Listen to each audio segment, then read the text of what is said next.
그냥 키오스크 이제 CCTV 옆에서 있었으면 모르겠는데 그렇죠. 자, 미리 그리고 빠진 거 너무 좋았고요. 자, 유라이즈가 한건 아주 이것마저도 다 먹나요? 없는 상태 이런 킬도 나머지 팀들 먹었고, 너무 맛있죠. 근거도 채웠고. 너무 맛있는 킬 포인트가 뉴라이즈 강원 입속으로 쏙쏙 들어옵니다. 그리고 와. 오른쪽은 이게 인천이 이겼네요. 인천이 마침 차이가 나잖아요. 네. 근데 지금 딱 5점 차이거든요. 1킬이라도 따면은 오디세이보다 위로 올라가요.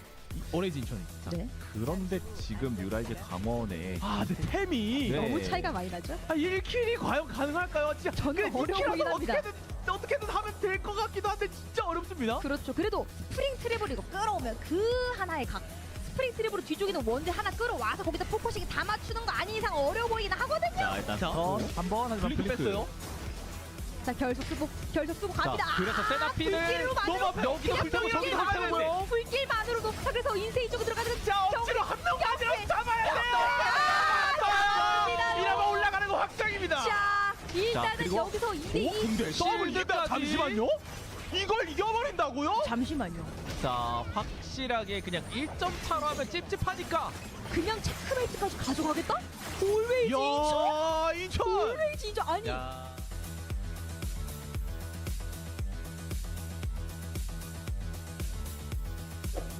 지켜봐야 되겠는데요. 인생은 운석 열어지고요. 오 이건 준봉 맞췄는데 자 이거 팀원이 오려면은 좀 걸려요.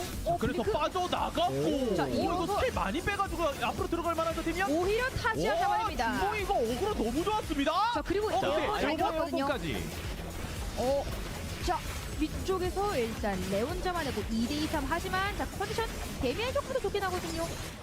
자 그래서 자 그리고 여기서 위치의 컨 선수 선율. 잡아주면은 이거 준봉이 선수가 앞쪽에서 혼자 어그로를 끌어줬던 게 스킬 소모를 많이 시켜서 자 여기까지 끌고 올 수 있었고요.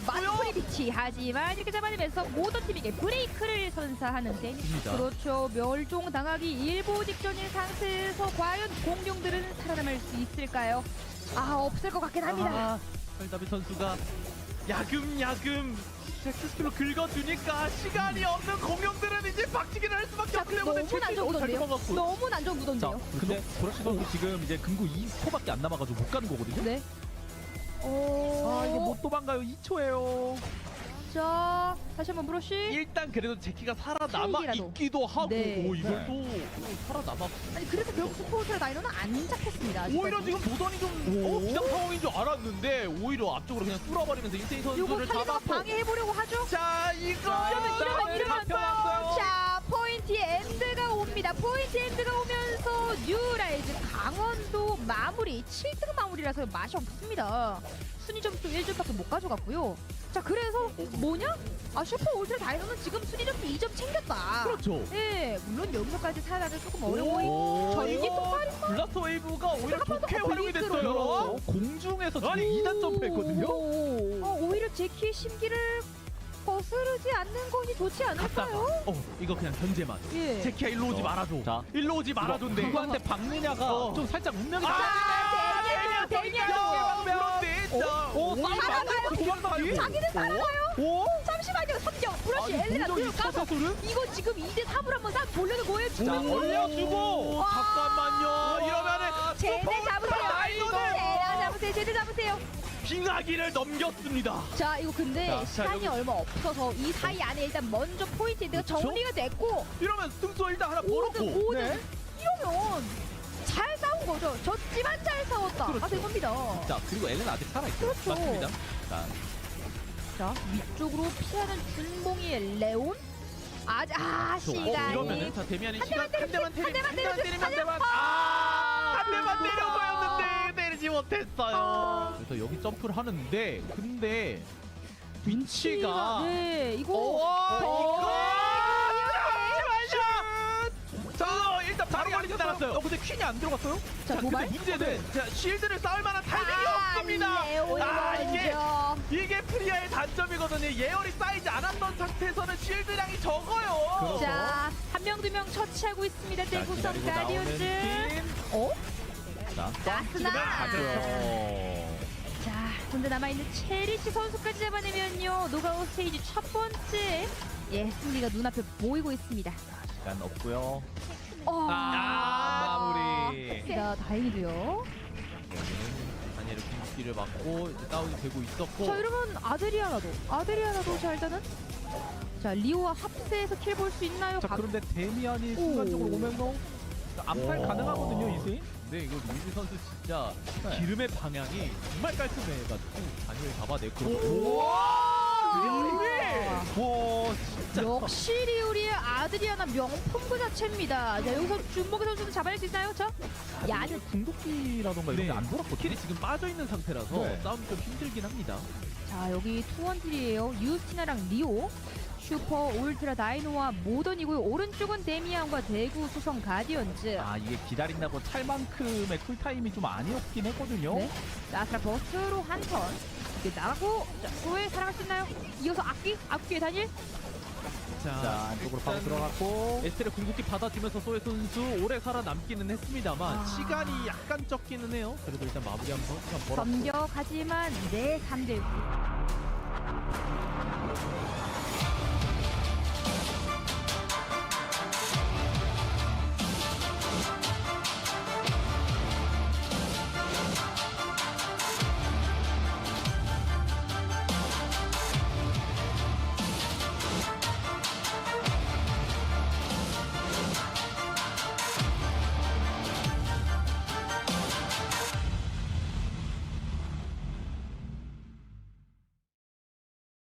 Hello and everybody, welcome back to the Eternal Return Masters Season 8, Phase 1, Day 5, Knockout Stage 5 and 6. I feel like a robot, beep boop beep boop. Thank you so much for joining us here tonight. If you are here right now, that means you listened to us towards the end of the stream yesterday, 2 hours earlier than we started yesterday. Congratulations. Thank you so much for joining us here today. My name is Senpai. I still exist in the basement of Nimble Neuron, joined by, once again, Superior, who is, at this point, a resident as well. You might as well get your citizenship for the basement. Yeah, I'm here once again, and I'm very excited for today because we are in almost the end game, I would say. We are on the day 5 spot. So our last 2 knockout stages, we are in the top 16 already. All these teams are already guaranteed to get some circle points. You can see the overview here for you guys. We are on day number 5 for the schedule. Prize pool, point metrics are going to be exactly the same. And yeah, I mean, these teams have fought tooth and nail to get here, and this is going to be it. This is the last 2 knockout stages before, we're going to have our top 8 for the finals for tomorrow. Yes, sir. Yes, sir. We've gone through so much already of phase number 1, but each and every one of them was so special. Today is not going to be any different. We are almost at the end game. Pretty much for the format, everything towards the left and the center is done. We are now looking at Knockout Stage 5 and 6, like Superior said. 4 teams move on from Knockout Stage 5. 4 teams move on from Knockout Stage 6. For a grand total of 8 teams that will be playing in the final stage tomorrow. No crazy things about that. We already know how normal Eternal Return works. That's how we are going with for the finals as well. The one difference compared to the previous days is that all teams that are going to be playing today, as well as the rest of phase number 1, are guaranteed some resemblance of circuit points. It's just a matter of who is going to get more now. So let's take a look at where we are at now. Knockout Stage 5, we have Murr Gaming, Youngju Wales, Out of the Blue, and Insider that are going to be joining us from the teams that played yesterday, Always Done, Big Game Hunter, Demian, as well as DS Guardians. Yeah. And after that, Knockout Stage 6. Yeah, you can see there's only one team that's lit up from all the way down from Knockout Stage 1. It is going to be Team Always in Chen. It's not a clean, light that we had in the previous season. I think Always in Chen I think in one of the seasons that they had their golden run, it was always first places and then maybe 1 second place hiccup. But this time around, they're bouncing around in the top 4, but still doing a fantastic job here. We are in knockout stage number 5 now, and you can see the teams that they are going to be up against. It's going to be a lot harder for them today. Looking very, very rough, but we already know that a lot of the teams coming up from knockout stage 5 had to fight tooth and nail pretty much yesterday to make sure that they are here right where they are. Very close series across the board, I think, for both knockout stage 4 and 3. I should say, right? Both of those ones were really nail biters. We were calculating numbers pretty much down to the last game. So I wouldn't really expect anything else today. Knockout Stage 5 and Knockout Stage 6, we have some incredible teams that are going to be joining today. And quite frankly, we've already lost some really good teams. as well. So whatever ends up happening today, I really can't predict the results at all. Even if I try to, I feel like I'm going to be disappointed. I feel like I'm going to be sad about it. We're still going to lose 8 teams. Be happy about that. But the results is what we're going to get anyways. By the end of this, 4 teams will live. 2/3 of the teams that are going to be playing today are all gone. Yeah, and I think it's going to be really close. I mean, I think there was a pretty big difference between some of the knockout stage 4 teams in, the upper and the lower half of the bracket. We did see, I think, about 5 or 6 teams all really close to each other. So I'm really excited to see how they do end up pairing into the knockout stage 5 teams and what the meta is going to really take place here. Because I think throughout the season, or sorry, throughout the whole phase, we did see Priya being picked a lot. And we're gonna jump into it right here for you guys already. I think I do see 3-4 Priyas once again. So Priya, a character that is being picked by almost every single team, or a lot of the teams here in phase 1, is going to be picked by all the teams on the left side. So all the teams coming up from knockout stage. Oh no, it looks like it's split, because the top side, I think the top 4 are from knockout stage 5, and then the bottom 2 are from knockout stage 4. So 2 teams from each going to be playing that Priya, and Priya will be off the table coming in to game 2 and game 3, because there's 4 Priyas, and then Tazi again. We do have 3 Tazia Priya comps coming into this game here. Yeah, this is gonna be a little bit annoying for some of these teams that want to play the Priya, but we know how good of a character this is. Not anything. We have an Adela band coming in as well. Let's see. Okay, so let's see. We have 1 G-Work, Insider, G-Work, Big Game Hunter, and yeah, another one of those Adela. weird lobbies where we have a bunch of Adela players in the lobby. Yeah, it's C-Work, a G-Work, or Seiko G-Work, and the Adela Big Game Hunter. We know they were playing really, really well yesterday, so we're gonna have to see if they can continue their streak here. Big Game Hunter, definitely a sleeper team, but we saw how well they were able to combo and utilize this team comp. T5 being a pivotal player on that Adela. Not gonna happen for game number 2, or sorry, game number 3. Yeah, this Adela ban is gonna really hurt quite a few number of teams. The only one that it doesn't hurt is gonna be DS Guardians. They have so many other team compositions they can play. But here we go, folks. Game number 1 out of the 8 that we're gonna be watching for tonight has now begun. First 4 games will be for knockout stage 5. Last 4 will be for knockout stage number 6, but this is where the road really begins for a few number of these teams. They've made it to the point where circuit points are now a reality. They can start preparing themselves for the season finals. The question is, how well can you prepare yourself for that? That is what today is going to determine for a majority of these players. For Big Game Hunter, I think you're absolutely correct. This is a very, very sleeper team that I really didn't have too much faith after watching group stages. But as I said yesterday, they improved so much throughout the course of knockout stage 3 and 4. Starting from that last game yesterday in knockout stage 3, right? Key 5 had such good initiations. Their queen looked so much more confident than it did pretty much for the rest of knockout stage 3. Unnam was also landing some insane combinations on his end. Everything was just going really good, and then Shikamori had some really good performances as well. E5 gonna get picked out. Bintum is the one that picked that up, whereas G-Work did all the work pretty much. Bintum just thank you very much, and the missed White Lily to start off the day for Raccoon.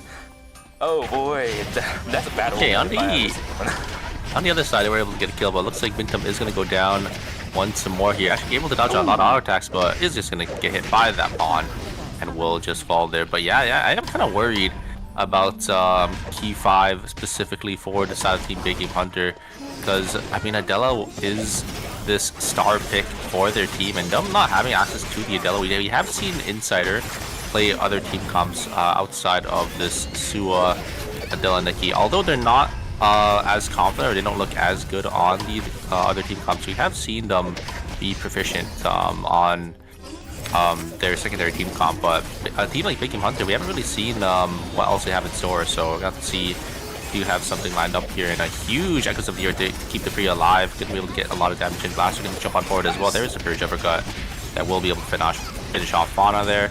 Totem is going to be used on the side of E8, and unfortunately all the cards are going to miss there. Green Apple is going to be the last one left, and we'll probably go down a good blast wave to get them maybe to safety. Going to try to trade some damage back. Great 4-bomb. Going been able to knock down Xenophine. Respawns are coming in for Ana. Gonna be able to get themselves back up here. Gonna try getting the knockup, but is just gonna get locked down by the CC combo from Decisive and the Nikki, and that is going to be them falling down. So a huge pickup for the side of Team Always Incheon. A nice 4 early game kills. I just noticed this as well. We actually have another ban outside of Priya plus Adela. Nikki is also going to be banned as well. I just noticed Wow, it. 4 yeah. character ban once again. That is I was crazy. noticing it for Team Always Incheon. I forgot that the Priya composition is also running the Adela, the Nikki as well. Quite a fair number of bans that are going to be really annoying for a majority of these teams. They're all crucial. We've already seen how much value these Nikkis have had, right? The first like 3 or 4 kills, they all involved a Nikki plus the Adela, and there was a Nikki plus, what is it, like a Tazi on the southern side of the map too. The value out of the characters that are all going to be banned coming up in game number 2, they're all here, right? We've seen them in the first 2 minutes of the game getting kills, getting pressure, making sure that people aren't able to use their items fast in the beginning of the game. I think this is going to be a little bit more of a battle of attrition for a lot of these players. You know, the bans are going to be pretty consistent. You know, these picks are going to be really stagnated thanks to the 4 pick on the Priya. She's going to only come back for game number 4. It's going to be a really rough fight. The one thing I just realized as well is if you look at all the team comps in this lobby, there's no front to back, full front to back team. We don't have a tank frontliner, an ADC, and a mage. It's all just, you know, Priya, Tazia, double frontline, maybe looking for these one-shot picks with these Nikki Adelas. And we don't really have a clean front to back team here. Yeah. This is gonna be crazy. Here we go. Another there's one shot. Oh, they don't get him. For now, the Felix is going to live. Pintum does end up getting out of the fight for now. Young in a little bit of trouble. Same thing for Seiko. He's down to half HP. Young still trying to fight it out.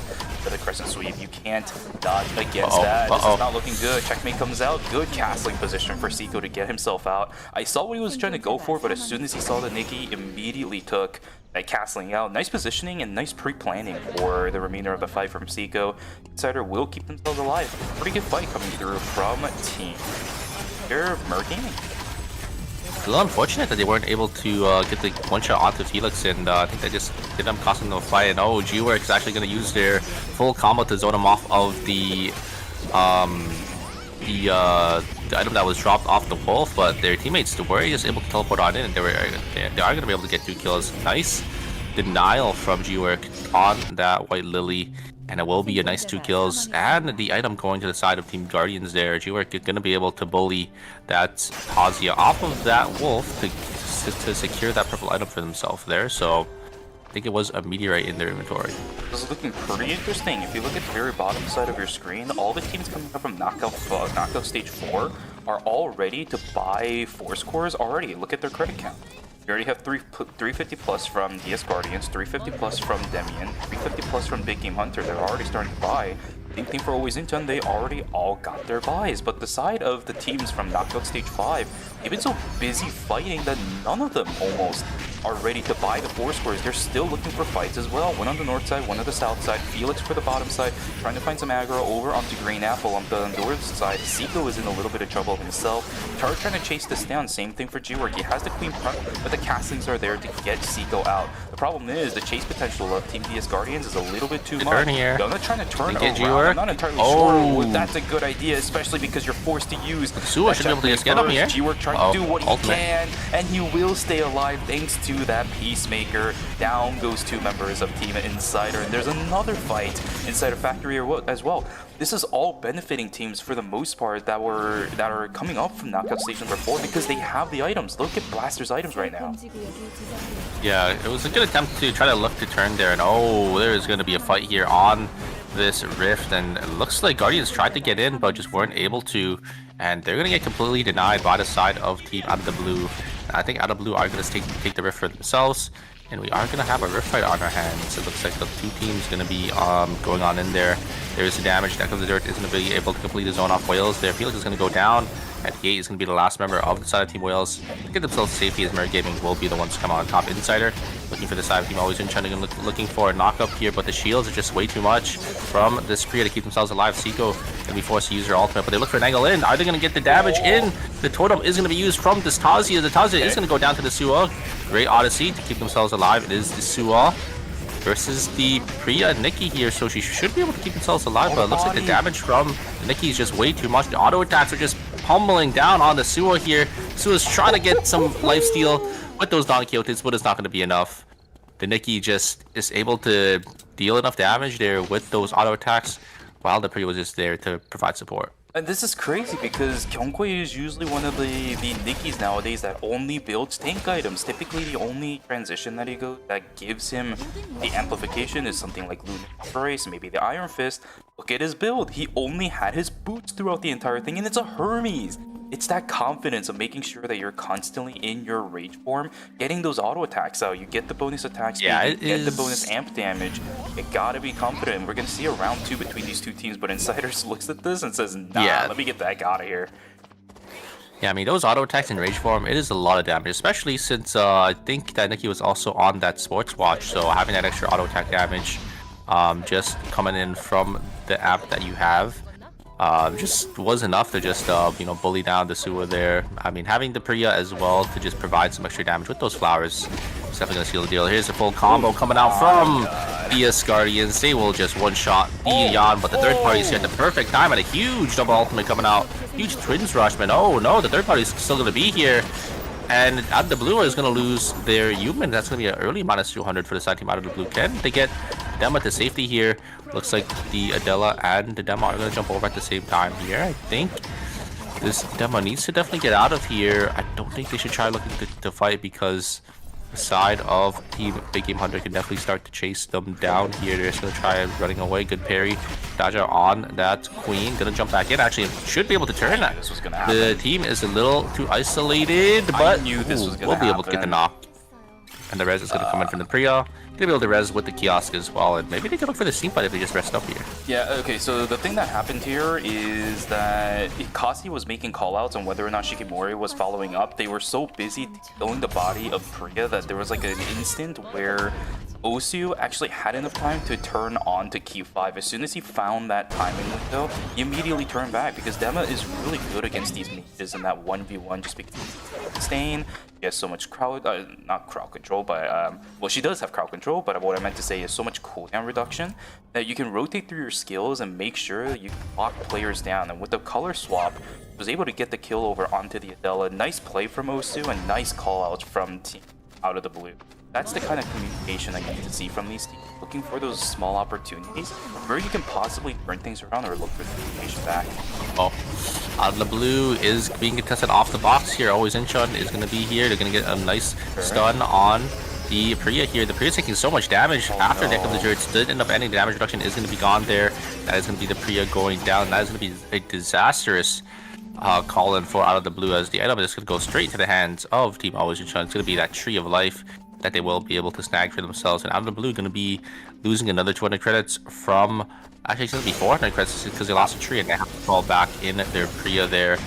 Looks like Team Damien was able to get the one up onto Mer Gaming here. Both the Priya and Tazia comps fighting each other out, and looks like Damien was able to get the one up onto the side of Team Mer Gaming. Raccoon can be the last one left to try to get themselves to safety. Does end up using the White Lily to get a good boost, and I think they should be okay. And on the top side in archery range, it looks like Wales unfortunately just lost their Celine. I think the combo coming out very cleanly from the side of Team Insider.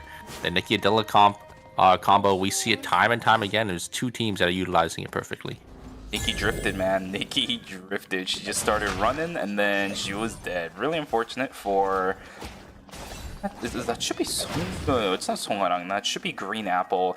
Yeah, there's really nothing you can do as a Celine in that kind of situation. As soon as the Nikki finds you out, unless you have the Blast Wave plus the combination, even getting up against, running away against the Adela is going to be difficult. I feel like we saw this a lot during the group stages, funnily enough, where Yangju Whales, every single time they're forced to walk into the red, it's because they ended up losing a member.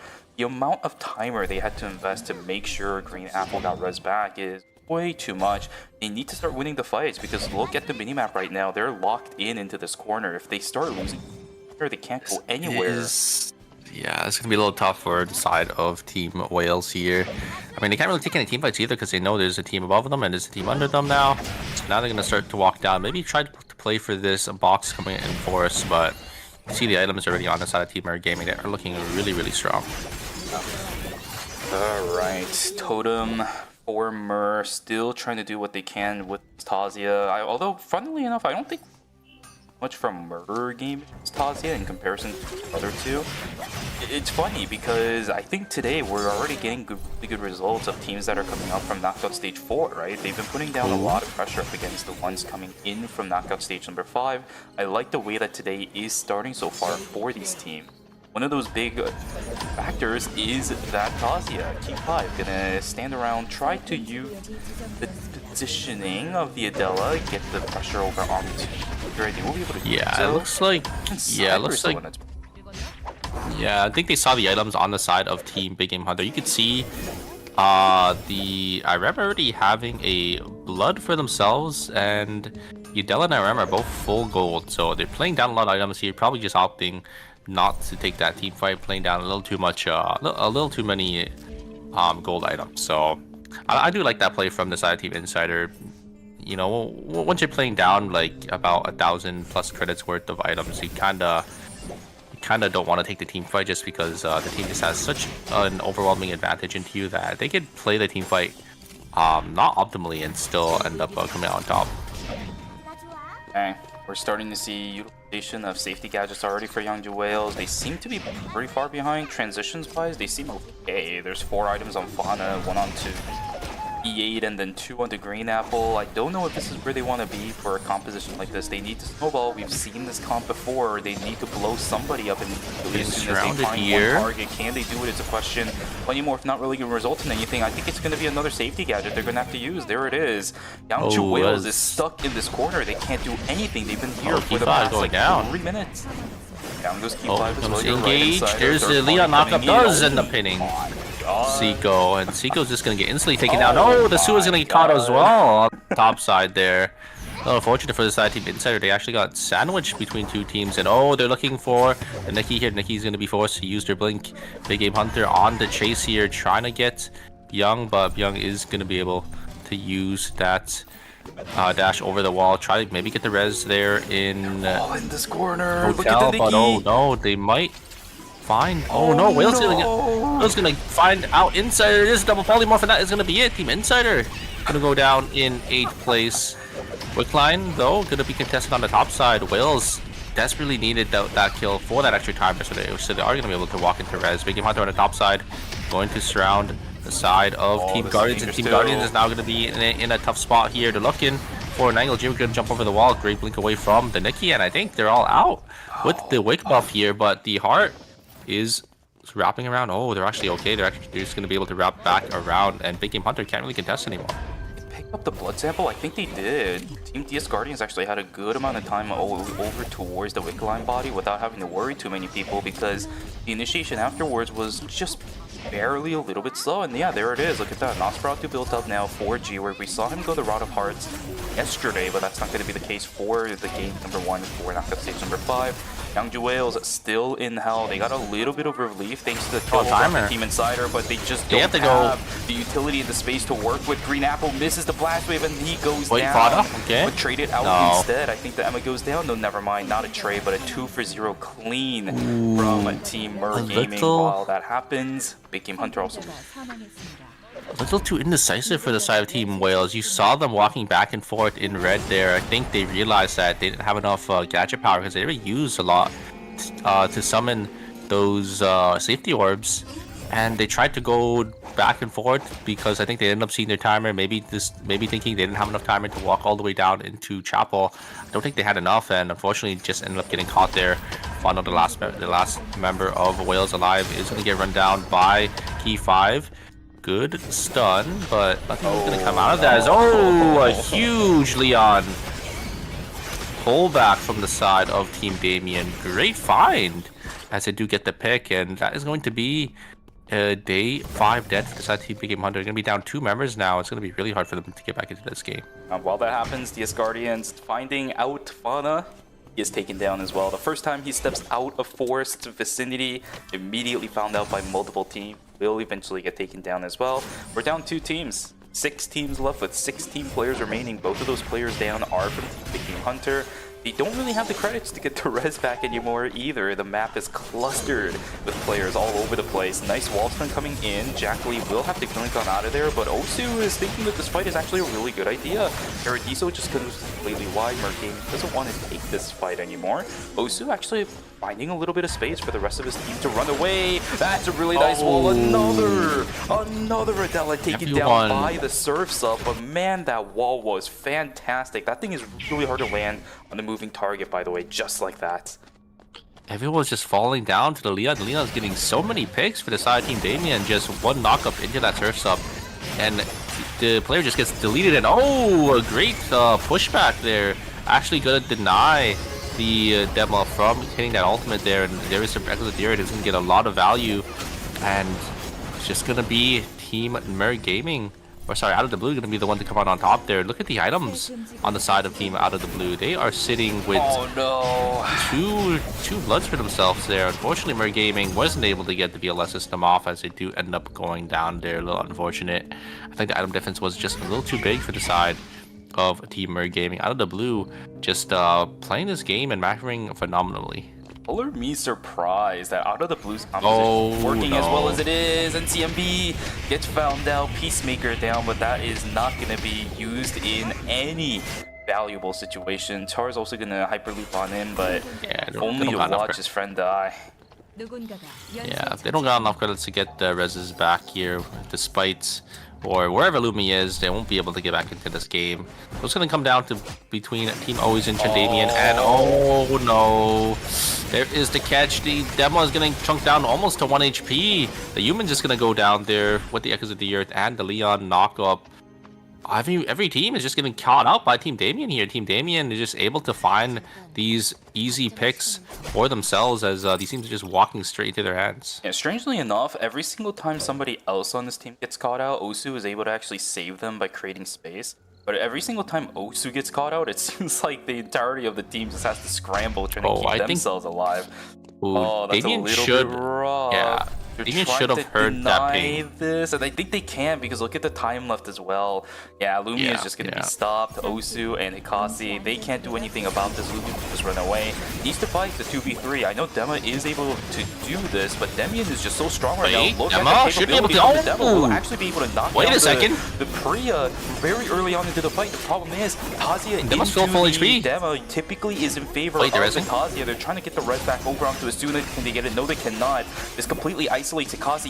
He needs to start walking up. Asuna's gonna head pop as well. He's doing so much damage to Cherish here. But the totem comes out as well. Osu now has space. They can act as a wall between Hikasi and Cherish. Oh my god. Play from Osu. They go for the one person that is very vulnerable to the Dema. Now the problem is, again, Kazuya versus the Dema when it comes to yes, there is way too much shield that Kazuya plays correctly. I'm still a little bit I don't think so. I think Dema has the Smolder Sword as well. They have the, actually, I guess Cherish also has double blood, so it is going to be a little tough here. But they do have the Priya to maybe shield them up to counter. There's the Dock Up coming out from Dema Marlene. Look how much damage Cherish is already taking. Cherish is already getting hit down to about 30% HP. There's the W coming out from the Dema once again, and the Kazu taking so much damage. His ultimate as well does end up connecting a huge Twins Rush, and Hisaki is actually able to win the 1v1 onto the Leon. What the hell just happened? Out of the Blue is playing insane. They're the one last vanguard of the Knockout Stage 5 teams, and they are holding their ground, saying, no, you will not knock out us teams. That is crazy. Out of the Blue from both Osu as well as Hikasi, both individual prowess out of the wazoo. But Debbie and Marlene was able to pressure the Tazia enough that she just couldn't play the game at all. No crystals going down whatsoever. I didn't see a single one from the Tazia. No resets, no nothing. No damage, no pressure. Absolutely incredible. I don't even know how Hikasi ended up getting that 1v1 up against the Leon, but that is the power of Hikasi. Hikasi is on that bikini as well, so maybe able to keep themselves alive, or Queen of Hearts. I'm not exactly sure which chest piece they're on, but yeah, there's the engage coming in from Osu, Got just it. ripping the Twins Rush, and they're doing so much damage. This Nicki's already getting chunked down to about half HP, but oh, a huge ultimate and huge fine coming out from Blast. They're going to be able to knock down Kikasi here. It's going to come down to a 3v2 Osu, and you've been looking for an angle onto the Priya, but not going to be able to find it. Just so much shielding and healing coming out from the side of Always Inchun. He's able to kite it out so well, and Always Inchun is going to be the one to come out on top. A great attempt coming out from the side of Out of the Blue, but it's not going to be enough. Always Inchun going to be able to shut that down. Yeah, Team Demian running a very, very similar composition, but the problem is item differential is in favor of Team Always Inchun. Fight looked really good for Team Out of the Blue before, but they cannot win against the power of the wallet. Congratulations to Team Always Inchun with Blaster, starting out strong for game number 1 in Knockout Stage 5. But there's going to be so many bans coming into game 2. So all these teams are going to have to swap up their strategies entirely. I think almost every team is going to have a character that is going to be banned out here. I don't think there's any team. I actually really need to take a look here, but I think there's probably like going to be 1 or 2 teams that is not going to have a character that is banned that from the previous team in game 1 here. And this is a problem for so many of our teams. You know, for what it is, all the ones that were playing Adela really couldn't find, well, okay, no, they actually found value, but as much value as winning the game, right? In the final fight, we saw the Priya and the Tazia as the ones that are going to be winning for Team Always Inchun. Though they have other compositions, we found one all of a sudden yesterday with Xenophine swapping over onto Sua.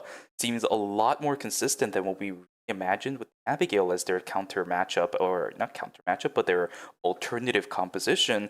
They have options. The problem is, outside of DSG, the ones that are scattered with these picks, these Asia picks, these Priya picks, these Ella picks, I don't know what they have anymore, right? Even for Team Insider, they're usually banned out by one character. It's either the Adela or the Nikki or even the Sua. I've never seen them get characters banned out at the same time. I think they should be fine because I think Insider has that front to back team. Obviously, they're not as comfortable, I think, on the front to back team as their, Nikki, Sue, Adela that they've been practicing for seasons.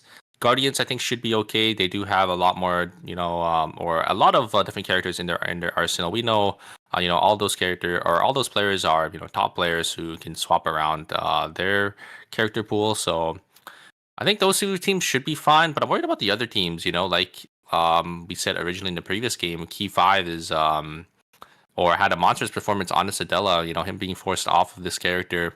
I don't know if he's got anything else in the bag there, but I think at this level in the tournament, I think all these teams should have substitutes that they are ready for these pivotal bans. Should have it ready. We've seen it throughout the course of the weekend. A lot of teams don't really have answers for these really out of the ordinary bans too, right? We saw some really funny ones throughout the course of the weekend already. Well, they get screwed for the game that's coming after, so you just have to be ready. You have to know what's going to be happening. You have to predict everything that's going to happen as well. Leaderboard up on the screen, Team Always Inchun 20.5, but it's a very close leaderboard. It's as really there is close, only yeah. 3-point difference, between first and second place. I think this is actually one of the more closer leaderboards between first place and the rest of the leaderboard as well. Not that bad of a game 1. Yeah, you could see the difference between first and fourth is only 6 points. So it's really anyone's game still. There's still 3 more games for any of these teams to crawl their way up into this top 4 spot.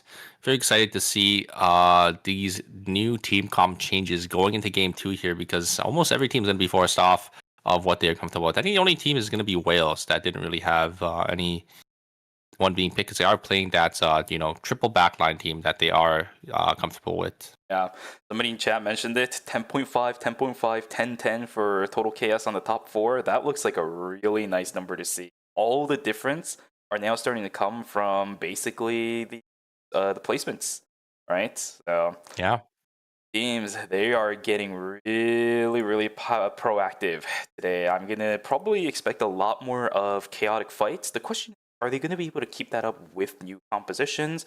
Because we know with this number of bans, it's going to get hectic for a lot of these teams. They have to rethink their strategies.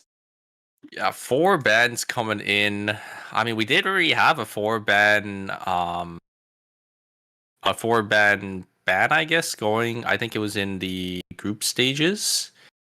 So seeing it come out once again, it's really rare. We usually don't see, 4 characters being banned at the same time, but it looks like all these teams probably were playing, mind games with each other, making sure, characters are getting banned left and right. I think it's what you usually see on the Korean side is these teams sort of adapt their team comp to incorporate a ban to maybe target, a certain player or a certain team that maybe is doing well or they think is a threat. Yep, a lot of these players know each other, right? They've gone up against each other several times in the past. They exactly know what's going to be happening. Also probably know what kind of alternate compositions they have as well. Maybe trying to force that out as much as possible. Regardless, I mean, this is a situation a lot of these teams have to deal with. It. Tournament Return Masters, there is a ban system in play. He expected something like this to happen. I'm pretty sure the players expected something like this to happen as well, just because of the players that are playing in this lobby, right? G-Work, Key5, as well as Seiko. We knew that a Adela ban was probably going to happen at least once, assuming G-Work doesn't want to just perma-sit on the Elena. It's a battle of attrition. Who can get out? Who can play these alternate compositions? Let's see how it goes. I'm expecting a little bit more of the base front to back compositions coming in. We're already seeing it from Team Insider as Seiko's on the Celine and Rio for Yana. Oh, they're probably playing one of the most that, common to back we've seen this. Yeah. We've seen this team comp coming out from a lot of teams. This Rio, Celine, and Estella will be coming out from the side of Team Insider. We're gonna be playing it as well, and it looks like there's going to be another player that's going to be playing Celine. It's going to be the side of Team Damien, so it's going to be a Celine ban coming through, maybe to try to target Wales, because Celine is a key part of that team. I don't know what they're going to be swapping to, but that is going to be off the table going into game number 3 here. But you can see the bans on the bottom side. There is one character that's above the rest. It is going to be that Priya that we see so often in phase 1 already getting banned out. I think almost every stage Priya has been banned so far. Very happy to see that this character is starting to finally find a little bit of presence. Almost makes me wonder if some North American players that really liked Priya in the past is going to start finding a little bit more interest in this character. We've seen a lot of significance of her starting in Season 7, even starting in Season 6 as well, but I haven't really seen a lot of those North American players come back and try to play the Priya. I think we need to reopen that pizzeria. I think we've definitely had Priya bans coming in as well on our side, but it's definitely showing a lot more promise now on the green side here, because I think with the new changes, the season changes, the cooldown changes probably definitely gave her a lot more leeway, and yeah, the damage, the amount of uptime she has now is probably a lot higher. Alright, new picks are now in. Let's see if there are any bans. I don't see any so far. Actually, there is one that I'm noticing off the top of my head. It is the Celine that's going to be picked out by 3 different teams, so Yangju Wales is going to have to cope with that coming up in game number 3. Here we go, folks. Game number 2. We had 4 bans coming into this round. If you are joining us now, a very chaotic and hectic fight, where I should say the beginning of this game is going to be. It was a very, very fast start in game number 1. A lot of teams fights as we had a bunch of Nikki Adela combinations trying to pick off players starting from minute 1. I don't think that's going to be happening. Fana's starting out very strong. Yuna going to get knocked down right on the Hyperloop. It shouldn't matter too much for this player as death timers are basically non-existent. They're level 2. Yeah, this early into the game, it shouldn't really matter. But yeah, I do want to talk about Priya showing more prominence, more. I guess her showing up a lot more, on the competitive side. I mean, she already had a pretty strong presence, right? It's just sometimes teams just rotate off of her when she is not, as strong. But it looks like just in this season, I think, at least at the start of the season for phase 1 here, Priya, I mean, almost every team is playing Priya here, so.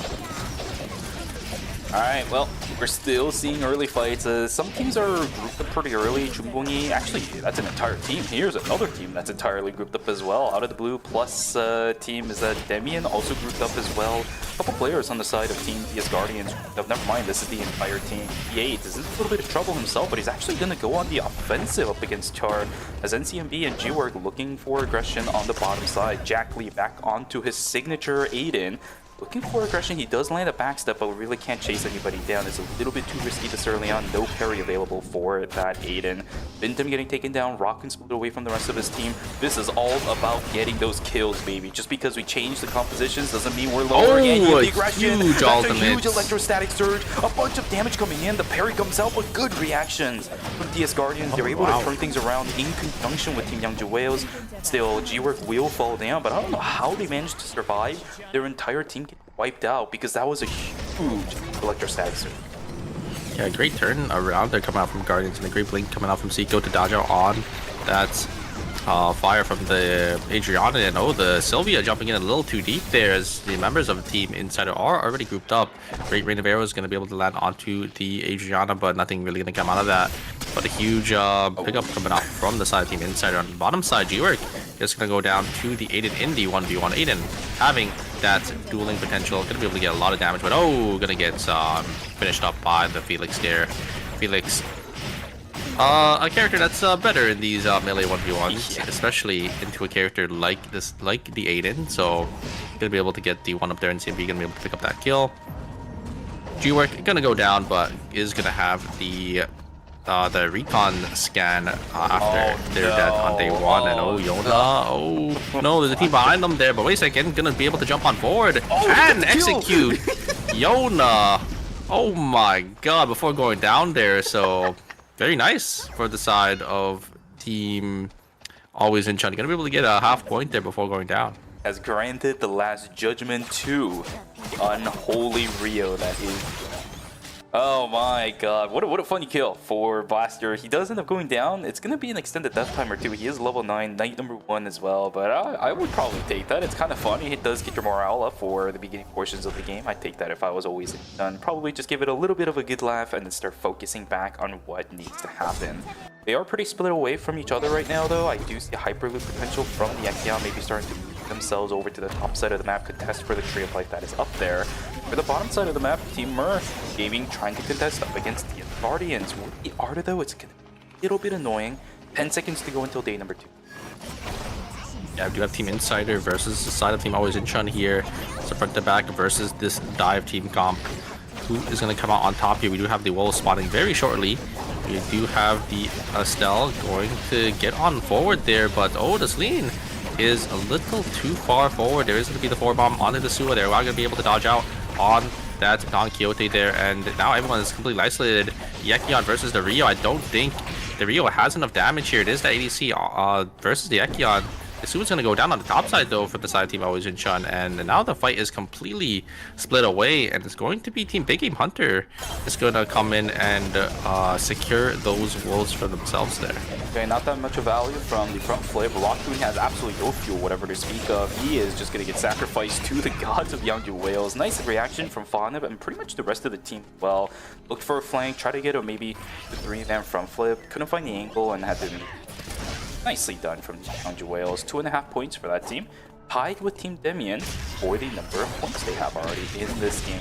Jack Lee jumping in on towards Kyungkui. That is a very, very beefy Ekion, but he's moving through his Ampere pistol pretty well. It's actually going to completely isolate Blaster instead. Can he get a kill? Absolutely not, with the carry coming out to counter the kill. Nice initiation from Jack Lee. That's the confidence I need a player on the save. That was mean. It was a good buffer coming out from the Kiara, dodging out on that Leon knockup, but just not going to be enough. The team already abandoned the Kiara there, and the knockup not going to be able to connect on that teleporter, so it looks like they will be able to get themselves out to safety. We do have all the teams. The game state's definitely going to slow down a little bit here, as these teams are definitely going to look to start buying their 4-score items. We do have the Lumi coming up for Temple for the side of Team Insider, so they're going to be pretty happy about that. Going to be able to get a nice amount of credits for themselves, and then maybe take that rift in Temple as well. Or maybe, I think they're probably going to wait for the Bears, kill the Immune Bears first, and then they're going to go into the rift there. Real quick for Team Out of the Blue, I did notice that Hikasi is playing the Leon, but he's on the Tonfa Plus. It's also on the healing factor as well as that Soul Stealer. Basically Priya, but a little bit of a cosplay when it comes down to it. A lot of shielding is what's going to try to save his teammates, but Osu a little bit too far forward, will not be able to be saved. unfortunately, yeah, you can't really shield anything when they're way far out of your range. It's early into the game. Fauna has to pop the Soul Stealer. He is going to keep himself alive, but the health differentials is still looking like it's in favor of Team. And Fauna thinking coming back in onto the fight, Wait. but any straight damage is not really going They to went help in him. by themselves. Rift, yeah, taken by Cherish. He's actually going to start it. Does he get it for free? No way. We still have to wait for the timer. But Yangju Whales, they're not opting to go in. Yeah, I think Insider was definitely in there. Mer Gaming was, I think, ended up getting theirs for free. But yeah, it should be Insider versus the Celine here because yeah, there was that rift in Temple, and it is going to be a free kill going inside of Team Insider and a free RNG there. And a huge blast wave coming out from that Celine. Very nicely played to get to that Yan back into the hands of Team Whales, and then they're gonna be able to secure themselves a kill. And a Tree of Life, it looks like. I think they ended up calling that in. And we'll go to the side of Fauna. And they're gonna continue to put pressure the side of Team Damien here, and they're gonna be able to get another kill. Now it's gonna be up to Asuna to get themselves to safety. They do end up getting that box, but they have to get themselves out. Damien, this is not really good at all because that Celine now has been dead for a minute before we're going to be able to see them. Pretty much half of night number 2 is going to go to complete waste. But that Celine, quite frankly, the entirety of it, right? Because you have to wait inside of the rift as well. Not looking good for Team Damien just because Cherish accidentally went into the rift. They are losing a lot of pressure now. Good capitalization though from Yangju Whales. They knew it was a 2v3 because the Celine ended up taking the rift. They saw that and immediately continued to look for blood, even if they had to force it out a little bit, right? So when you buy that team onto the. I mean, I don't think it was accidental, right? Like he like walked into it and went. And I think he maybe tried to look for a free rift, but. Yeah, I think day 2 or night 2 rifts are usually never free unless you get that odd number, which is what one of the teams got. Unfortunately, it wasn't the one that Cherish did end up getting there, so wasn't able to get that free rift for themselves. It looks like he's gonna get caught out here, and yeah, Wales is gonna fall farther and farther behind this game. Good revenge kill coming from Team Damien. Cherish was able to actually get a kill in return. That's a huge fleeting soul. Let's see if this actually ends up working out. Kyungkwei sitting up on the front side, taking up a lot of damage, but this team is really good at running away, save for the Kiara. Kiara wasn't the one that was really under any pressure. That means Kyungkwei is out, Senefine is out as well. A lot of damage, but what positioning for Team Insider. Yeah, Suak Yan have so much mobility that they can really get away from really anything. You are correct. Kiara is really the only one that can get caught out, but it was really a little far away, and then does have that Amshon with their ultimate to get themselves to safety as well. So looks like always Incheon gonna get caught out there, but nothing really gonna come out of that as they just put their backs towards the enemy and just slowly get themselves on out of there. Really slow transition for a number of these teams. Yeah, always Incheon only having 3, it looks like they're 4 scores and 1 extra transition. Definitely going to run into these other teams that might have a little more than them. I have to be a little careful because you can see their credit counts are definitely looking to get their next buy-ins. These trees or meteors are definitely going to help them out to push their advantage because this is definitely a team that wants to snowball. And Wales, I think they're going to try to deny them on this kiosk buy-in. We do have some little poking going on here. I don't think Always Incheon wants to buy, but they desperately need to, but they really can't because they're being denied by the side of Team Wales. I can already see Senefine starting to back away. They might actually end up putting down a kiosk just to get the calls in at this point if we are looking at how they're moving around that northern side. A lot of the zones up there are also going to turn red in about 20 seconds. They need to get out.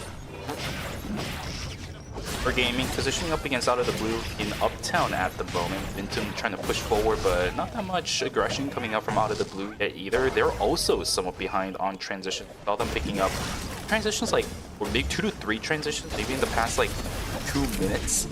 Also struggling a little bit compared to a lot of the other teams that are looking pretty good for the most part. Look at Insider's build, looking pretty good. Mer Gaming also looking pretty good. Damien is looking pretty good for themselves as well. 3 between all splits. Yeah. Celine together. A huge find there coming out, but a great White Lily coming in. Yan gonna be able to finish off the Celine there, and Fauna gonna be able to get the one on the backside, and that is going to be a 2-4-1 going to the side of Team Wales. A huge find coming out from Green Apple, able to get that blink on forward and able to get that blast wave to push someone back in and just instantly burst them down. So very nicely played by the side of Team Wales. It was a good attempt from the Yon to try to turn around the fight with their blink on forward or the White Lily to get the Celine, but it's not going to be enough. And oh no, they're going to get caught out here. And I think that is going to be it for the side of Team Damien. They're going to go down in 8th place with only 4.5 points. They did have a pretty good game number 1, so it's not too bad for them, but definitely not the game 2 that they're looking for. Yeah, I'm not sure what happened, but the Emma used every single one of her combinations in and just got like delayed. It's almost like they were playing on 150 ping or something. The entire combination was late. They ended up eating through the entire 4-stack plus the big explosion from Green Apple as well. Did they just not have totem or something? They have the totem, they have the cooldown for it, but just never used it for a lot of the big damage that should be very obvious going up against like this. Fight up on the southern side, team out of the blue still really does not want to fight up against Team Big Game Hunter at all. You can see their players. Yeah, they're just running away. Key 5 on the Celine already, or on his human already on 4 gold plus that blood sample on night 3. I'm surprised these teams are getting the blood sample. How are they? I thought blood samples was only available on day 4. Oh, Hikase. Oh, it's probably the uh-oh. Wait a second. Oh, Teleport. what are we doing? What are we doing? Is that enough? That's 1 second. Aiden exploded. Oh, no, Aiden exploded. What are we That is doing? a -1. What happened? Oh, Did yeah. they just miscalculate timers or something? Yeah, I don't know. I don't know where they ended up teleporting as well. The Aiden just going down there, a little unfortunate. But yeah, I mean, that is a disaster for the side out of the blue. Yeah, I don't know. Hikase just randomly wasting about 4 extra seconds of time. Maybe they just didn't think. Because one of the biggest ideas, if you're going to do something like that, you have to just hyperloop together and then start safety droning immediately. If your timer is just not looking that great, but Hikase just decides to stay in I don't know where the Jacqueline. Aiden... Because Aiden got the teleport off, but I'm surprised they exploded, so I don't know It where was they in ended up school. teleporting. School just turned in just opened back up. Oh, I Yeah, see. they died before it happened. Hmm. But I think the idea was hyperloop in there as a team and then use the safety drone if they need to buy time, but Hikase didn't go. So it was just really fragmented between all the players on I think their timer was a little too tight as well, so I don't think Hikase could have... I think they all had to teleport at the same time. But if they all teleport at the same time, they're gonna get split spawns, and they wouldn't be able to, you know, get the next couple of safety orbs down. Okay, look at the side of team always injured. They're only sitting on 4. Cetifine's only sitting on 4/6 of the timer as well. They're looking really weak compared to the rest of the teams, and they're gonna try using the BLS system to get themselves safety. They will be able to do so, as Adrian is not gonna have any crowd control to stop that. It has to be that Felix. And oh, there's the damage coming out for the side of Team Wales. That combo is a little scary, but the Felix is going to be able to get themselves to safety with that ultimate there.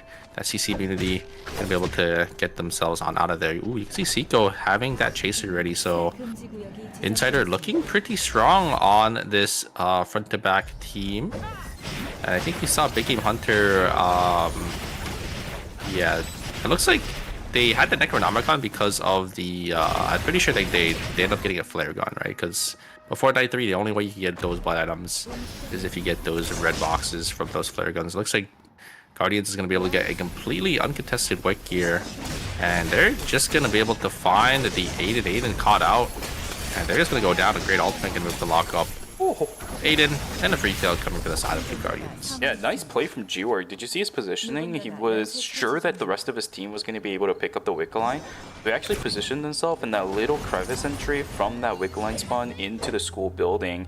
That made it so nobody from team out of the blue was able to actually contest for the wick line while he had all the pressure. Now a team out of the blue is going to be forced into another fight again. Osu taken down to about 1/8 of their outbar because of all the burns that are coming through from Totem. Down goes yet another player as well. Good. That is not good at all. You're absolutely correct. 4 team out of the blue. They're down credits. They need about 60 more if they want to res back a Leon from the And they're gonna get caught once that's a lot of again. damage, and another member falling down. This is looking hopeless as Osu. No credits left. Now that 40 credits has turned into 100. credits that Team Out of the Blue is going to have to res or gather for at least one res. And even if even if they do get the reses off, you could see the items on Out of the Blue. They don't really have anything here. A little too far behind this game, and did end up just getting caught out by these teams pressuring them. So a little unfortunate for the side team Out of the Blue.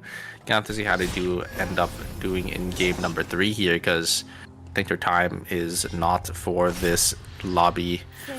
Do have Team Guardians just walking down with this wick buff. They're looking so strong, and all these teams are definitely gonna have to play a little safe and be a little scared of this team, you know, walking into the zone.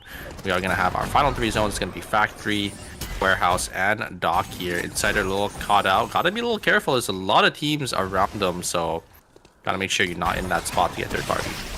Oh, still trying to run away, but the Thunder Strike is going to land. Running away from an Arda, that is probably not going to happen. Arda, yeah, is going to come out very shortly. The third party coming in. How much resources will DS Guardians end up using for this? There we go. Always in team will pick up the kill over onto Out of the Blue. That's our second team gone for this game, but they see that Wickeline buff, are trying to get themselves on out, because look at the entirety of Team Always Into, and this is a very full sustained type of composition. That Wick Bleed is going to do a lot, but there's another fight going on right up above them. Oh, this is not looking good. Always Into, same thing for Big Game Hunter. There's Team Gotta get out. They gotta get out for the Yumin. Can get out? Absolutely not. Oh, what an absolute devastating third party coming in from DS Guardians, and all they're doing is just chasing another team. They found the fight by accident. Yeah, Big Game Hunter and Insider both gonna lose a member. That is a disastrous team fight for those two teams. Gotta wonder, you know, was it correct to take the team fight there? Because I think they should have known there's a lot of teams still in that zone. They did end up walking down. Eventually, they're gonna be forced down there because of the zone turning into red. But looks like Big Game Hunter is gonna be able to catch Lumi here to get the res back on this. Actually, they don't have enough credits. They have to sell something. They are going to be able to sell their arm piece and get the res here. Very heads up play coming out for the side team Big Game Hunter, but the Yon going to be playing down an arm piece now. Yeah, now he has to somehow hyperloop over to where the IRM is, but they don't have that much timer, so this is going to be another situation where they're going to have to use the safety orbs to try getting back on in, but there's a team waiting right around. They saw the pings. They don't have timer to play with. Where is the Yan? Nowhere around. Down goes 2 in the third as the hyperloop in just lands them straight in the middle of Yangju Whales. Oh, they didn't even have an arm piece, man. Let them go. Down goes the entirety of Big Game Hunter in the blink of an eye. Yeah, and Insider were actually able to get the res themselves, but look at the timers. Oh, 2-1. Okay, Rio is going to be able to get out just barely with their lives. 2 seconds left on the side of Rio, but Guardians is going to be here. Their backs are onto this red zone, and oh, they're going to catch out the Estelle, but they're going to be able to use that White Lily, get themselves to safety. There's going to be another team. It's going to be Team Always Inshan going to be here to intercept them. Now it's going to be that front to back into this dive team here. There is a spell shield onto the Ekion, but the Ekion not going to jump on them just yet. It's a little scary, yeah. This is a little scary for Insider because they're stuck between two teams and they definitely don't want to fight Team Guardians, but Team Always Inshan isn't letting them pass into the other zone. Where does Insider go? Where does Insider go? Team Always Inshan is weak, but they are a fat wall that is just standing right in front of them. This Guardians starting to knock on their door. They have to start leaving. You can see everybody starting to pile on into factory. This is a huge zone, but at the same time, it could get very hectic if there's multiple teams sitting inside the zone as well. Always Inshan finding a little positioning in the left corner at that bottom side of the map. Whoa, Green Apple playing with fire. He is standing in front of all of these flames. Will get burned down a little bit, but look at the health bar. Wales is going to get themselves. You need to just leave. They're going into DSG. Yeah, I think they know there's a lot of teams here. They want to keep fate into their own hands, so they're just gonna go over to the other zone, take a fair 3v3, and hope that they can get the one up onto the side of Team Guardians here. We're gonna have 3 teams on this factory zone though.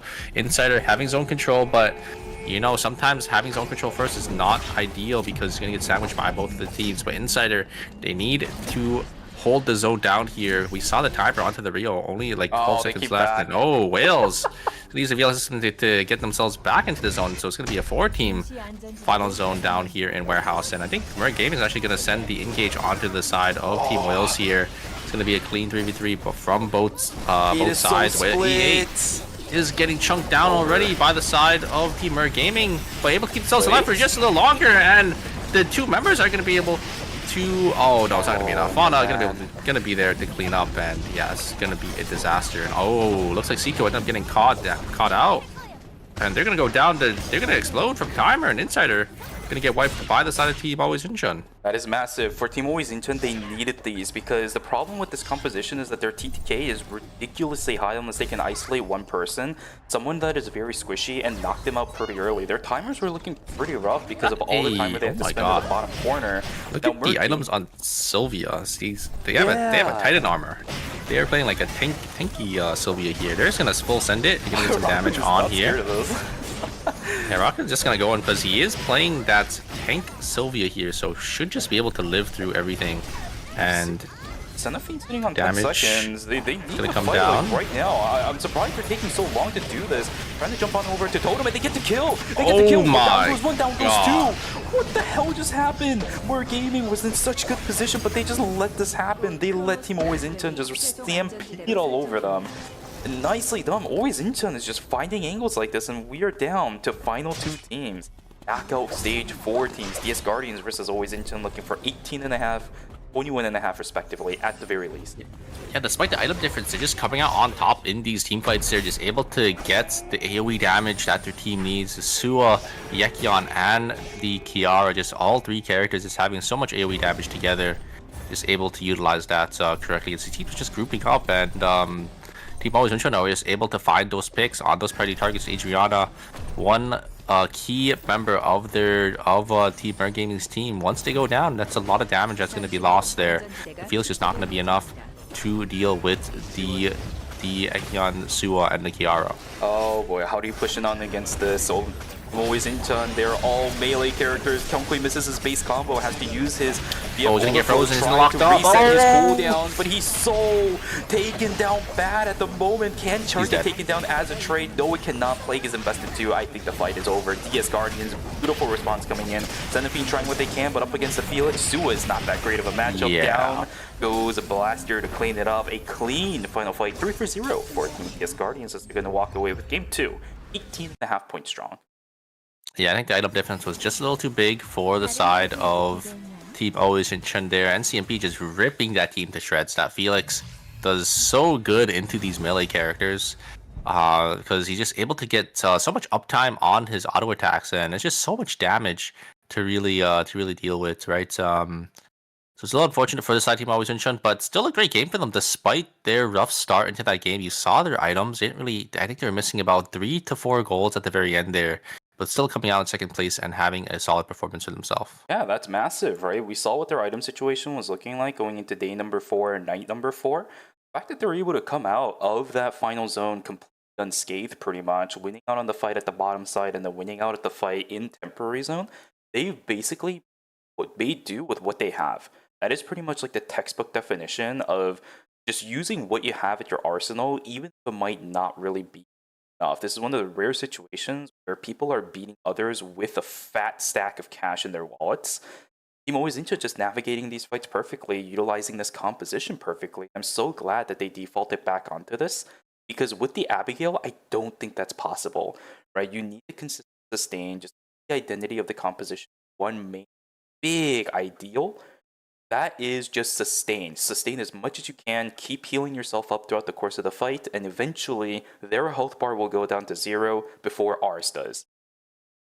Yeah, 100%. And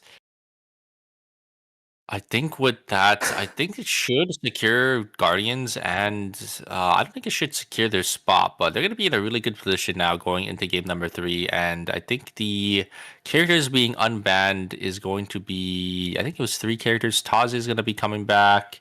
We had Nikki coming back as well, and Adela. Priya still going to be off the table though, and I'm wondering if these teams are going to be swapping over back to the Tazia without that Priya, because the Priya is such a key part in that team comp. And without the Priya, I think a lot of these teams probably don't want to be opting back into that Tazia. So maybe we'll see another different type of team comp, or maybe we'll see these teams repeat their team comp in game number 2 here, or maybe we'll even see some substitutions going into game 3. Yeah, for sure. I think a substitution could definitely be in play now of all times, just because these bans are so weak, right? A lot of heavy impact bans coming from game 1 already, leading into a stagnated Priya Tazia pick rotation. This is one of those times where I think it might actually be a good idea for Team Always Incheon, if they're confident with it, despite the performances we've seen so far throughout phase number 1, bring Luminal in. Blaster, he is amazing insisting on Tazi, and quite frankly, doesn't even need the Priya 90% of the time, and Seraphine can go back over onto Lenny. But if they want to experiment with a lobby that is going to be fragmented, without the Celine as well, right? We don't have a Celine or a Priya coming in the next game. It might be a good chance to start experimenting with that Shoichi if they're confident in what their placement looks like. But I think that also has to come with a lot of discussion on whether or not that risk is worth it, right? I think Blaster has been much more consistent than Lumino. I think you're correct, and I think it's probably the right call to keep Blaster in because, I mean, even their off comp, they still had a good performance, right? 15 points for themselves. So if they rotate back into, the Tazi and Priya ban, I think they still should do fine in going into game 4. But we'll have to see what they do end up deciding on very shortly here. Because we're going to have the scoreboards for you guys, and we are going to go to a break. Because that was our even number of games. It was that second game that we just ended up watching there. You're starting to pick up on some of the things that I see now. I love to see it. Actually, funny enough, I think this is one of the things that you and I are consistently talking about as you have a little bit more casting experience over the course of time. Using a lot more skill names is one thing that I really appreciated, because for me, when I started casting with Fixed Race a long time ago, I tried to kind of pick up on some terms here and there. You're starting to do that now too. I'm really glad that even on ERCS casting, Doritos has become the bona fide term for Astral Trine. It's so funny. Yeah, I love the fact that these terms are just starting to come through. But, here's the leaderboard, guys. 36 points for Team Always Inchan. Looking pretty solid. It's a 16.5 point lead in front of that 5th place team. I don't think it's safe just yet for Always Inchan, so that discussion of bringing Lumino might exactly not be the option for these guys, but it is still a lead that they're going to hold on to for that 1st place spot. PS Guardians in 2nd with 32.5. Everybody else is just sub 20.5. Mergame 3rd place holding that one. Yeah, it's pretty close between 3rd and 8th here. It's really anyone's game. Only I think 11 or 12 point difference that is easily make upable in the next a couple of games here. So yeah, I mean, these teams definitely gonna have to go back to the drawing board that are on the bottom side of the lobby. Definitely have to make sure that they swap up their team comp. They play a team comp that they're comfortable with, and they have a good performance going into the next 2 games. Absolutely. Guys, as Super said, that was game number 2. So we're going to go on a break. So make sure you guys go grab your snakes, go grab your red tea, apparently, and go take a nap or something. I don't know. I'm going to swap it up a little bit because I see somebody in chat mentioning a funny way of saying it. We'll be back here for games 3 and 4 of knockout stage number 5. Don't go anywhere. Take care.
You're ready to get in the game now. The last thing you want is to wait. WD Black, performance storage, purpose-built for gaming. SSD speed that obliterates load times. Performance to transform your game. Expanded capacity to store more. Customizable RGB. WD Black. Because the game never waits. WD Black. Drive your game.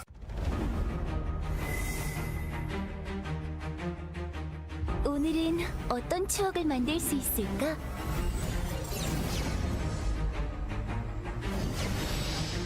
언젠가 오늘을 추억할 수 있으면 좋겠어.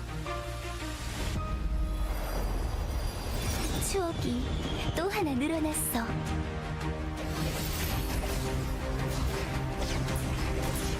오늘은 즐거운 날이 되었으면 좋겠어.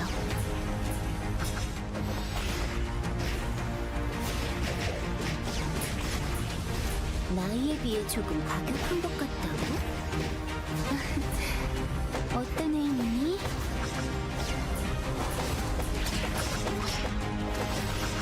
오늘은 꼭 내 마음속에 추억으로 간직해둘게.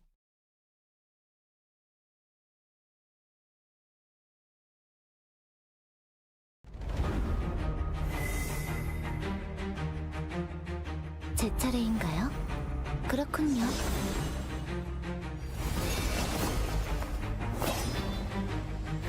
부드럽고 날카롭게.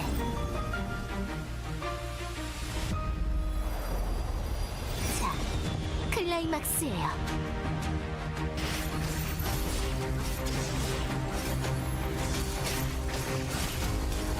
여왕의 스텝을 보여드리죠.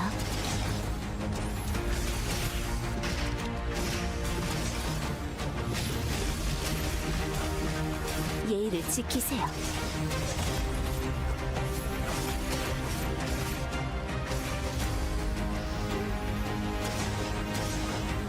수고하셨어요.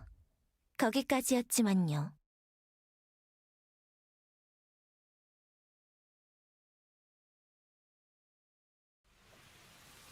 사에도 예법이 있다는 거 아시나요?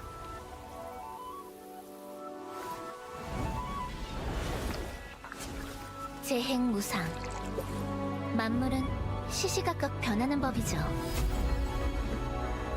차는 아직 따뜻한데 이 고요가 오래 갈 거란 생각은 안 들어요.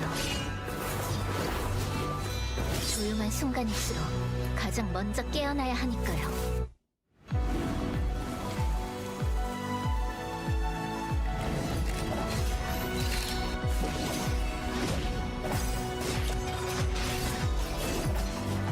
생사결이었으니 미련되지 마시길.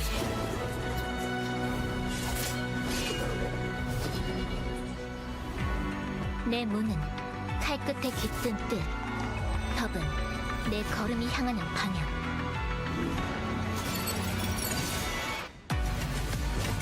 이건 휘두른 게 아니라 쌓아온 거예요.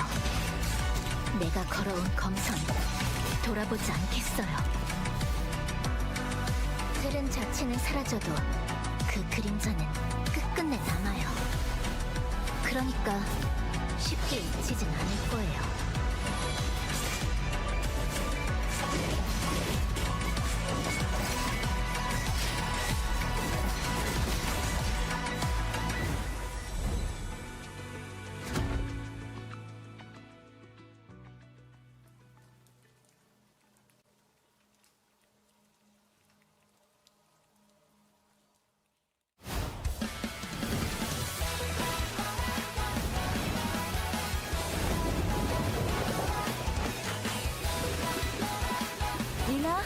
준비 운동은 해야지.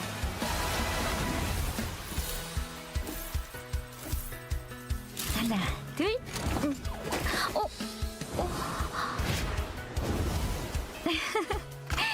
괜찮아. 이따 새 거 사자. Welcome back from the break, everybody. Hope you guys had a good one. Hope you guys got all of your snakes and all of the red tea that you guys can get. Maybe I should go for black tea next time as a reference to Well, we are now coming back from our break for games 1 and 2 of Knockout Stage number 5. That means in numerical order, we should be lined up for 3 and 4. I don't know though, Super. What do you think? Yeah, but that is correct, and we're gonna just jump straight into it here. We do have the 2 bans coming in. It's gonna be Priya, banned still from game number 1, and Celine gonna be banned from game 2 here. So 2 bans coming in. Let's see what these teams end up swapping to. It looks like all the Adelas are gonna be back on their character here. Seiko, Key 5, and G-Work all gonna be locking that in. Nikki is gonna be coming back as well. Are we gonna have a third Nikki here? We do see a lot of team comp swaps here. Wales are gonna swap over. Looks like E8 is going to go on that Razi. Fauna gonna be on Ekion. I don't think I've ever seen him on Ekion before. Right now we'll be playing that Adriana. Oh, okay. This is going to be pretty fun to watch. Yang Yuweo is just opting to completely swap things around. We did expect something like this because of the Celine ban coming in, but I'm surprised we're not seeing something like Green Apple Tsubame. Because Green Apple actually made his debut onto the ERM scene with an incredible Tsubame performance. They're not opting to go for something like that. Opting to go for the Adriana instead, E8 on the Razi, Fauna on the Ekion debut. That's going to be pretty fun to watch. I do also see Mer Gaming bringing in Chenyang. That means the Lennox is in play. A very, very old Eternal Return classic for a tournament. This player has played competitively since like pre-release season 4 or 5. This guy's been around for a very, very long time. Really glad to see the fact that he is going to be starting out with the Lennox. I'm gonna have a 4th Adela as well. It's gonna be Hisaki on that Adela. So 4 Adelas. And Damien, they're not gonna be swapping back into that Tazia. We're only gonna have one Tazia team when Tazia's gonna be back on the table. It's gonna be always Inchun. Still sticking with that Tazia and Nikki, but this time, like you said, they are gonna be having that Lenny as their substitution for that Priya, and Guardian's gonna be on that Nikki as well. So we're gonna have 2 bans coming in for game 4. It's gonna be Nikki and Adela, and these 2 characters, I mean, it's no surprise that these 2 characters are going to be banned together. Real quick here, just as a note, I do see the healing drone onto the Ekion. This is a good Sidewinder again. Usually when you're running something like Black Mamba King, it tends your Divine Retribution? I forget what it's called, but you know what I mean. It's not going to be the healing drone for the Black Mamba King. I think most Ekions these days are on that Sidewinder tank, because Sidewinder actually does a decent amount of damage, and you know, from the slow overflow is just yeah, exactly. We are gonna have a Kenneth pick. When was the last time we've seen Kenneth, you know, competitive here? It's one of those characters. One of those characters that I mean, in the early seasons we saw a lot of. But, you know, one of those characters that we haven't really seen much of anymore. So hard to pilot. And a lot of teams know exactly what the character is capable of doing and the range of how he navigates. We haven't really seen too many successful, huge flame crushers, despite a lot of teams getting grouped up for a majority of some of these fights, right? It's actually the Stranger Things. Oh, that's really annoying for Seiko. He still is going to get taken down. E8 in a little bit of trouble himself. E8? But the Razi oh my god. Pretty good at He's just able to turn it down. What are we doing, boys? Razi is really good against melees. They have full items, guys. That's a little bit weird. I mean, was straight into the hands of the Adela. There is the full combo, but it's not going to be enough. Osu is on that demo, so they will be able to just be really tanky and actually live there. But yeah, I mean, Razi is really good into these melee characters, able to dodge out, you know, those key skills. Especially, you know, a character like that Suo who has, you know, all those skill shots there. So very nicely played by E8. It looks like we're gonna have 2 different team fights on our hands here. Great stun coming out from the Nikki. Great blink away to get themselves to safety. And it's gonna be Team Guardians just playing this fight to a T. But wait a second, the Aiden is gonna get a lot of value, but the ultimate's gonna come down from the heart. It's alive, and they're gonna be able to out trade. They're gonna only get 1. Try to parry, but it's not gonna be enough. Oh, that's but really they do funny. get a kill, so it's not too bad for the side of I think Team Out of the Blue there, as they do end up getting an extra kill. Osu is trying to run away as well, but he's about to get caught out. Down they go, and the entire team is gonna wipe for Team Damien. Unfortunate. Kenneth blacked out a little bit. He couldn't do much during the fight, and another fight up on the south side of the map. As Big Tim, he needs to try somehow turning this fight, but up against these 2 members, you're not really gonna be much. Rakun already taking them immediately down. Young trying their best to run away. I don't think a Nikki has enough damage right now, especially when for Lennox. It's an option for you to press that recoil button. It's not necessary. Oh, great. Ultimate coming out from the Nikki to lock up the Aiden there. Nasuwa will be there to follow up. Insider going to be able to get a nice kill on. Oh, the Bear's going to stun 2 players. Wait, and Rocket dying. yeah, Rockin is going to go down once more. The ultimate coming out from Misaki is not going to be enough to kill the Nikki there, as they will be able to get themselves to safety. And Asuna going to be able to get that full as well. Probably by far the bloodiest game we've ever had this entire phase. That's insane. Seiko about to get taken down as well. There's Yukimura who's going to be able to find it before the castling comes in. The Phantom auto attack, I love it. Call it. Bosu trying their best. Oh, nice play coming from E8. He actually might be able to turn this. He actually might be able to turn this to parry. Oh my god! And EA just outplaying the living crap out of these melee players, dude. That's what Rozzy is so good for. God. This is why I hate playing up against Rozzy as a melee enjoyer. Bintum in the thick of everybody, trying to do what they can, but he's gonna get knocked down. Key 5 trying to turn it around onto Rockdoom, but not gonna be able to find it. Chenyang trying to stay alive against everybody from Big Game Hunter. But a beautiful roundhouse straight into the quick spin. Rockdoom my god. Huge Tonfa skill coming out from the Yan, just so well played, able to get that roundhouse kick into the wall on that Lennox, and then the Tonfa skill on the Inky from the Sylvia to keep themselves alive for just a little longer, because I think if that Sylvia got the bite combo off there, I think they would have been able to turn the fight. The Yan would have went down, the Irem already went down, and then the Adela probably would have went down to follow, but just able to timed that perfectly to swing it back into the favor. I'm getting knockout stage 3 game 4 vibes right now. Big Game Hunter, they're in last place at the moment.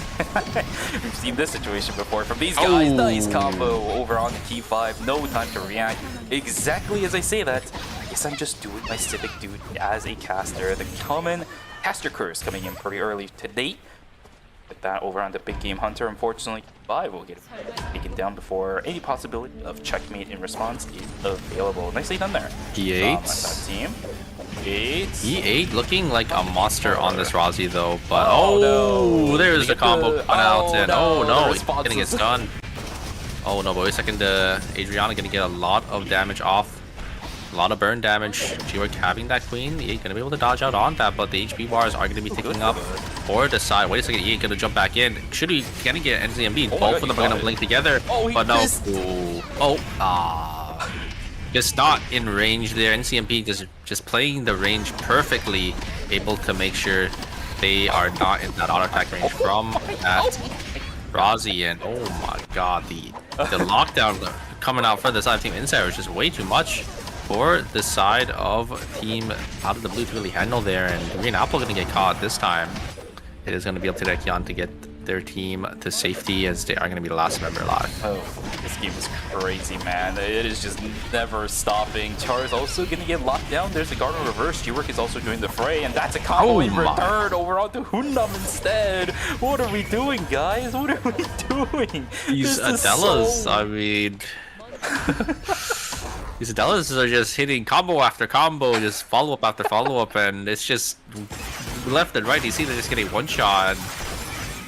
Wow, I mean, there's just not much you can do when you get locked down in that Adela combo there. It's just so much damage, so much burst damage, and yeah, I mean, the game is finally gonna start to slow down now, as these teams are just gonna slowly start to make their ways through these kiosks to get their buy-ins. You know, gotta get their force for buy-ins. But Lennox, unfortunately, gonna get caught out by the side of Team Mer Gaming. Great CC coming out from that Leon. Great surfs up to lock down that Lennox, as it is going to be the side of Damien that is going to be able to get the kill and set up for that Alpha coming in on very shortly here. We have Team Out of the Blue. Looks like they're actually just going to give up the Alpha here, as Team Wales is going to slowly start to walk up and grab that. And, oh, a huge double flame crush actually going down the side of Team Big Game Hunter. They're just going to look for an angle in. Key 5 already getting chunked down. They're going to go down. I'm going to be able to get a double knockup. That's not going to be enough. The sustain coming out from Kenneth is going to be able to keep them alive, as the damage is going to be there. A nice knockup coming out from that Kenneth. It's a nice nice clean 2 kills coming out from the side of Team Damien. Bro, what are all these Adela games, man? G-Work trying to fight it out up against Zico. Checkmates are going to be traded out between the two players.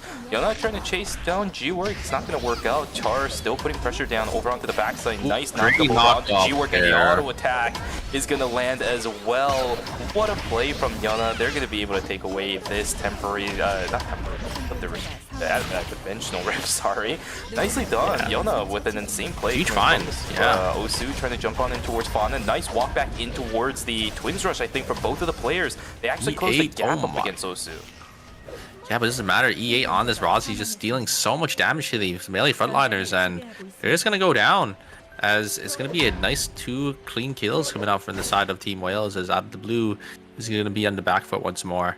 But yeah, I mean, I just want to talk about the Rift. I mean, it's a huge find from Yona on that Zua, able to get that max range Don Quixote there onto G-Work. So very nicely played. We do have Guardians going to look for an angle on the side of Wales, but it looks like Wales is just going to slowly back on out of there. This team up as well from Wales, we usually see it paired with the Mage as their third slots, or it's like a different ADC, but seeing it being paired with the Rossi instead of like a Subama is definitely a little interesting here. Here's the full combo coming out. Asuna is going to get caught out, but a great flame crush in response there. The checkmate is going to be used, and the Scylla is going to go down to an auto attack from the Sua, so now this is going to 2v2 here. The Sua versus the Kenneth here, who's going to come out on top. The explosion on the body is actually going to be able to chunk down Yona there, and there's, oh no! Nicky's gonna fall. That's gonna be a minus 200 for the side of Team Insider. That sucks for Insider. Yona just walks in and knocks down the Cecilia, but it's too late. There's way too much pressure from both the Leon as well as the That is a God. Centipede just cannot play the game. There's so many freaking a monstrous in this game. That's a triple Fury jab. Another triple Queen coming in. What is happening? Where are these Adelas coming from? Hikasi is still getting turned right back on. Oh, wait a second. Shikimori gets traded out, but Hunam on the backside is able to at least get a trade in. But Jack Lee, he's on the 8, and I don't think the Yan can do anything. Down he goes. What the hell is happening? What is happening? There's so much 3-man combos. We saw the 3-man roundhouse kick into the wall to start off that team fight, and then immediately gets third party. Unfortunately, gets the 3-man queen coming out from the Adela from Hisaki there. There's just so much going on in this game. Like, everyone's just able to get everyone's just getting hit by, you know, these 3-man combos, and it's just fantastic to watch. And these fights without Nikki are lasting, sorry, not the Nikki, but the Adelas are lasting so long that an Adela is able to walk in and clean up. That's what I feel like this entire game has been all about. Teams without the Adela starts the fight takes too long, Adela walks in, triple queen, double queen, 1 queen, I don't know what it is, but they clean up the fight and we just say, oh my god, what is that? And while the Adela is cleaning something up, another Adela walks in and it gets a 4th party. This game is chaotic. This is so funny. Half the lobby has an Adela on their side. It's the X factor coming in for every single one of those teams. And by the time you can realize that there's another Adela starting to pile on in, you've already wasted all of your resources and your attention is elsewhere. You cannot focus on these Adelas. They're all top tier. Well, these games are going so funny for me. This is not what I expected for Knockout Stage 5 at all. Yeah, there's just been such good plays from all these teams here, and it's just amazing to see, you know, these 3-man, you know, combos coming out from these teams. And here is the engage. Not gonna be able to get anyone. They're gonna look for the IREM here, and the combo isn't gonna be there, but the third party is gonna be there, and a great roundhouse kick into the wall. Looks like it was the perfect macro coming out for the side of Team Out of the Blue, as they are just gonna rotate themselves around and just position themselves for the perfect third party. And here is the Nikki combo coming out once again, but no follow-up coming out for the side of Team Always Inshan. And it's going to be Team Guardians that's going to be able to completely run over the side Team Always Inshan, as the Taz is going to be the last one, can be forced to get themselves out of their Team Insider. Did end up taking the Rift into, and then did end up getting it for free, so they're actually able to get the res completely for free, so no minus 200 for the side Team Insider, as they do get an item as well. This is the first time we've ever seen 4 Adelas inside of a squad environment for Eternal Return Masters. This is hectic. It really is. The moment there is one single Adela, it feels like these fights, you can't predict what's going to happen, because you can't tell whether or not it's going to land. It just swings back and forth, because if one person gets hit by the Adela combo, they're going to blow up. and then someone else can get hit by a Adele combo, and then they're gonna blow up, and it's gonna go down to like a 3v2, then a 3v2, and here's the full combo, but a great buffer coming out from Osu there. Insider versus the side of Team Out of the Blue. Looks like Insider's gonna be on the back foot, and a huge electric surge coming out from the 8, and the 8 is gonna jump on in, but it's gonna get locked up, but they are gonna go down.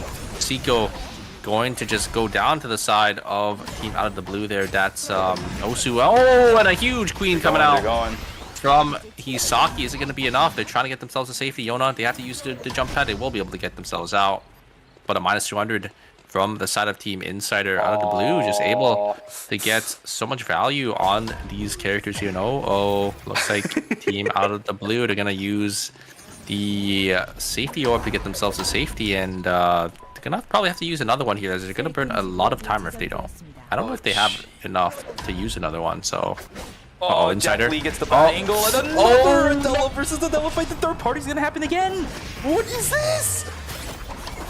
I give up, man. I give up. Get on up. Gonna get killed. Oh. I'm losing it, super. Insider lose one, and I think Team Big Game Hunter also lose one. This is a little unfortunate. They just ran into each other at the worst time, because there was another team just walking up with them from Fawn there. And oh, a great spring trap coming out from Cenifine, gonna be able to lock down Fauna, bring Fauna back in. But Akion, one of those characters that is just really slippery, able to get themselves on out of there, and E8 gonna provide some support with that ultimate to make sure they don't push in any farther. So it looks like Team Whales are actually able to get themselves all on out of there. Look at the items of the side of Team Guardians, and ZMB already sitting on 2 blood. It's going to be that weapon and that Burgundy, so they're going to be looking really strong. Insider going to try to get that res. No real safe res spot just yet. Look how many teams are in this top part of the map. I think all teams are going to start to prepare for Wickline, either going to be spawning in school or fire station. I think it's coming into school, as there's already a team that is prepped for it. 4 Adelas in this lobby, 3 teams all around this school, maybe gas station area as well. 1 inside of Forest. If they start walking up, we might actually have 4 Adela teams looking to contest for this Wicca line. Out of the blue, kind of hanging around the outside. This Wicca line has no chance to stay alive any long time in Lumia Island. There is so many one-shot potential. No! Oh! No. They knew they were in there too because of that jump pad. No. That is a disastrous VLS from Big Game Hunter. They land right into the hands of Insider. That's the easiest double queen full combo from the Adela. Seiko is just able to get both of them instantly and able to get a nice 2 clean kills for themselves. I love it. This game has been quite the roller coaster of emotions and plays here, I would say. But it looks like Team Insider, they still haven't got their sewer back up yet. I think they want to save for that blood. They have enough blood. They have enough for that blood on that Nikki, but they need to get the res. I think they're going to be walking down here to get the res here in school. I don't think they have enough credits, because they would have definitely dropped that VLS system or that kiosk already. We do have Guardians. They do have that Wicked buff. Gonna start pressuring some of these teams, but all these teams are gonna say no thank you, and they're gonna start to slowly walk away. And I think they're definitely gonna try avoid this team. And Seiko getting, or no, Hisaki getting caught out here, as the rest of their team is a little too far away. You have Mer Gaming that is going to send it onto the side, or Team Damien here. I think Kenneth has too much getting value here with the Silicon here too. Yeah, they're getting poked out by the seller, getting so much damage, but there's a third party. Team Guardians should have saw what is going on here off of that that oh my god, they're console vision, and they're just gonna focus down this Lance, and Lance is gonna go down, but Guardians is here for the third party. Are they gonna be able to find anything here? Team Damon is gonna have to completely split, but a great buffer there on that Parriage Uppercut. They're gonna be able to get themselves all out to safety. Guardians gonna be forced to invest a lot of time, or same thing for the side of Team Damien. Mer Gaming, they did end up losing one, but they did end up getting out. Maybe they can get the the Lumi res, but it looks like there's going to be teams that are going to be able to contest them for it. We are treading into no man's land. We are treading into uncharted territory for this game, pretty much. Everybody is chasing each other into the red. We have Adelas everywhere. We got a Sua sitting on the Peacebringer as well. Pacing is looking pretty good for Team Insider, despite all of the little mishaps they've had to deal with every now and then. Now Youngju Whale's trying to deal with this. There is an Adela on the other side. Fana needs to be real careful about this. They know exactly how these one-shot compositions work out, but Fana's getting a lot of value. Seiko doesn't have the queen set up. Now he does, but it might be a little bit too late. Nice blink away from the Razi, and now Seiko's in a whole lot of trouble. Oh, he gets the tag with the queen! Oh, down goes the main DPS of Team Youngju Good Whale's spell shield. They get the execution bonus as well. Finally! Oh, but the damage. Seiko falling down. Fana is still really healthy, but the problem is he's up against they can't Sua. kill. That's the problem. The Sua has way too much value in this fight. Green The Apple body trying to do what might go down here. Seiko, Trying to can he get killed out? Oh no, Byung goes Wait, down Byung goes too. down? Fana, Oh no! Yona needs to somehow fight this out. Can we see it from the Sua? They're trying to do what they can. The auto attack's not gonna be enough. The Don Quixote not there to heal back up the Sua. Oh no, I don't think Fight. Yona should have went for the res there. If they went for the res, they definitely needed to stick it fully there, but Fana was there to just deny the res, and I just spent so much time, so much downtime, as the Sua wasn't really doing anything in that team fight, and that let the Nikki go down to that Adriana, and then once it becomes a 2v1, it's just a little too hard for Team Insider to really turn that there. So a little unfortunate. Team Insider is gonna go down in 7th place at night 5 here. There is still so many teams that are alive, and oh no, Rocket out here, but it is gonna be that flip to get themselves onto safety. I think they should be able to get away, but it's gonna be a little tough for them. And oh no, it is gonna be the Felix getting caught by Damien. There's so many teams in these zones, and Fauna getting caught on the other side here, as Wales is going to be down 2 members, as EA did end up dying to Insider a little earlier. They're trying to get that Luby res, but it's just gonna be completely denied. Like, man, they just never stop appearing for some of these teams. It's crazy how often you're just walking into another team, and then while you're running away from that team, you go into another team, you run away from that team, another team is there too, you lose a member, and then all of a sudden you walk into another team, 3 teams are there, all of a sudden you just get wiped out.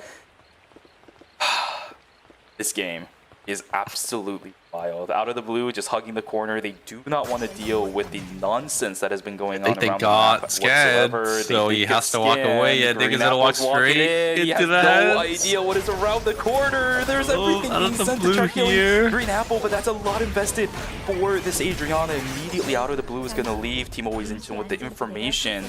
You'll be able to take the kill, and this is where information becomes so crucial to your survival for the remaining 4 teams left. The map is open. 100%. I mean, you need to know how many teams are in this zone, because you could slowly start to stall out with these safety orbs. You definitely don't want to be in that spot where your team is getting third-partied. So gotta be a little careful here. Looks like Team Out of Blue is going to use some of their credits to get their buys, but a huge spring trap is going to be able to hit. That's Aiden a little too early. That electric is going to be used, but is not going to deal really much damage, because Nikki is just going to be able to tank it fully, and then Aiden is really getting chunked down. As he, on the other side, Blaster is just going to be able to get Osu there, and the Aiden gonna fall as well. It's gonna be an easy, clean 2 kills coming out for the side of Team Always and Shun. I think the item difference was a little too big for the side of Team Out of the Blue, but I mean, just very nicely played by the side of Team Always and Shun, able to catch out these 2 members, and it's gonna be a 3rd here as Hisaki is gonna fall. The checkmate isn't even gonna come out, as Blaster's gonna be able to finish that one. The problem is investment on the Caltrops for Blaster. That's 1 utility. Oh, the triple dive into the triple surfs up. They kill him. Can he turn it around? Jubong is actually the first one to fall. The shields and the heals are there. Centipede somehow stays alive. The crowd control isn't enough. I think they can get it because it's Sicilla. They don't have enough damage. How do you win this fight? What are we watching, man? What is happening? I mean, it was a 3-man surf's up, but there's just no follow-up for the side of Team Damien, right? It's just a Cicilla that can just throw Wilson out, but I mean, yeah, there's just not enough AoE damage to really follow up on that 3-man surf's up, and Lenny is gonna be there to just instantly pop the heal win to keep their team alive. Oh, yes, Guardians is pulling an Insider right now, dude. Do they know? This team always into though. We haven't seen this for quite a while now. They are getting a little bit finicky with it. They sense something with their spidey senses. The recon drill will actually be able to figure it out. Nicely done. Oh my god. But yes, this is what a game. What a game. This game has been pure cinema. I mean, 3-man knockups, 3-man queens, 3-man stuns, but it's gonna come down to our final two teams here. Always in Chun versus Team Guardians. Who's gonna come out on top? A huge spring jump coming out from Centipede gonna be forced. G-Work is really gonna be forced to use the blink, but here's a combo. They're gonna try one-shotting Blaster, and they do end up getting him. But wait a second. They are gonna try turning it here. Always in Chun. Gonna try looking as TMB is a little too far away, but G-Work just gonna be able to kite back so well, and they're gonna be able to keep themselves alive, and that is gonna be it. Pop goes the timer, and that is gonna be ES Guardians coming out on top. Despite the early mishap, I mean, G-Work being forced to use their blink away, but just baiting Team Always Inchun into him. And there's the lockdown, the Nikki ult into the Adela combo. Just very nicely timed as well. It was, I think, for almost the full stun duration there and knock-up duration from that Adela and Nikki. After all that, end up winning with an Adela Queen combo straight to the face of a Tasia. How poetic is it that that is how we end the game? And finally, you're able to get away from all that chaos, and now you're tranquil. Oh my god. This is tranquil now. What a game. What a game. 3-man stuns, 3-man knockups, 3-man queens. Thunk, thunk, thunk, Nikki, thunk, Adela, Adela just turning team fights. I mean, it just had everything. E8, 1v2 in Research Center. It just had everything. I have a strange feeling that we've had some illegal boards in Lumia Island. There's way too many pawns up on the field. And probably multiple queens also really shouldn't exist, but we got multiples of that. So I guess the Chess Federation is going to have to update some of their rules. We are looking at a completely style of setup on the board for chess. Yeah, Wow. I mean, I think with this game, though, it definitely should secure Always Incheon and Guardians, I think, spot in the top 4, just because these two teams already, I think, had a decent lead over the rest of the lobby. And it's going to be Guardians and Always Incheon coming out on top this game. So, once again, in the top 2 spots. So, I think these two are probably good to go. But the rest of the lobby here, they need to step up the game. We're going to our final game here, and it's, you know, these teams, especially, you know, teams on the bottom side. I think, unfortunately, I don't think Team Merg Gaming, Team Insider, I think those two teams aren't doing as well as the rest of the lobby. Definitely need to swap up their strategy maybe for the final game, especially because Della and Nikki are going to be banned. Also, Team Insider are not going to be able to have their comfort team comp here for the final game. Coming back. Is going to be back for game number 4. We know a ton of teams, especially now with the limitations on the Nikki as well as the Adela. We might actually end up having 5, maybe 6 teams default over onto the Priya if they're comfortable with that kind of composition. Yangju Whales will most likely be back onto their classic composition because the Celine is going to be coming back out of that ban.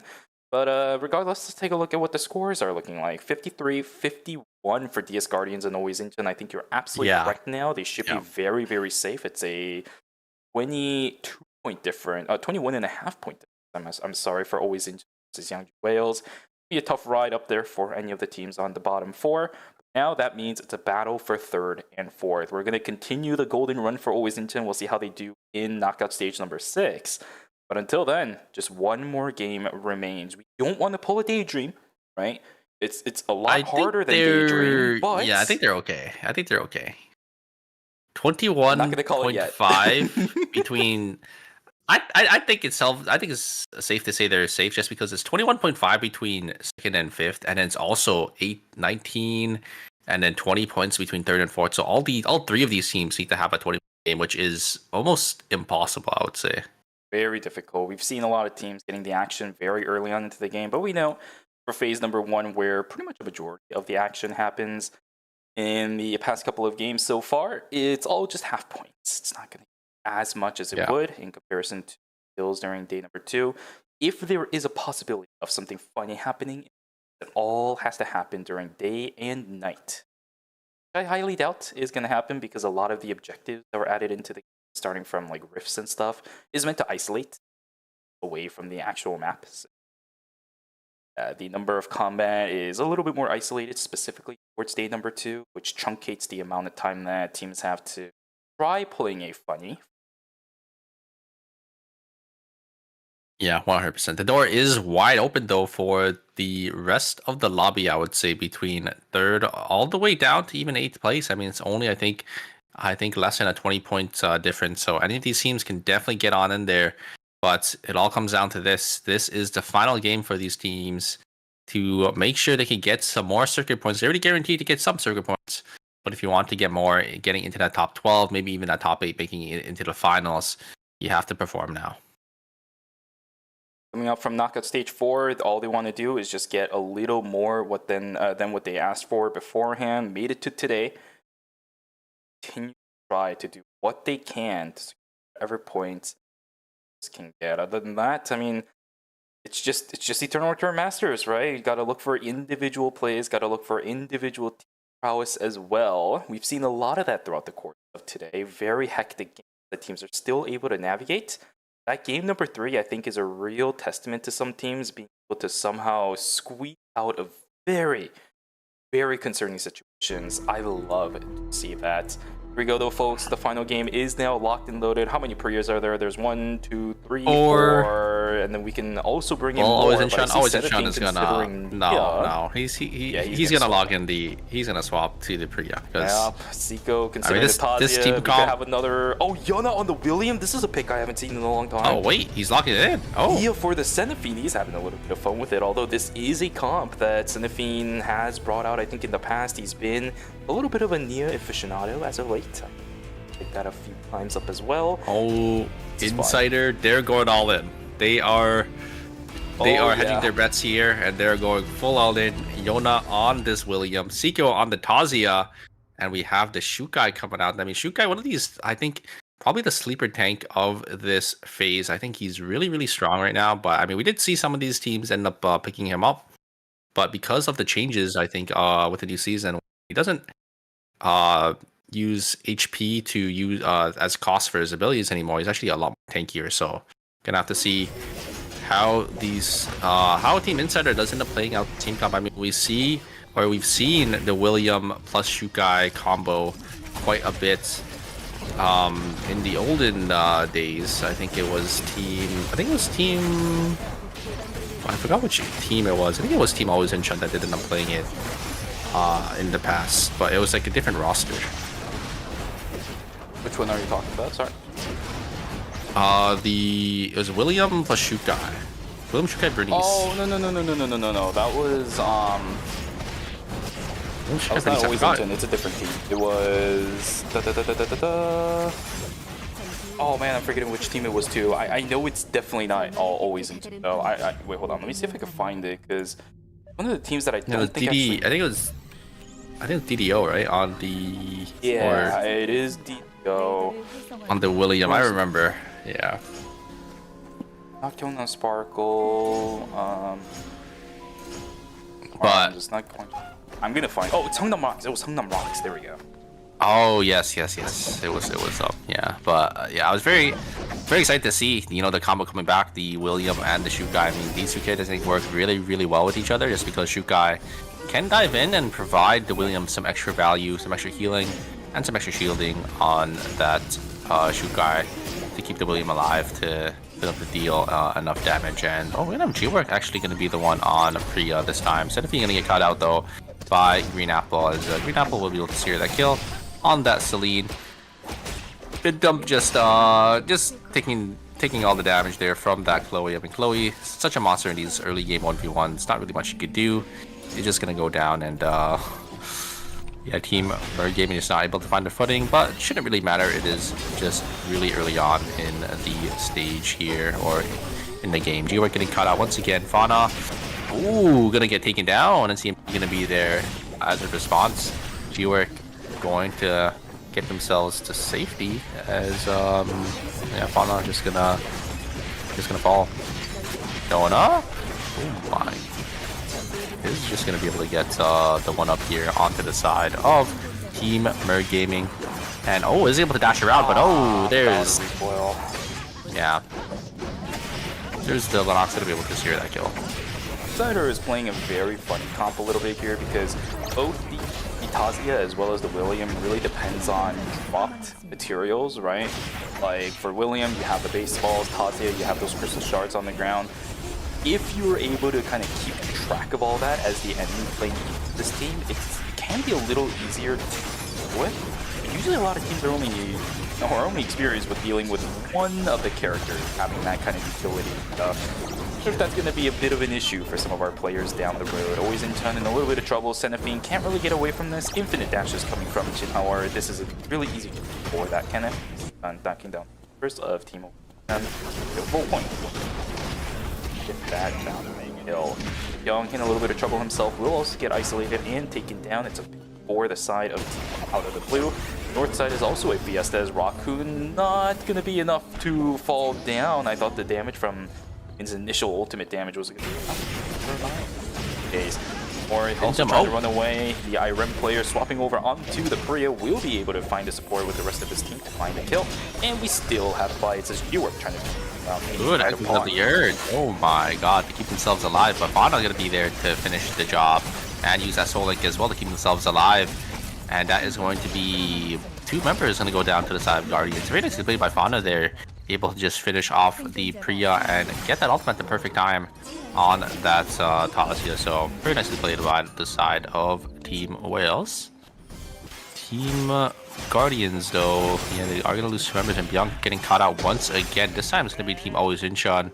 I don't know where the Shukai can go. The Shukai is just going to block off their exits.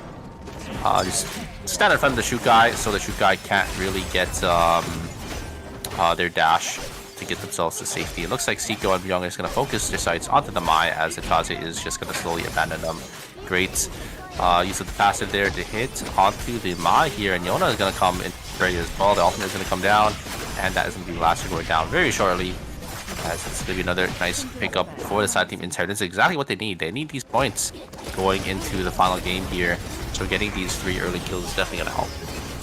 Yeah, the early game still as hectic as always. We got 10 seconds to go until day 2 is going to hit, but we still don't care. Fights are still going to happen. Meteorite at the south side of Duck. These are looking for DS Guardian, up against Team Demian. That's a double Q coming in from the Kenneth. It will push away the members of DS Guardian, not before a duck dive lands over onto the Tazia. G-Work has no mobility, whatever to speak of whatsoever. Seiko. Much easier for G-Network to find the fight. There's the... Seiko oh, wait a second. Is gonna use the totem to get himself out. Yona will be able to knock down Fana with those baseballs.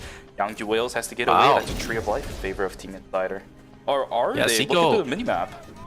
Oh yeah, it's a little unfortunate. It's the third party here. It's going to be Merc Gaming that is going to be able to secure for themselves, as Team Insider is going to be forced on the back foot. Is going to get pulled up as well. I think that is going to be it. The Soul Shield is going to be invested. I think the Shukai is going to go down there. Nowhere for the Shukai to go, as I think the Tree of Life was given to the side of Team Merc Gaming to get 2 objectives. Looks like a meteorite in a beach and a tree in forest. So a huge swing for the side of Team Merc Gaming.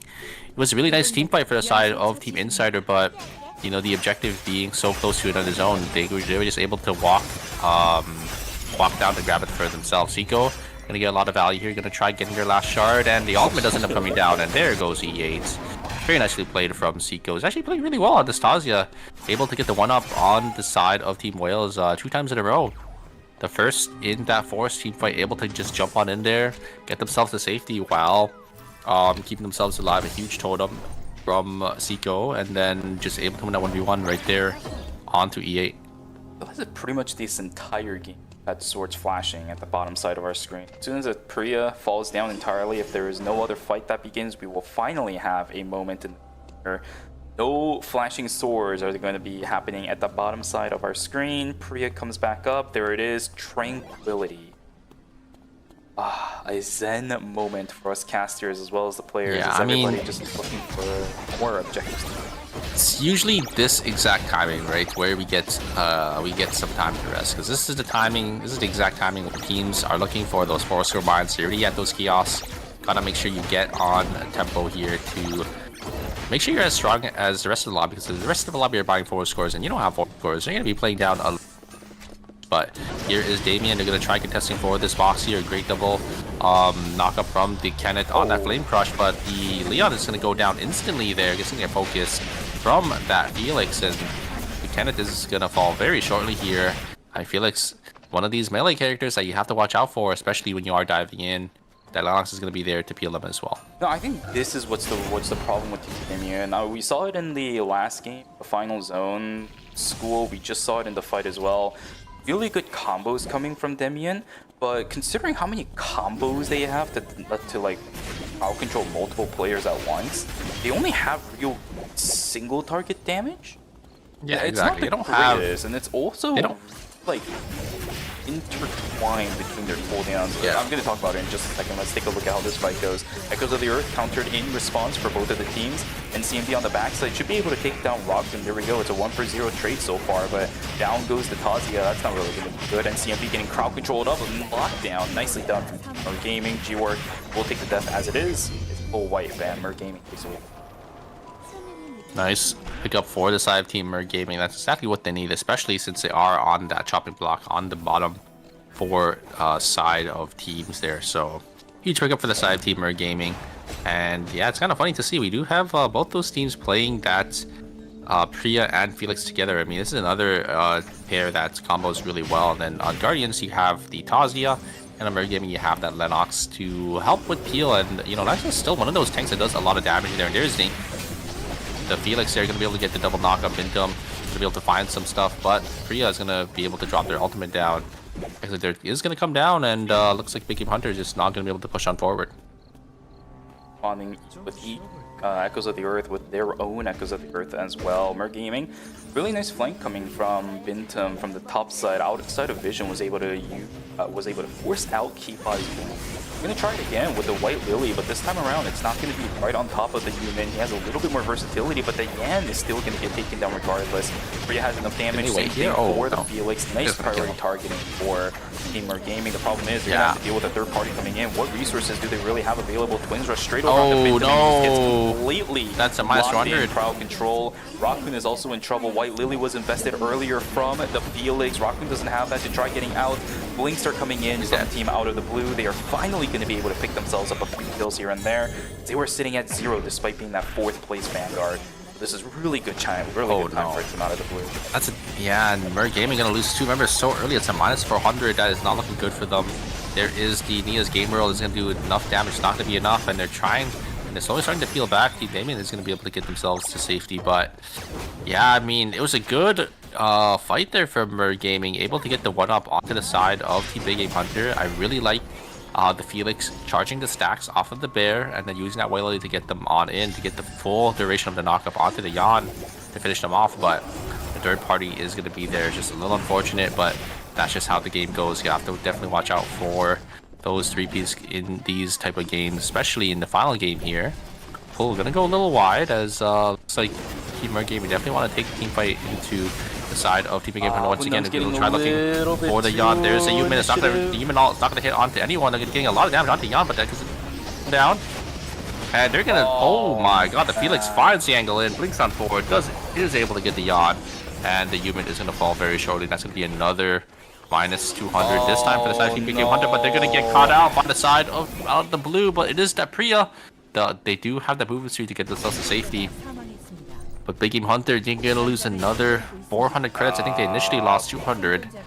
So they're gonna slowly start to fall farther and farther behind this game, and their chances are gonna slowly start to slip away. Problem is, they don't have that X factor this time. There is no Felix for them to turn things around. They don't have that big like factor to their team composition. It's just a standard front to back. I'm honestly surprised that they're pulling something out like this. They didn't have that fun of a time with this composition game number 1 either. It's the exact same situation. Again, Dimensional Rift now taken by Team Big Game Hunter. They will be able to get the reses without utilizing any credits, but now they're going to have to fight into Team Mer Gaming again. They're right around that Dimensional Rift. This is not going to be fun for Team Big Game Hunter. They're trying to call in items now to maybe get some kind of advantage going into this into this dimensional rift, but I don't know if that's going to be enough to out-damage Team Game. A fight for the Omega already taken. Down goes a Shukai. I wanted to talk about this because this character, yeah, he's very tanky, but he can't just tank everything. Xenophine just completely gets obliterated by Seiko and Yona. Team always into and getting a little bit too complacent. Let Xenophine get taken down way too early on into the fight. +1 does not matter. They have the damage to get it down. 5 transitions over onto the Tazia, 4 onto the William. That is plenty of damage to kill Ania. Fortunately, the Shukai going down, so will be a -1 for Insider, but a huge find from Seiko. They have the double buff here. Ooh, Seiko gonna jump on forward, getting a little too hasty there, but a great totem there to counter the ultimate coming out from the human, and a huge double stun coming out from Seiko. And then it's going to be a nice 2 kills coming out in Big Game Hunter. Another -400. Look at their credit counts. They're not going to be able to get their teammates back into the game anytime soon. But wait a second. Insider getting third-partied by Damien. They do have that Leon, so they have to get themselves to safety here. I think they, with this White Lily, they should be okay. They're actually going to use the White Lily to actually get themselves into Warehouse. But they're going to be able to walk it off here. Very nice from the side of Insider. Looking really strong. They have these transitions. They have the double buff from the stuff. You can see the swirling purple buff under them. So it's definitely a team that these teams have to watch out for. God. And for Team Big Game Hunter, I think their luck may have ran out. We had such a good turnaround during knockout stage number 3 and knockout stage number 4, but they are out of time and out of luck. I think that's going to be it. Big Game Hunter was one of the worst series of their entire Eternal Return Masters career. That's not that many because it's one of their big seasons, but oh man, that is how they go out. I think that's the second time they veal straight onto a team. That's still unfortunate. That did happen in a game. I think number 1 or 2 as well, but that's just how it's gonna. Yeah, that's just gonna be how it goes for the side team Big Game Hunter. A little unfortunate, but still gonna be able to secure some circuit points for themselves. So still have to be pretty happy about their performance, since it did come out from such a lower knockout stage. Yeah, they worked their way up from knockout stage number 3 in their debut season team roster, and you know what, getting themselves some circuit points, not that bad of a situation at all. Hopefully we can see them in phase number 2 with a little bit more of a polished up of executing this specific composition. I want to continue it later down the road. I really loved their Felix version of this composition. Yeah, I think Felix had so many good comps with. Yeah, I'm surprised they're not playing the Felix Neon instead of this comp. Yeah, I don't think they have Marlon as the. Oh right, it's a sub. I see. They are, but yeah, Mori and had some really good plays as the Yan IRM, but this time around with their third, if it is Marlon, then all the more reason. I'm confused why they did. But if it isn't Marlon, that's the. Yeah, it looks like it's gonna be Team Wales just gonna slowly start to move themselves on in Chapel, but you can see Team Damien. They're sitting in Cemetery there, so they might be able to catch Team Wales off guard. We do see Team Out of the Blue. I think they maybe want to take this team fight here. You can see the item difference is going to go to the side of Team Out of the Blue. So only that Felix that is really strong on the side of Team Gaming. So maybe definitely look for something, but Felix can definitely rip this demo to shreds. There is that red box going to be going down here. The pull is going to go a little wide as there's the engage coming out from the Felix. It's going to land onto the demo, but there is the protocol being invested, and I think the box is definitely being placed. You can see the Lennox is really getting poked down, really down to half HP. On the other side, Insider versus Team Guardians. Who's going to be able to get the wick line? It is going to be secured by the side of Team Guardians, but Seiko is going to be able to find the angle onto the back. Actually, no, Insider is going to be secured, and they're going to be able to get 2 kills here. Oh my. Insider having the game of their lives, and this is exactly what they need in the final game to qualify. Oh my god, they're doing it with an all Hail Mary composition. They are doing it. They have the advantage of all teams to finish the game. Fauna in a little bit of trouble, 76 HP on the Nina. Will eventually get taken down. Nice bait from Gyeongkwae. He tried to keep Fauna in place as long as possible. Up on the western side of the map, again, another fight inside of Chapel. As a third party's going to come in, always into in a whole heap of trouble themselves.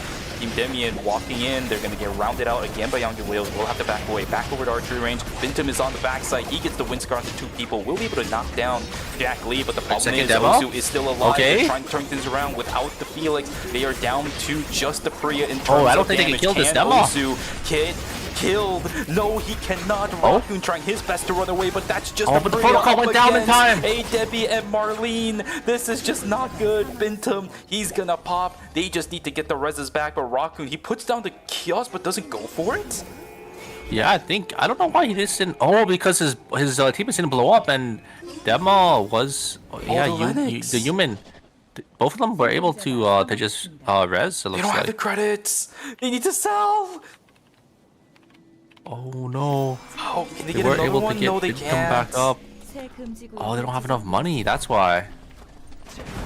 Is in such a good situation too. Look at this, 12.5 points. They are sitting right at the cusp of 5th place.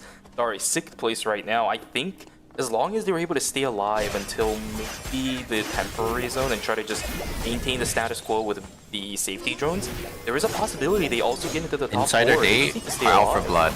They're out for blood here. But Zico is going a little too deep and is going to be forced to use the totem. There's the ultimate coming down. There's the full combo. Zico is going to be able to jump themselves on out of there. And Yona has the fastballs. Look at the damage coming out from this Willem. Is going to be enough. Is going to be forced to blink on away. Zico going to be there. They won't be able to get the human. They are just so strong. They have the Wake buff. They have the double Alpha Omega buff. They have Zico on the blood. They have Yona on the blood as well with that Burgundy. I think they just took out their wallets and they just slapped the blue in their face. Yeah, but Zico makes a positioning mistake, gets caught out by the human ultimate, but somehow is able to dash out into one area where there is very, very low pressure from the entirety of Out of the Blue. And then Yona also makes a slight mistake where he over chases trying to kill the Priya, but they have the wallets. Yeah. They have it's not really the wallets. Out of the Blue is also really strong, but it's just I think the buffs, right? The Wick line, the Alpha Omega buff, I think is just a little too strong together, especially. Yeah, they were able to catch. They definitely got the positioning, and oh, there's the combo on Guardi. They're just gonna go down. But wait a second, they try to find an angle back in. Charles is able to get the Chloe down, and oh no, the third party's gonna be here. Always Inchun is here at the perfect time. I think they can just get the Tazi, and there's the Tazi. It's done.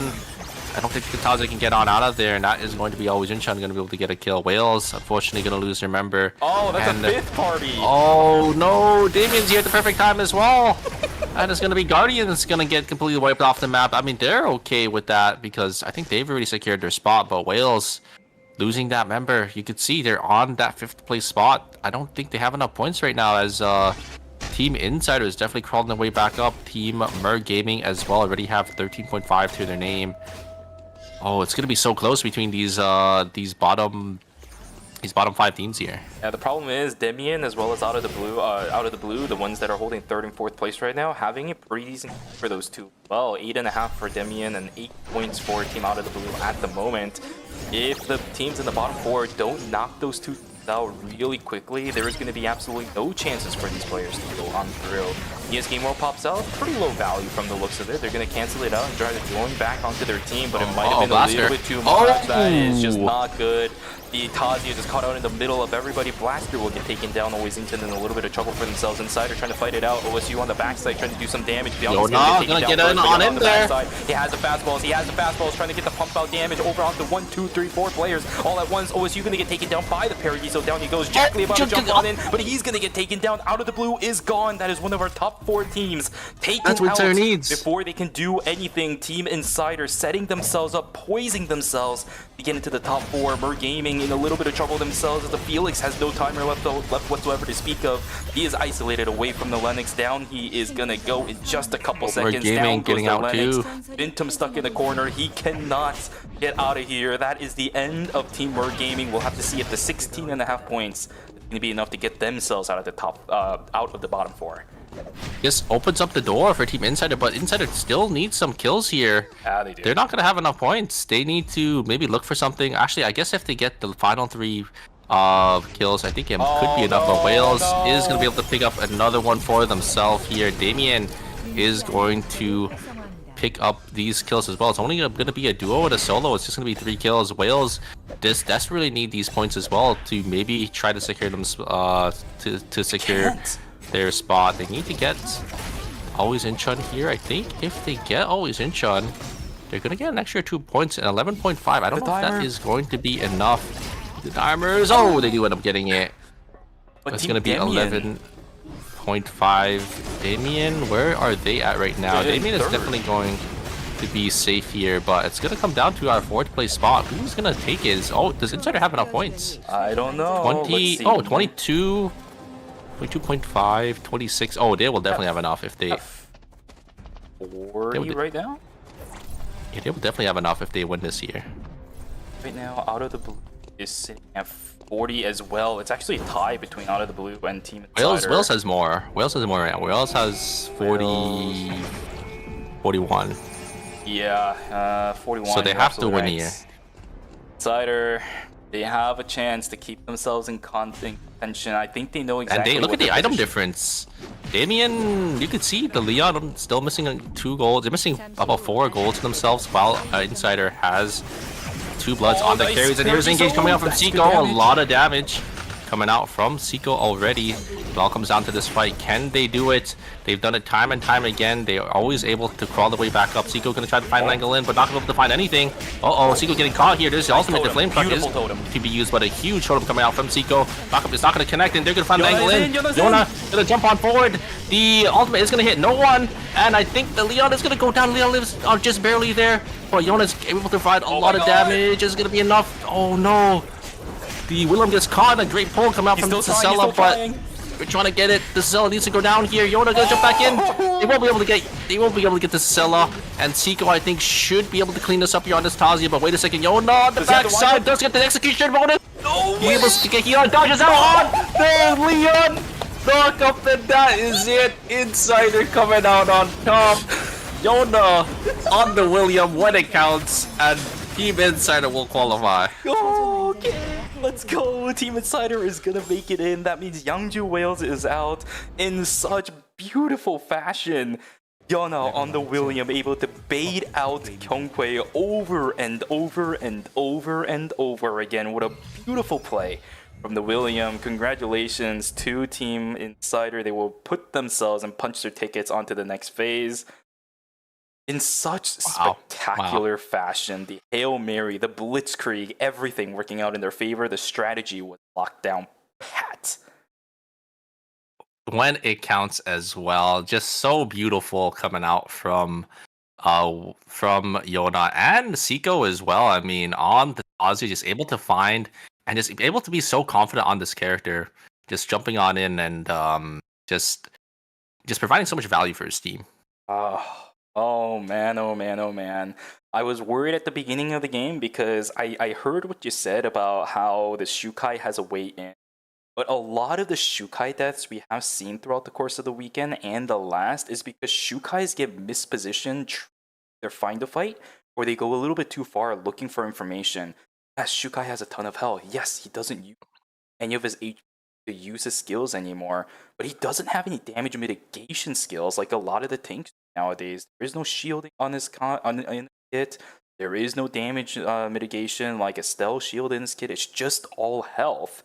We actually saw that in that fight as well. Byung just completely caught out, gets pulled once by Cicilla after using his Ian, is never able to join back up with his team. So effectively, this was actually a 2-3 for a majority of the fight. But then Yona is able to outplay the living crap out of Team Damien. That was a beautiful William play that I have not seen since that was amazing.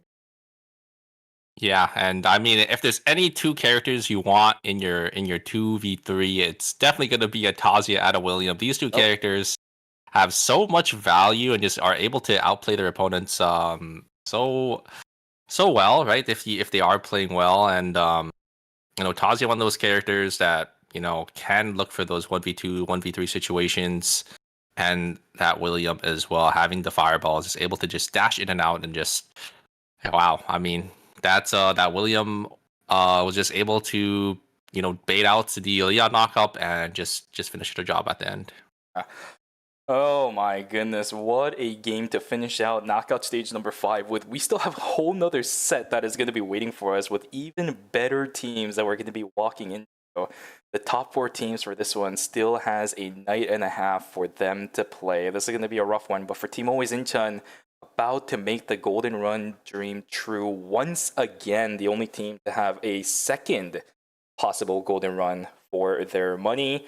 So weird, as Team Always Incheon just continues to play. It feels like they level up over and over again. It's another most likely first place finish for Team Always Incheon. They did it again. I think it was knockout stage number 4.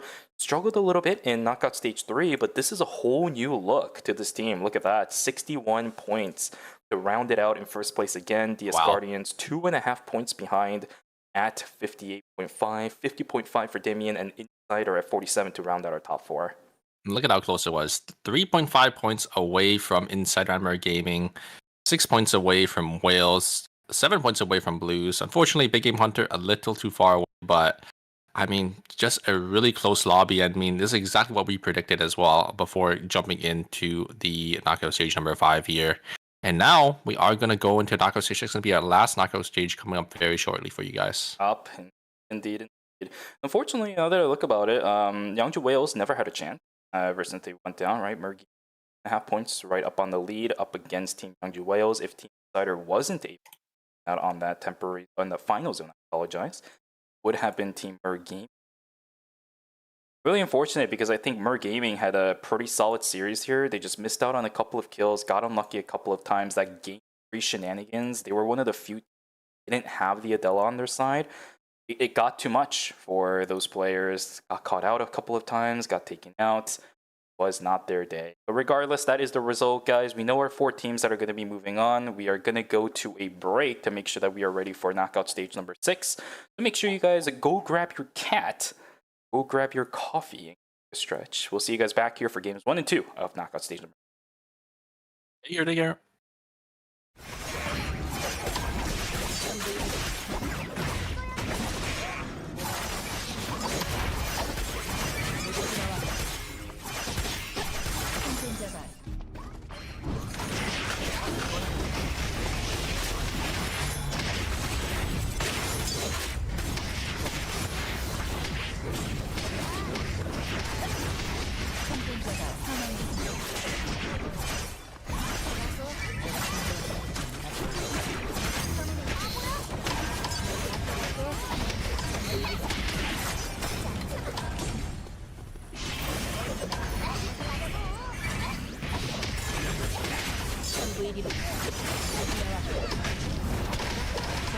안전지대가 이동합니다.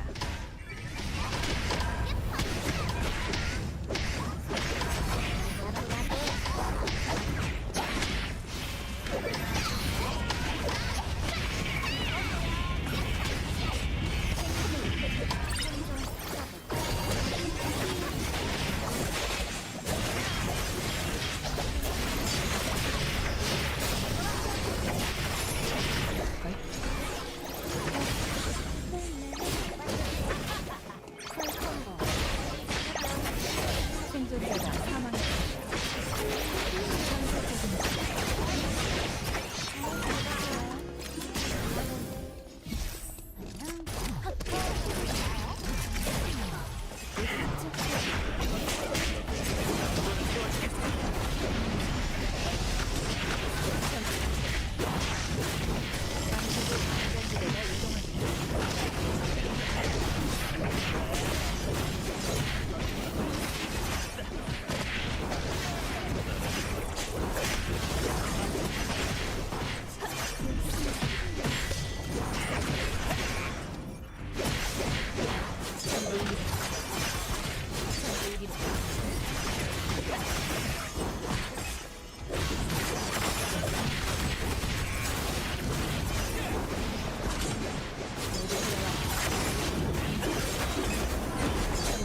생존자가 사망했습니다. 잠시 후 최종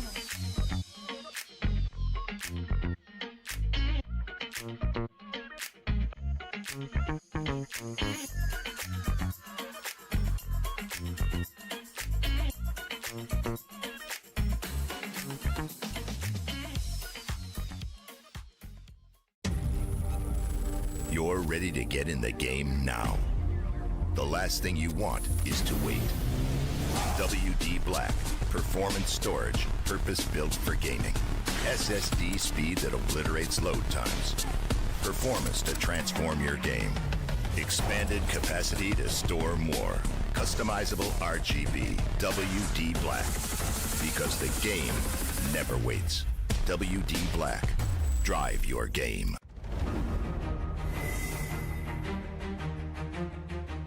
오늘은 어떤 추억을 만들 수 있을까?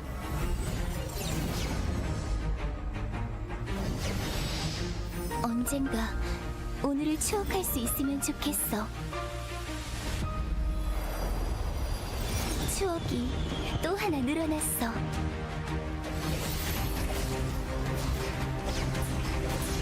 오늘은 즐거운 날이 되었으면 좋겠어.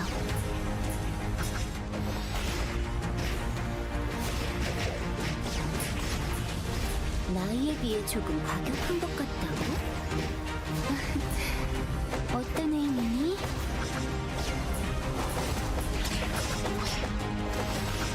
오늘은 꼭 내 마음속에 추억으로 간직해둘게.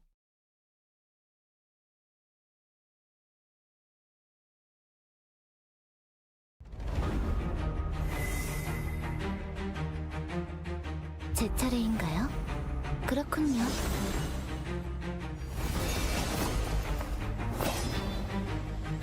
부드럽고 날카롭게.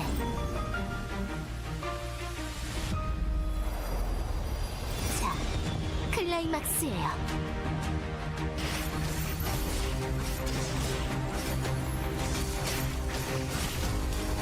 여왕의 스텝을 보여드리죠.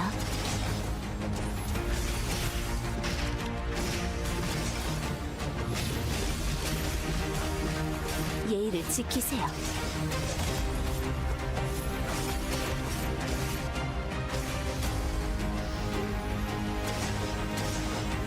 수고하셨어요.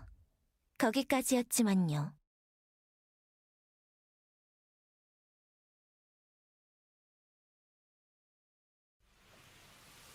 차에도 예법이 있다는 거 아시나요?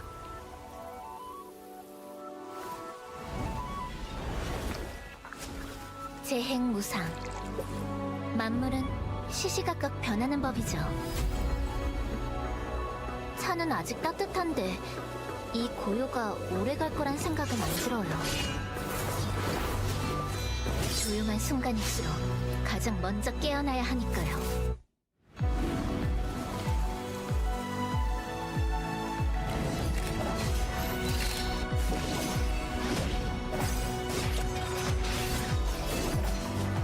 생사결이었으니 미련되지 마시길.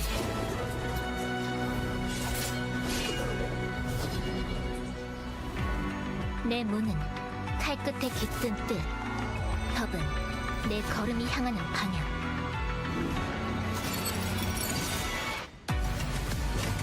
이건 휘두른 게 아니라 쌓아온 거예요. 내가 걸어온 검선 돌아보지 않겠어요. 틀은 자체는 사라져도 그 그림자는 끝끝내 남아요. 그러니까 쉽게 잊히진 않을 거예요.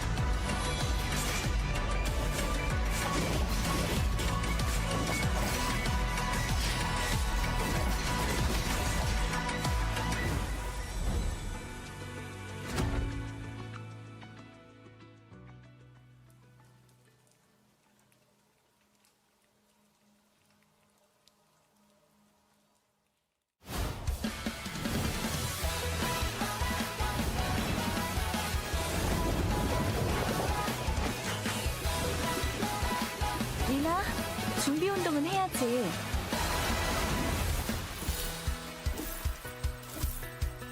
하나, 둘.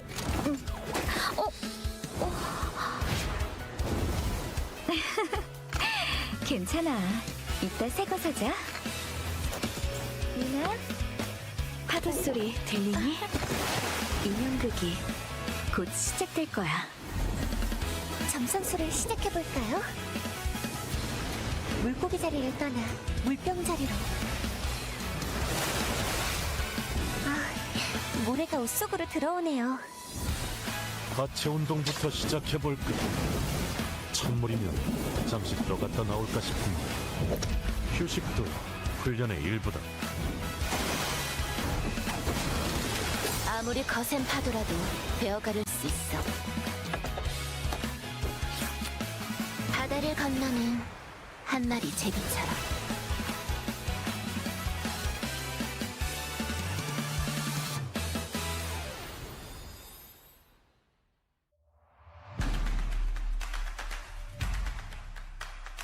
지금 연치 않은 편이라서 키오스크를 또다시 한번 불러야 된다라는 불안함이 있는데 이러면 지금 아마 에너지 생각도 안 좋을 거고요. 그렇습니다. 가드 포인트 소모가 이미 어느 정도 있을 것으로 예상이 되고요.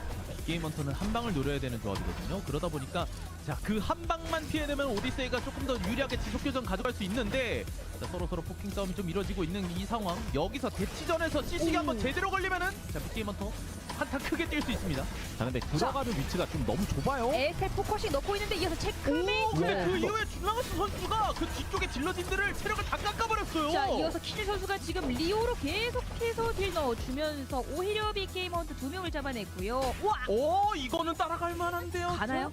하지만 아, 금지구역이기 때문에 조금 멀어졌기 때문에 그렇죠. 게다가 지금 8팀이 다 남아있는 상태죠. 물론 결혼은 있습니다만은 그럼에도 불구하고 위클라인 오. 조금 선호도가 높은 팀이고요. 자, 이거 따로 떨어진 거 보고도 와. 따라가 본 건데 블리크 야, 이게 따로 선거. 잡혔습니다. 자, 트럭스 선수의 이런 자 전매 특허 기술이 나오면서 뭔가 피해를 줬지만 오히려 파고 들어가고 있는 자 막아내죠. 자, 근데 경페이지가 이러면 지금 와, 방금 펀치가 3인 기절을 만들어내면서 네. 확실하게 진짜 구분이 안 될 정도로 많은 팀들이 살아 있기 때문에 위클라인 버프가 있었을 때 확실히 몇 팀 잡아내야 되거든요. 와! 자, 밀크웨이즈 제대로 잡고 튕겼고요. 있기 때문에 바로 구원 저 아이선부터 잡아냈는데 자 위쪽에서 갑자기 올웨이즈 인천이 합류합니다. 자, 이러면요. 일단 아이작은 살아남기 위해서 빠져나가고 싶은데 자, 잠시만요. 이거 근데 오히려 우리 인천도 갑자기- 사고 나요. 자, 인천도 모더니 조심해야 됩니다. 인천도 이러면 조심해야 돼요. 아이작을 제물로 주고 자신들은 살아나야겠죠. 킬도 먹은 것 같은데요. 그렇습니다. 크레딧 들어온 거 보였거든요. 자, 그래서 결국 프리아의 궁극기까지 써가면서 떨쳐내려고 하지만 쉽지 않아요. 근데 이거 하작 그쪽이 터지는 데미가 너무 강해요. 자, 그래도 일단 경쾌 선수가 살아남아 있긴 하거든요. 와. 그래도 밸류에서 밀립니다. 아이템이 너무 좋아요. 그리고 내려갔더니 그쪽으로 갔더니 밀키웨이의 등장입니다. 근데 이거 펠릭스 스킬이 좀 벽에 막혀가지고 따라가지 못했는데 자, 들어와야 할 이거 소울 선수 곳은 잘해야 돼요. 이러면 자, 아티팩트 뺐고요. 자, 그래도 이거 맞추고. 모던도 이야기가 그냥? 달라질 수 있습니다. 자, 이거 니아 게임월드 깔아주면은 여기서 데미가 나오나요? 하지만 오히려 역으로 아이템 밸류 차이에서 그냥 힘으로 찍어 눌러버립니다. 건 선수의 펠릭스가 정말 큰 역할을 해주면서 현재 모던 팀의 점수 19점으로 앞서 나가고 있습니다. 자, 이쪽은 뉴랄즈 강호가 오데세인데 자, 준라가 선수가 이미 체이서가 나온 상태의 셀링이죠. 자, 그렇기 때문에 뉴랄즈 강호는 어떻게 이 팀을 자, 뚫고 나갈 수 있을까요? 그래도 지금 좁은 입구 뚫었거든요. 이러면은 그나마 좀 뚫을 만한 기회가 생긴 건데 자, 어떻게든 셀리를 잡아야 된다. 들어갑니다. 정상적인 자, 정상적으로 잘 막았고요. 일단 뺐어요. 이러면 한타 빠졌다가 하면 굉장히 좋은 구도 좀 만들 수 있는데 자, 여기서 틀어막는 그림 나오면은 결국에는 프리아가 조금씩 견제를 해주면서 어느 정도 버틸 수 있어가지고 자, 이 구도 어떻게든 살려야 됩니다. 뉴라이즈 강원. 자, 폭발 드론 체력 커뎀 최대한 줄여하고 있고요. 자, 키릴 선수 지금 HP가 많이 빠졌기 때문에 뒤쪽으로 포지션을 이동할 수밖에 없거든요. 자, 리오의 포지션에 주의하면서 앞라인 자, 고스트와 노도나를 1대1 이어서 자, 대제의 말이 여기서 돼지의 메아리 그리고 자, 인생 시간이 칼 없어요. 시간이 없기 때문에 때문에. 충격 데미지 좋아요. 자, 여기서 잡아야 돼요. 와! 이 아이템 격차를 이겨내고 결국 일단은 그렇죠. 이동 위치가 생각보다 괜찮아서 뉴라이즈 강원 쪽으로 도와주고 있거든요. 네, 여기서 이제 진입할 준비. 자, 그리고 일단은 피했어요. 강화 스킬 W 피했고요. 자, 그리고 선수가 한번 앞라인 치고 들어가 다시 들어가는데 근데 자, 이제 들어가야 되는 이 위치면은 그렇죠. 다시 한번 안전 오브를 사용해 주면서 이어서 폭발 오브까지 자, 근데 그리고 너무 좋아요? 펠릭스 쪽을 한번 봤습니다. 이어서 치유 드론 자, 여기서 뉴라이즈 살아남아야 되는데 들어왔고요. 리오가 살 수 있으니까 앞으로 오히려 뚫지만 프리아. 에어본 제대로 들어갑니다. 컷! 결국 모던 팀이 뉴라이즈 강원까지 전부 잡아 이게 결국에는 소위 말해서 그 파워 커브라는 게 존재를 하잖아요. 그렇죠. 그래서 지금 한창 물이 오르고 있는 타이밍이긴 한데 여기서 템 하나 정도만 더 나오면 더 좋을 것 같긴 합니다. 자, Welcome back, folks, from the break. Hope you guys had a good one. That was an extended break of a lifetime, especially after what we witnessed before we went into it. Guys, it is now time for knockout stage number 6. We had such fun games to watch during knockout stage 5. Now we are here for the last knockout stage of the phase. Let's take a look at which teams are going to be playing on it. Super, take it away. My God, look at the teams we have in Knockout Stage 6 here. It is going to be quite the mountain to climb for the teams coming up from Knockout Stage number 5. We got Auto Arms, Slasher, Shadow GLT, and CNJ Esports. It's going to be a little tough for the teams coming in here, but I mean, look at the group. I mean, you could consider this finals, but then you look at the right side, you see the final stages, and there's even more. Yeah, amazing teams. I mean, those are all the teams that get first place in their groups, and yeah, it's gonna be a little tough for the teams coming in for knockout stage 6, and then the teams that are gonna be qualifying for the finals, they got a long road ahead of them. It's going to be a fun series up ahead, ladies and gentlemen. I know knockout stage number 5 was a very fun set as it was, but this one should also be fun. I know there's a lot of teams here that are extremely aggressive, especially Shadow Golden Light. Right, we're going to be able to see Youngman coming back into play with the Tia once again. Last time we saw it for this season was during the group stages. We are finally going to be able to witness it one more time. I'm going to have so much fun watching Golden Light today. Outside of that, even a couple other teams that are going to be up and ready to go today as well. I'm just so excited to be able to watch this specific group. CNJ Esports, also another team that has shown us some really new spirit with this roster. Pixu back on the dial-in after a couple of seasons of relegating on the Mai. Auto Arms back here. Gwangju Slasher again here as well. I do wonder if Gwangju Slasher is still going to be running something like the Arda Anonymous with the Felix, and I think it was Akion, I think, or no? No.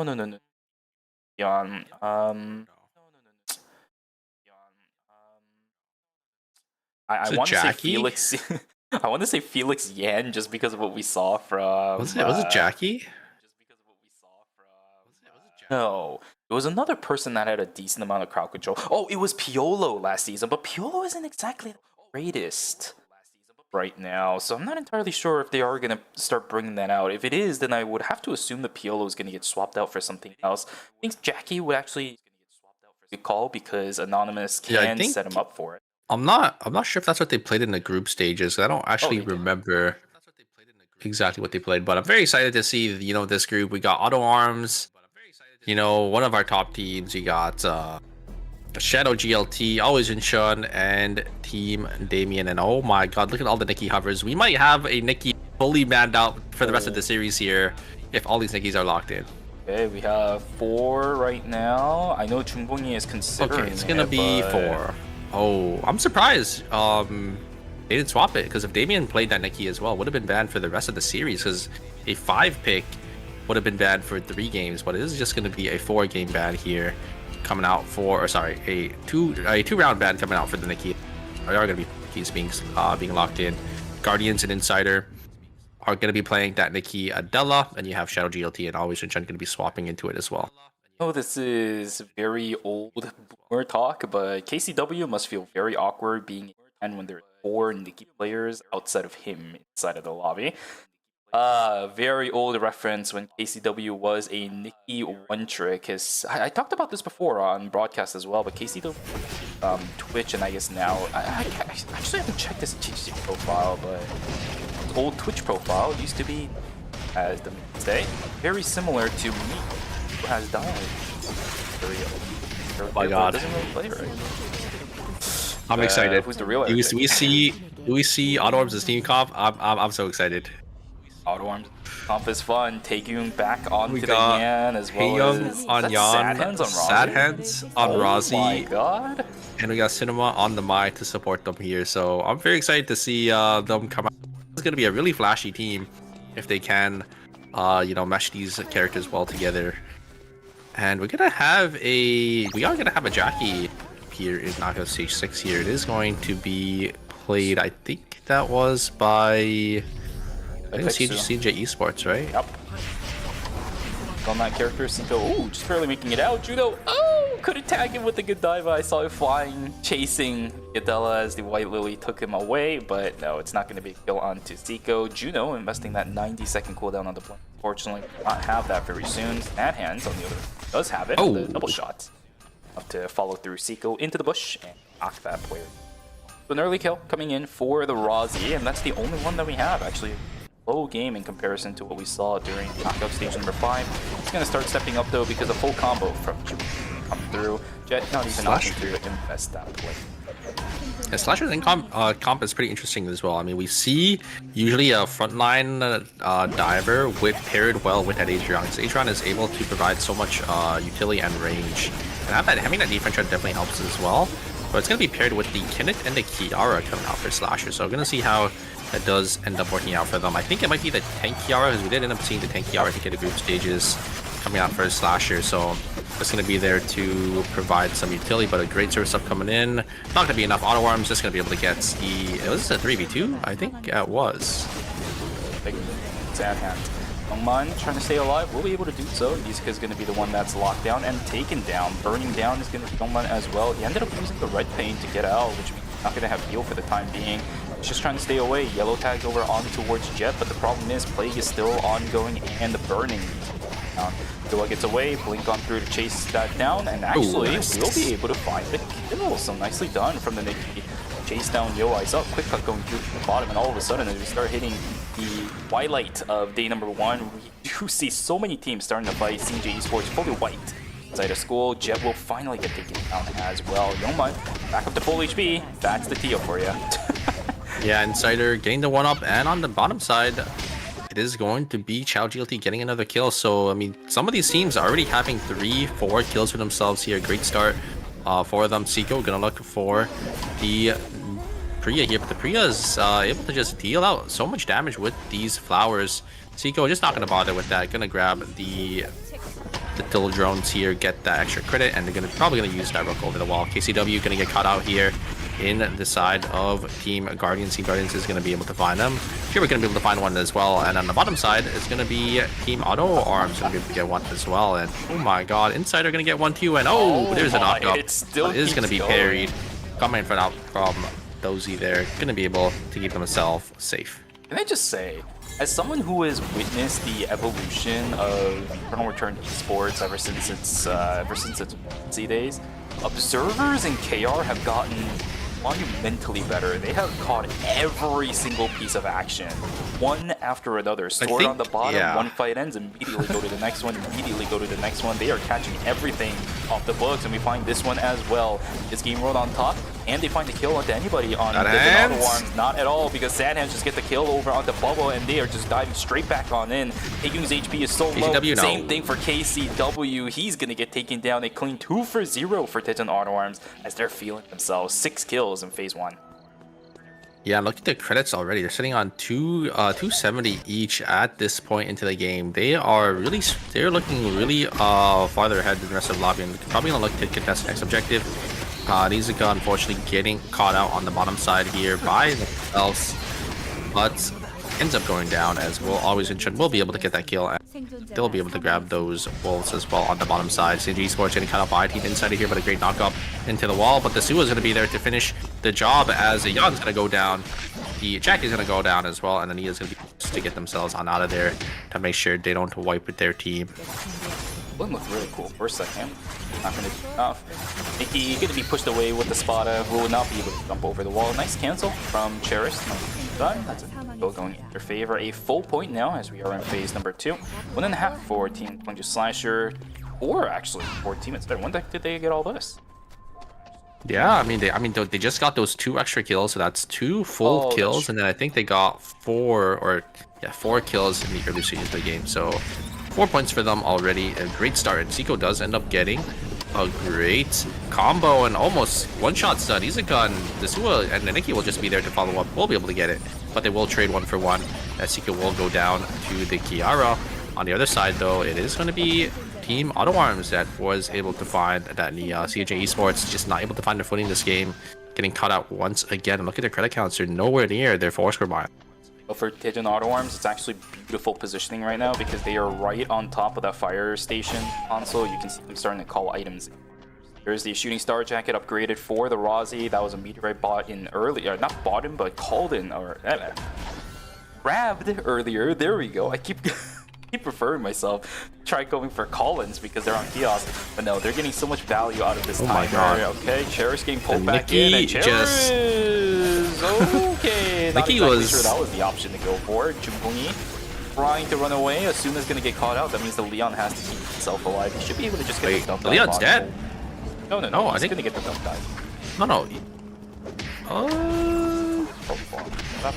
He's fine. Right? I think the duck dive's probably got him to safety, but it was a little close because Tazi was there to intercept. But there's the full combo coming out for the side of Team Insider, as it is going to be the cannon going down. The Kiara's going to try to live, but it's not going to be enough. Going to try getting some damage off Don Quixotes are going wide though, so maybe they can get the kill onto the Suwa. They do, and they get the totem off as well. It looks like they might be able to turn it here. Seiko getting caught out. Oh, no! Oh, the explosion! The explosion from the dead body knocks the Kiara from the grave. Yona is able to contribute, and it will stop the Kiara from getting any extra kills. So it looks like Insider just gonna jump straight into the rift. I'm so glad you caught that. For like a split second there, I thought it was so funny. a pawn that landed, and no, it was not the case. Seiko, he's not able to finish it, and he's gonna get caught out first. Initial start with the checkmate. That is a utility down, pure rage uppercut to finish that off. They're trying to trade it into the other side, but they're walking all into a checkmate of their own. Down goes 2 members of Young. That's gonna be it. I said 2 Young, sorry, 2 members of Team Insider. That's the entire team wiped. Insider still haven't got their buy-ins yet, so they're just playing down 3-4 scores. So a little unfortunate for them, and I think they, you know, they were a little caught off guard because they were forced to just jump in straight into the rift without, you know, really healing back up at the very end there. So a little unfortunate, but should be back up here. Gonna definitely look for that buy-in, and they should be good to go. I mean, they're on 7 kills already. Looking pretty good for themselves. It's not too bad of a setback for them. And CNG Esports, they get an item, and they desperately need some extra RNG here, as they are a little the rest of the lobby. Trying to find the wolves, but during night number 2, usually the wolves inside of hospital aren't there. They'll be alive during day number 2, but people are going to be on those rotations already. The value of these animal farms were just that great. And Auto Arms trying to duke it out up against Team, what is that, Team Thunder Slashers now. Jumping out to the backside, Sandhands just Sandhands though, just Jet, completely guiding him out. Just insane.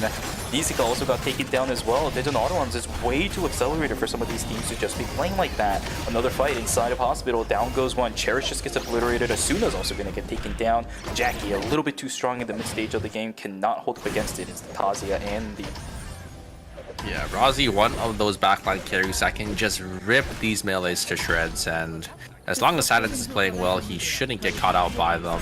But oh, here comes the engage from Taeyong. Actually, he is able to get the instant blink onto G-Work, and Sadhands is going to be able to get the backside, is going to be able to just 1v1 the heart. And the fights are just so explosive from the side of Team Auto Arms. They're the perfect engage coming out from Taeyong to just throw off Diaz Guardians entirely, because they're looking for that combo, but the knockup was just there, and the dodge away from that queen. Geowick was just left completely dazed. This is insane. Digital Auto Arms, it seems like they're playing a new, different team right now. Yeah, they've always had some really solid performances, but they are showing 0 weakness in game number 1. I have not seen a close fight at all from these players. The moment we see Digital Auto Arms on our screen, it is them just obliterating and dominating another team. Yeah, they are just playing out of their minds. I mean, we saw a 2v3 already for the side of Team Auto Arms, but they are just going crazy this game. It looks like they are set up as well to just save for these blood samples. You could see the credits on the Razi and the Mai. They're just gonna wait here. I mean, they have so many items already. The rest of the lobby needs to catch up to them, so they could just play for these bloods and just be so much stronger and just cap out so much higher than the rest of the lobby here. Golden Light. Up the CCTV for the time being. 5 seconds until Team Guardians will pick it up for themselves, but they're actually going to opt to back away. I like this because NCT's position was a little bit finicky. We'll have to use the Flangers to get themselves on out of there. Hungry Slashers still hanging around here as well. We're the first team to actually walk into this and grab the CCTV of their own, but they do know another team is hanging around the area. Let's just sit at the bottom side.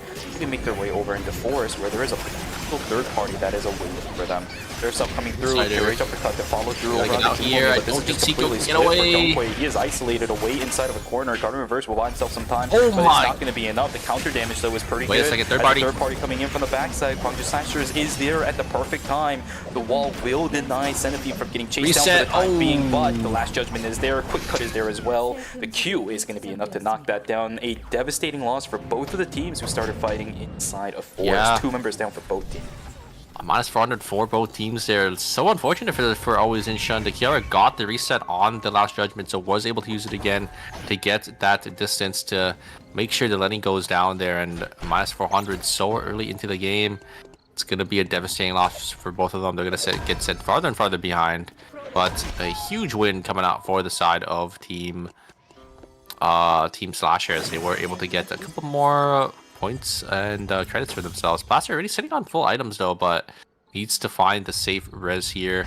I guess doesn't really have the points to get the kiosk buy-in just yet, so gonna have to rotate around. 20 more. I think 20 more onto Blaster should be enough. Oh no! KCW whiffing their combo a little bit. He's dead. He's dead. Down he goes. Flame Crusher to finish him off. Plague is still activated, but it is going to cancel out. The distance has been made by the rest of the members of DZNJ. And yeah, they're just gonna book it. Nizuka still trying to chase it down. Double Q. Bobo trying his best to run away, and with that blink, they are out of there. Oh no, Blaster is dead. That's it for what was Incheon. It looks like Blaster ended up getting caught out here by the side of Team Insider. Insider was just there to intercept, and yeah, was Incheon gonna go out in 8th place. A little unfortunate. Only 5 points to their name. You can see the rest of the lobby are already starting to stack up a lot of points and a lot of kills. So definitely not the game one that they're looking for, but it is still just game one. They can definitely bounce back here. I think happened. I think because I'm looking at the credit count for Always Incheon, I think they jumped Center to try to get the res off, but there's around there. Had enough credits actually to get the res over onto Senec. I think there was a kiosk down, so I think they got one res and then he just died inside. Instead it was just there to intercept. And York does end up getting caught here, but is going to be able to get themselves to safety. There is the ultimate coming out from Oman. Both of the Nickies are going to engage. The burst damage coming out from the Adela, and the Nicki's going to go down. And now Shadow GLT is going to be on the back foot there. There is the ultimate coming out from the Nikki, the Blink ultimate. Going to try to lock up the Tia, but Oman going to get a lot of value off. The checkmate is going to be there. Going to be able to secure the Tia, and Shadow GLT going to be down 2 members. The credits aren't going to be there as well to get. Actually, it's almost there to get all the members back up, but still going to be missing about 20 credits to get their Tia back into the game. That's a crucial mistake from Desi. You can't do that, right? I see what kind of angle you are looking for, but the full rainbow was only targeted over onto the enemy. Even if she beats it, it's not like your team that is very mid-range central when it comes to the output. You're not going to be able to kill anybody and send it all the way in. Totem as a counter, there is the checkmate coming in as well. Seiko completely repositioning. Now Yona standing in the middle of 2 Bailey characters, basically. Looking pretty good as the Sua. Damage output over onto Cherish is looking pretty good. They have the totem to deny this. Jumbungi trying to chase down Seiko. Not going to be able to find it. Down goes one. Cherish is dead. I don't think they have the totem available anymore, which means correspondingly, right afterwards, Rhea will fall down as well. Jumbungi left by themselves. Insider is still in it to win it. 12 points for that team. Is point leader. I mean, yeah, it was a good response there from Damien, but I think you could see their items. They're only sitting on 5 gold for themselves. I think the item difference is just too big. That's the reason why Insider just decided to just full send it onto the side of Team Damien. It ended up paying. It didn't end up working out for them, as their gamble ended up paying off. So very nicely played by Team Insider.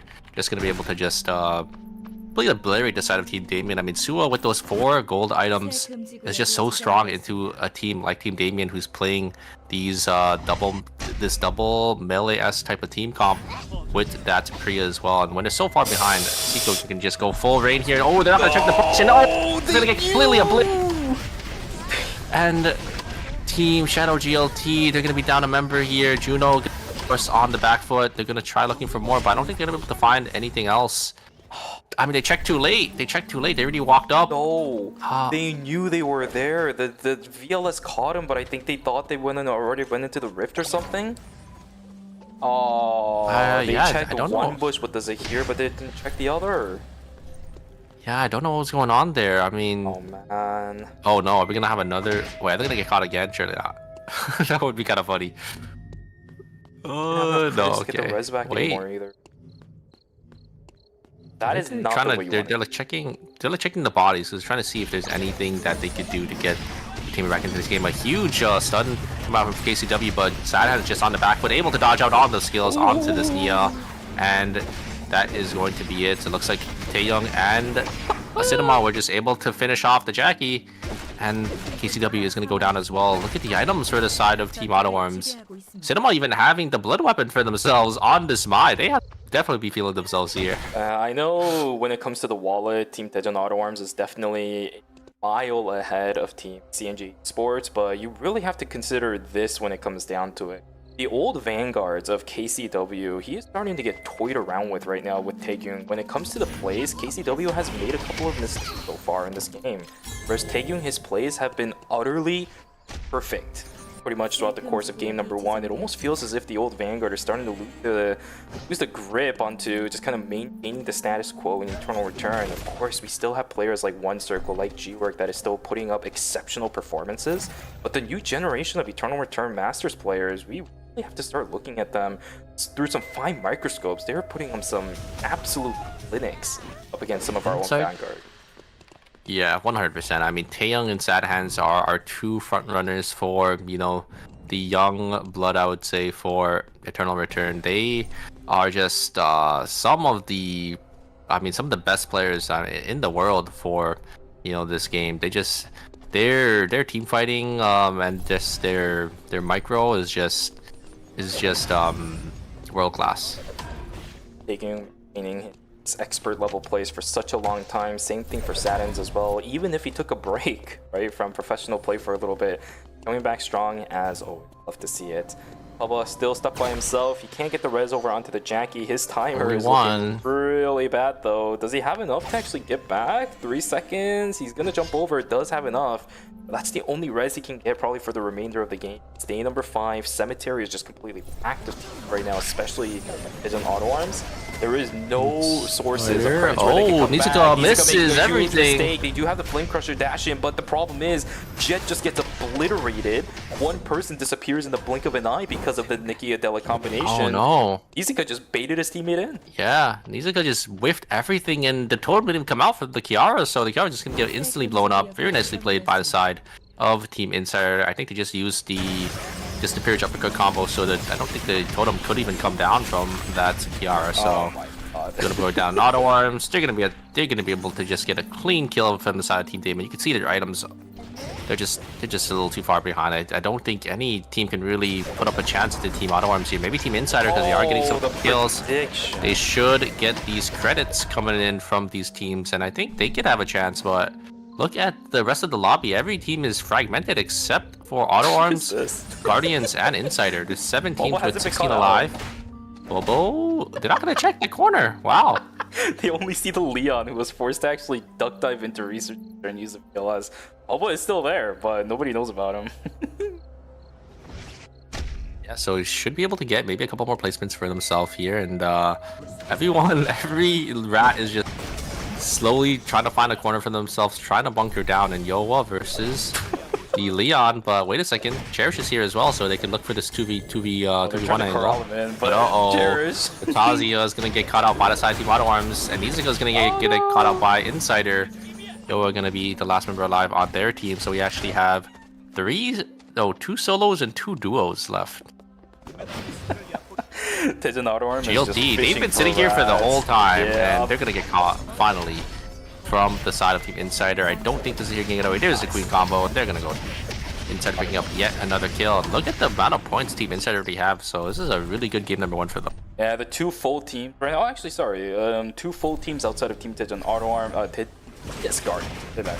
Yes, Guardians is looking to be pretty solid. Oh, Bobo just stole the kill onto Yoha up against Team Tejan Auto Arms. They don't really care about it that much, but Wait, that's pretty how did they get him? How did they get him too? They just let him go back into the corner there. I think they're gonna start surrounding him now, and oh, he's just gonna go into red and use a VLS system to maybe get themselves down into. Oh no, they're just gonna stay in the cemetery here. Maybe gonna try to spread it out for a couple more placements. I don't think he can get the safety orb down in time. I think he might actually be able to, because there's still an extra 10 seconds, and I think the cooldown is 30 seconds. And oh, Nizuka's. Oh, wait a second. Let's see if he gets caught by the side of Insider. So now it's going to be a 2v3. And oh, no, a -1 for the side of I think that was Shadow GLT. It's a little unfortunate. And their Team Guardians are just going to try to salvage the situation as much as possible, get this extra kill for themselves, an extra placement, and rat it out, I think, for top 3. And now they're going to have to be forced to fight into Insider. Insider, I don't know what happened. NCMP was just split from their team, and Insider just immediately punished and cut him out. Yeah, the problem with NCMP is that if he gets caught out once by anything on the side of Team Insider, he is... Oh, there's the full combo. Yeah. Maker. Star will get taken down eventually as well. It's just a matter of how many resources they decide to pump into this, which should be next to 0, right? No real big cooldowns being invested in that at 26 all. points already. They are looking so good here, Team Insider. And this is the team comp that they're comfortable with, and it's showing now. They didn't really have a good showing on the team comp in Knockout Stage 5, but Knockout Stage number 6 here, they are looking so strong. They got the Suo on the double blood here, but Sad Hands and Taeyong, they could be the ones to stop them here. Insider needs this as well. Remember that Nikki banned out until game number 4 on top of it. If they can get this, they will also beat the weekend record for the most amount of points picked up by one specific team. They could go for 32, but Sandhands is fighting away but so well in the Tomahawk roundhouse. Man, They how are do just you play playing. against this, dude? Like, Oh my god. what is this? You're just getting your combined completely red. You're getting outplayed up the wazoo. Sad Hands can they targeted, do? Taegyung responds, Byung stuck in the middle of no man's land. Like, dude, this is the Nikki- cleanest game I've ever seen of Eternal Return from Yeah, ever. I mean, that's just complete domination from the side of Team Auto Arms. Clean 3-0 coming out for Auto Arms there. I mean, the Nikki tried to look for an angle onto the back line, but you can't ult the Rossi because the Rossi can just respond with their vault, right? If you try to use a period uppercut on the Rossi will just dodge out on that CC, and yeah, the Nikki was just there in front, just gets immediately roundhouse kick into the wall right after they come out of the parry, and they just get completely blown up by the Rossi. The Rossi had the ult already down on the Nikki, and they just get 100 to 0 instantly. And it was just a great turnaround coming out for the side Team Auto Arms. Yeah, once again, one of the cleanest games I've ever seen from any team, pretty much in the history of my casting, in my very personal opinion. Every single time we saw them on screen, they were just rolling over a team. It almost feels like, again, they were just reading the minds of every single opponent they were going up against. Sad Hands and Taken were locked in for the course These of this guys, I mean, I was always I just love to see him on this character. I mean, Grazi is one of the most flashiest, backline carries, and to see Sad Hands just pilot it to a T, like it's just a treat to watch. Absolutely. Same thing. I mean, same thing with Taeyong on the Yan too. Like these two characters are just really high skill characters, and to see just them pilot it almost perfectly here in this game, you could see just how strong these two characters are when they mix well with each other, and they are. Pretty much. Once again, one of the reasons why I was considering this was pretty much one of the cleanest games I've ever seen. It was to the point where I genuinely thought Daejeon Auto Arms didn't even die a single time this entire game. But they did. I took a look at the endgame stats. I think like once for Taegyung, once for Cinema, twice for Sad Hands. But I think those are probably early game nets. Yeah, probably. Yeah, I think all their team fighting has been just a clean, 3-0, just sweep. I mean, we saw their team fights at the very end, and even throughout like the middle stages of the game, right? So it's just such clean team fighting for the side of Team Auto. I'm just completely outplaying their opponents. Absolutely. If we can continue to see performances like that from Team Auto Arms, it's going to be a battle for second, third, and fourth. You're not going to be able to go up against this team whatsoever. Although, we have to give credit where credit is due. Team Insider also having a fantastic game for themselves. If they won that game, they would have had 32 points. I think the record so far for this weekend for one team getting the most amount of was 31.5, if I remember correctly, during an earlier knockout stage. Weren't able to beat it because Team Daejeon Auto Arms was able to put them down right where they belong, inside a chapel. But until then, it was a fantastic game from them as well. Very aggressive. I mean, from a game. Yeah, 26 points for them as well. I think they're tied with Auto Arms despite them winning the game. And yes, you could see it here. And look at the difference between Auto Arms and Insider, between the rest of the lobby here. 26 points apiece, while the third place team has 13.5. So a 12.5 difference in just one game already. And the rest of the lobby, 4th, 5th, 6th, 7th, and 8th. 8 points, all less than, or all single-digit points here. 8 points, 7.5, 5.5, 5 points, and 3.5. They definitely need some catching up to do, as Team Insider and Team Auto Arms are going to slowly start to run away with it. It's a canyon. And an absolute canyon. Insider locked in, Tijan Auto Arms locked in. Two of some of the scariest teams to fight up against if these players are really locked in into doing what they do best. Problem is though, for Team Insider, they're not going to be able to play that Nikki anymore until game number 4. I would assume that there is some threat for the Adela also getting banned out in this lobby as well. We can almost guarantee two can be played with G-Work. Seiko. Don't know if there's any others. I wonder if they're just gonna swap the Nikki pick, but without the Nikki, I feel like the Adela is gonna be. I mean, Seiko obviously has a amazing Adela. It's definitely his best character, but I mean, his Tazia was looking really good. Like they could definitely just swap back to what they played in their last game in the knockout stage with the Tazia William plus the Shukai, I think, as a secondary comp, because I do think without the Nikki, the Adela definitely is gonna feel a lot worse to play. Setup is going to be a little bit more difficult, especially for teams that are a little bit more accustomed to making sure that is the rotation we can go for. Although, for Team Insider, we're bringing it out again from the looks of it. I see Yona on the William. Seiko probably going to go back over onto that Tazia. Yes, sir. A very high-skilled character that you can't really bring out every now and then onto Tournament Masters with a little bit of struggling performances. Seiko's able to do it. This is the perfect time for them to bring it out as well, to force the ban, because Damien is going to be swapping back to the Tazia. Always Incheon is also going to be swapping back to... Or actually, I guess Always Incheon was already playing the Tazia, but Damien is going to be swapping back to their Tazia team comp, so it will be off the table going into game number 3 here. Priya is actually not going to be banned out, because it's only going to be 2 Priya, so it's just going to be that Tazia ban going into game number 2. Does this possibly mean there's a chance where we will see Luminal coming in? Because if Tazia is banned out for game number 3, this makes it a little bit easier, I think, for Blaster to make the decision on whether or not he should be subbing out, right? If it was banned out in game number 1, then it's a little bit finicky, because then you have your game 2 performance, you see how it goes, you test the waters with it. If it goes well, then you don't really have to consider it. But when it gets banned out in game number 2 roster, that's where it becomes a little bit harder to determine whether or not you do want to go with the roster swap on after the break. So, Wizinchen has a 100%. Few things to consider. One last thing as well. Sorry, Taegyun swapping over onto the IRM. We have a swap for the team comp for the Decisive team Auto Arms. We got Cinema on the Alina and then Taeyong on the IRM. I'm surprised they swapped, considering the monstrous performance they had in game 1, but maybe just deciding they want to have some fun for the next coming games, or maybe they just want to practice some more team comps here. I mean, those players, I'm pretty sure they'll be fine on any type of characters that they play. Here we go, boys, and I guess gentlemen, there we go. That could have gone a little bit weird.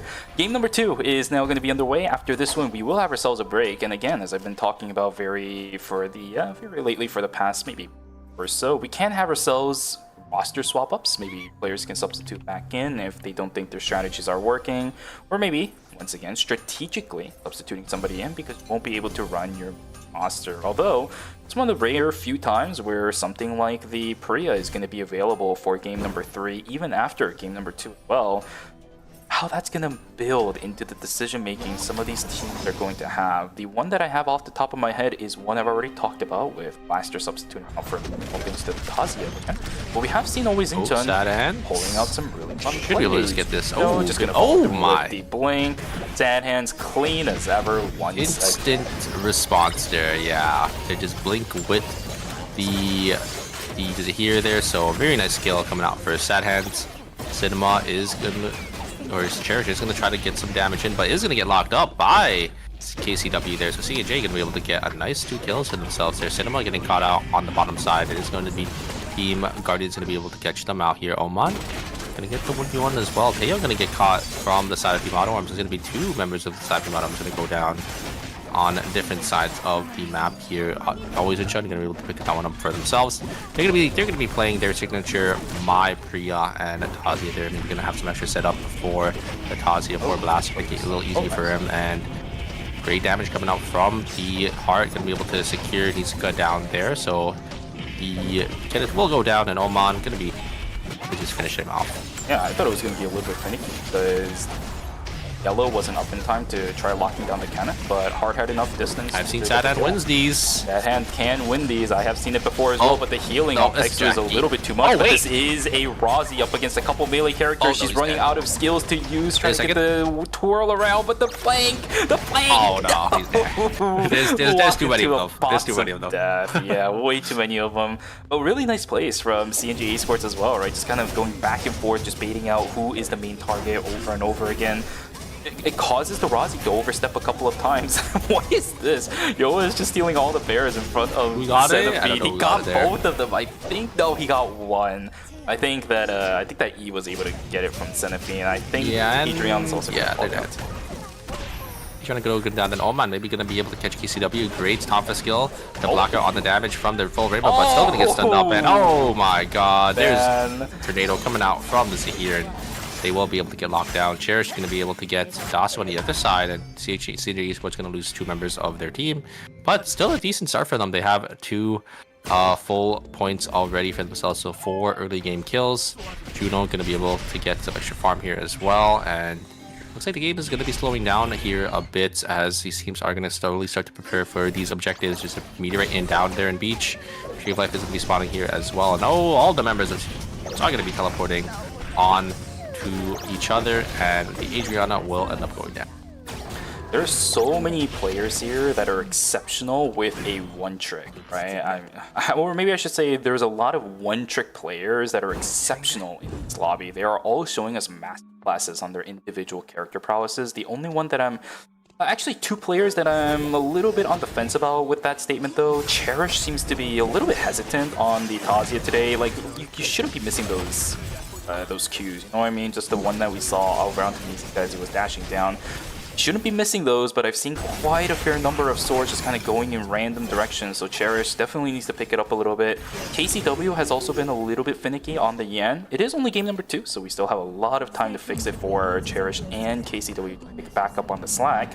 But those are the 2 that I do want to see start to improve. Every other one trick so far in this lobby has been having some incredible run so far. CNG Esports now trying to chase down 2. Demian, Junbong's just gonna blink away. You don't have a blink. That's a Kiara. You got Totem. Jet's gonna get obliterated. Now it's a 3v3. Full blown now. KCW come out ground us into the wall. Echoes of the Earth is gonna be activated. Pubba, is he just not gonna activate the game world right now? Does he not have access to it? He doesn't because he used it up against Jet as well as Junbongi. That's not really good. Down goes the Leon though. KCW still alive. Bubba is still alive as well. Down goes yet another. Cherish just stuck in the middle of nowhere. Yeah, the combo was still there. A great knockup coming out from the Yon into the knockup from that Nia, and they're just able to just have that burst damage to still turn the team fight even without the Nia ultimate. So very nicely played by the side of CNG Esports, and oh, Cinema getting caught.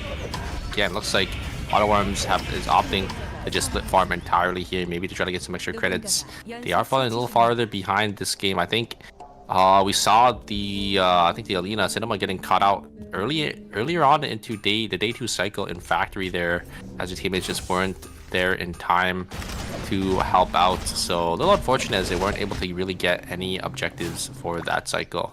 There is going to be Lumi. It's going to be caught by the side of Team Damien, so they should be able to get some credits here, but the side of Guardians here is going to be able to contest. Maybe Joma can get a nice queen here. Cherish going to jump on forward. Is going to be able to jump back away, and the rest of Lumi is going to go to the side of Team Guardian.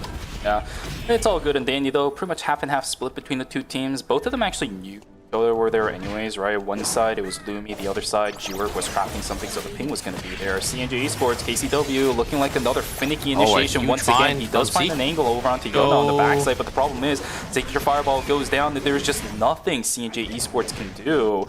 And again, KCW just struggling with some of these initiations. He just jumps in but can't find the immediate initiation, right? That's one of the things about Yan. It needs to be instant. You go in, you blink on it, you immediately have to knock somebody up in the air, but he just doesn't have the angles to do that. I'm a little bit worried about this.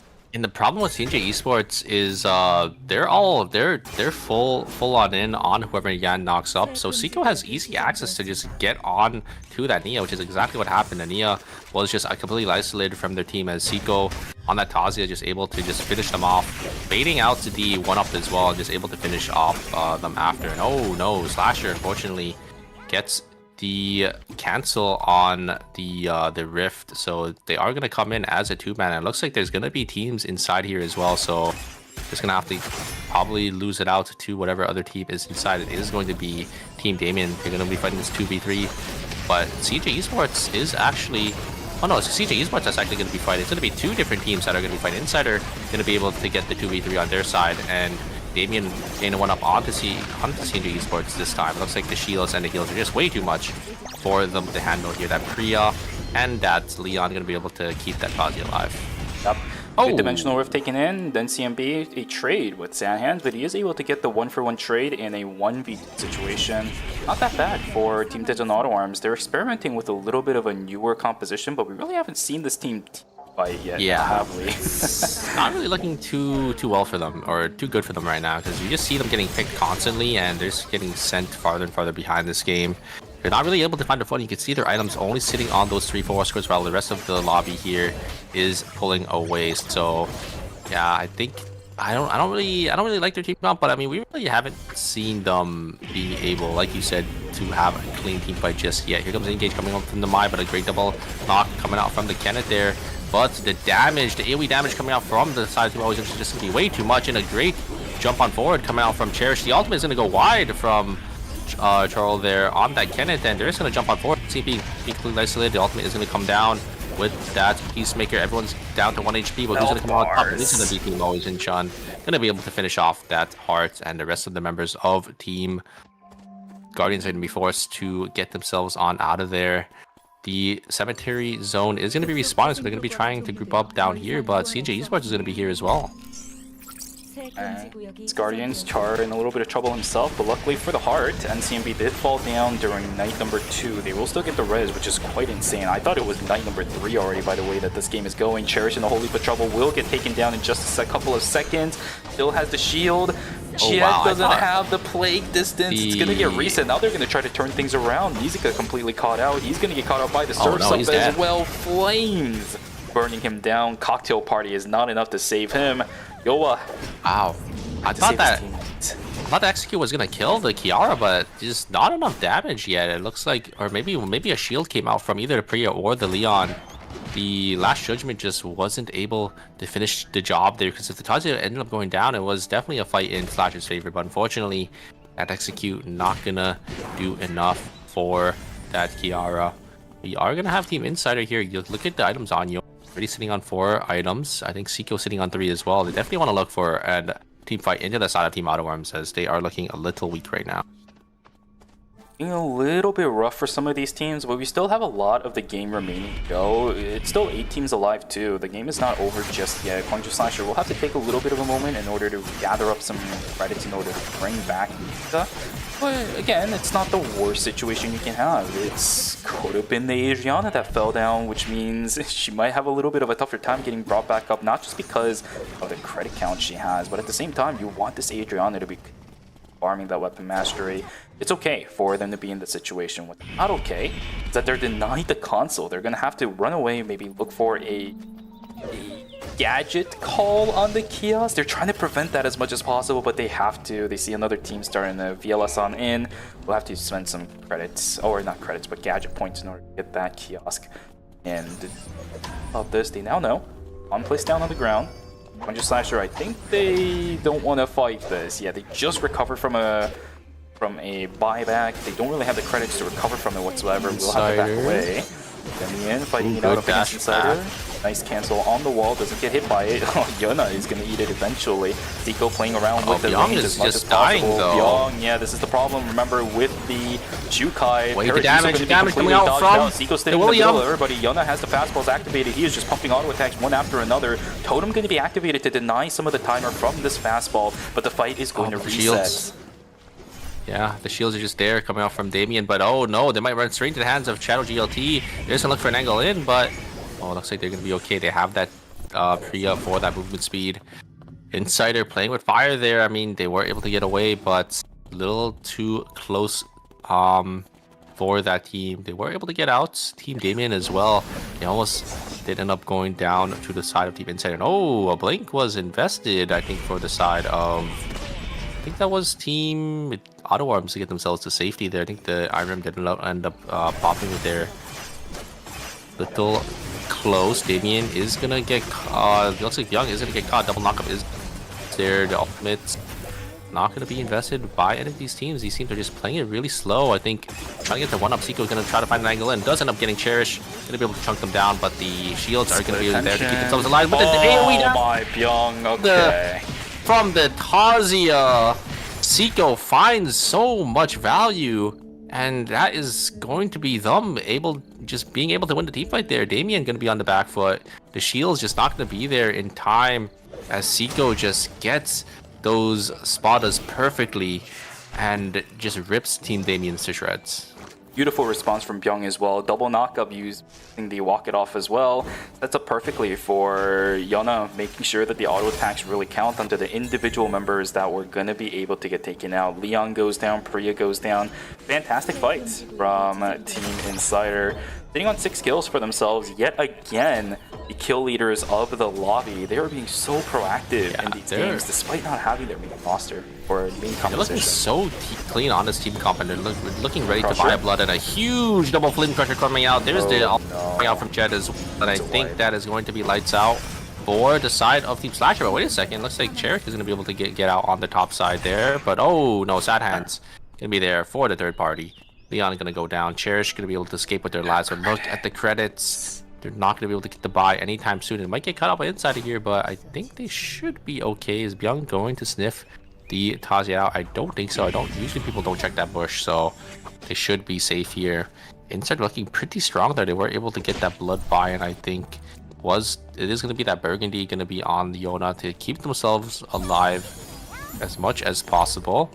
Wickline going to be shown in school there, and there is going to be CNG Esports already set up with Team Guardians on the backside of them as well. Insider, I think they definitely want to look for some team fights here. I think the rest of the teams that are on the bottom side of the map are not looking as strong as the teams preparing for Wick.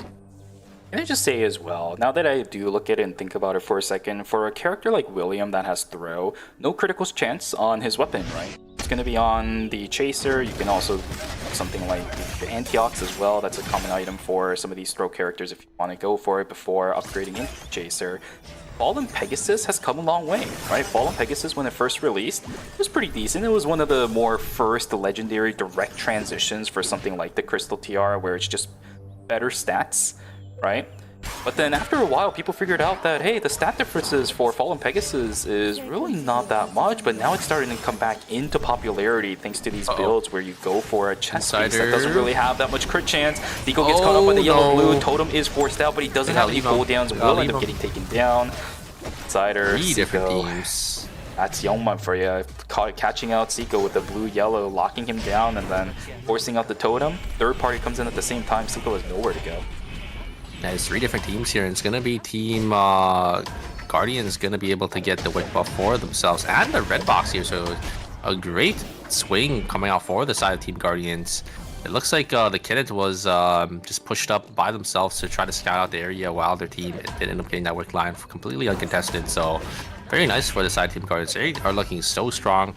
They did end up getting that blood crown as well that they're going to be probably using here. I think they have to get one more crit item, probably going to go into that Spectre jacket because they did still have a meteor in their inventory, so they'll probably be swapping some items around.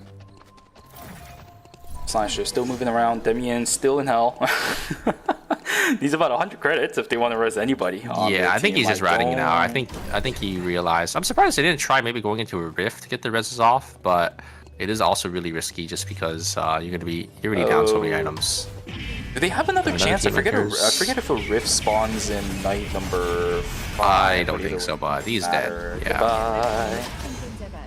Guardian's gonna be able to get that kill, and Damien gonna fall out in 7th place. I mean, they didn't really have a good performance in game number 1, only 5 points, and 4.5 is all they're gonna be able to get for game 2 as well. Still recoverable for Demian. It happened in game number 2. That's completely fine. If this stuff happened in game number 4 or 3, that's where it starts getting a little bit concerning. But we know Team Demian is one that can pick the action up, especially if they decide that the Tazia just isn't really worth it and goes back to their Kenneth composition. I did like the way that the Kenneth was being played by Team Demian during knockout stage number 5. have the option to turn things around if they really chose to do Auto-arms? so. I think auto-arms It is just still ends here. there. Nizica just going in, doesn't land a single Oh. thing, which means his dash cooldown looking is for just way Sadhan's. too Sadhan's long. is dead. Can't reposition. Sadhan's is down, you're absolutely correct. Taegyung is just way too far away from the rest of his team. Elena for Cinema has to run away as well. Jet killing this body might not be the best thing that they can do. one Plague is for going to one. end, and there is possibility. It is an Irem on the other side, remember. This character is really good at just locking down one person, but Elena might have gone a little bit too fast. Nizica is really good at locking some of these tanks down. He is a drain tank after all. Look at the damage coming out. The rotations Yeah. are just so clean. Mistake from Team Dead on Auto Arms. It is an IRM. She will be able to get away, but Elena just pulled the trigger a little bit too early for Cinema. Oh, he's so Yeah, dead. I think you're right. I think Cinema went a little too early here. No, No, he's no, gone. Taeyang. Oh, wait a second. It is an IRAM. IRAM has the It's dashes. an I think IRAM. they should be safe here. With their credits. Looks like they will be able to get themselves to safety, but yeah, Auto Arms just not looking too comfortable on this team comp. I think I really like their Yan and their Mai instead, but I think they just want to try something new considering they had such a dominant performance in game number 1. But just not really working out too well for them here. I think the Razi is just getting caught out a little too far away. I think the IRAM took that isolated 1v1 into the Adriana, but Alina not really having any peel or fast enough peel to keep the frontliners off of the Razi, and the Razi just getting chunked down by that Kiara. Kiara just ulting on in, was able to get the Razi all the way down to about 50%, all the way down to 0 by themselves. Yeah, for sure. Alright, CNJ Esports trying to take some position inside of the gymnasium. The zone will close. It is going to be one of our final zones for school. That's not going to be fun for a lot of these teams, especially if Shadow Goldenlight ends up making it to the final zone. That Tia is going to have so much space to work with. Taegyung found out. He's just going to try to run away to the best of his abilities. kinda Yeah, it funny. might have not been the best use of utility. Work sniff something out, but Taegyung is an IRM.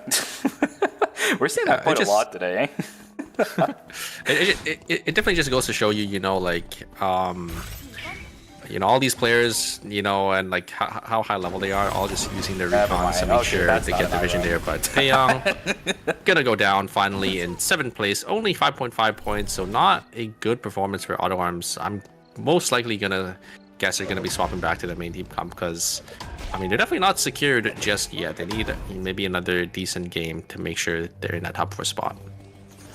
Put the cap back in the cap carrier. We are going out into 6 teams remaining now.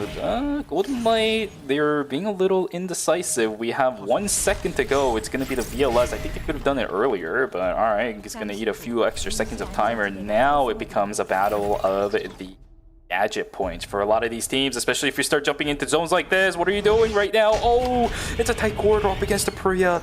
Golden Light is going to have such a big problem within a few moments. CNJ Esports completely split apart. What is Bubba doing? He isolates himself away from the entirety of his team. CNJ Esports, Pexu and KCW caught out now. They're just getting completely zoned away. This is not looking good. They don't have a single response up against the S Guardians. That just looked really messy. Absurdly messy from CNJ Esports. Yeah, I didn't like how they were kind of positioned around there, and then once they split away, it's just kind of lights out. It's easy for Guardians to really just pick a target and choose who they want to go for. Looks like they decided to kill KCW first, and now CNJ Esports is going to be down to 2 members. I do like the side of Team Inside. I don't think these 2 teams know that there's another team in. So they might think they're taking a 3v3, a fair 3v3, but Insider I think is using the safe side, and they're just gonna... Oh, wait a second. Always Incheon gonna try using the safety orbs to get themselves to safety. Look at GLT. They already chunked down. Look at the timers as well. Now Insider has the most amount of time here, but looks like it's gonna be GLT gonna use the safety orbs to get themselves to safety. It's so and now they're gonna cooked. full It's so send. cooked. Uh-oh, Insider needs to get on out. As GLT is just gonna full send it onto them. Peacemaker doesn't do anything. The third party is gonna be here, but wait a second, the bodies are getting slow. Seiko's gonna try to come back on, and I think they're just gonna go down. The damage is gonna be there. It's not gonna be enough. No, Wait a the second. damage just No. isn't there. The shields are too Felix is too fast. much. Yona's jumping around, trying to do as much as he can, but it's not gonna be enough. Insider, they played it fine. They played it good, but the problem is when a team is desperate and they don't have any time, they will just send it on whoever they see, and unfortunately Insider was the one. Always Incheon actually playing the macro game a little better than they did, as they knew what was going to happen. They just went down. They had timer advantage. They decided to give the zone completely to Insider because they knew the other team was going to be lower. They were going to send it first. Yeah, funny enough, I actually don't think it was cooldowns or anything of the sort. That was a problem for Insider. They actually ended up getting the kill for everybody that walked in, right, with low timer. They managed to get the execution bonus on every one of them. The health bars actually weren't the problem either, because Byung got taken from like 10% HP all the way up to 78%. It's just the positioning that they had, right? Byung was just stuck in the middle of nowhere, got stunned into the wall. Didn't really do anything about it, but now we are down to 2. DS Guardians versus Team Always Incheon sitting in the final zone. Adele is going to have a lot of leeway around some of these corners, but the problem is they're going up against a Priya.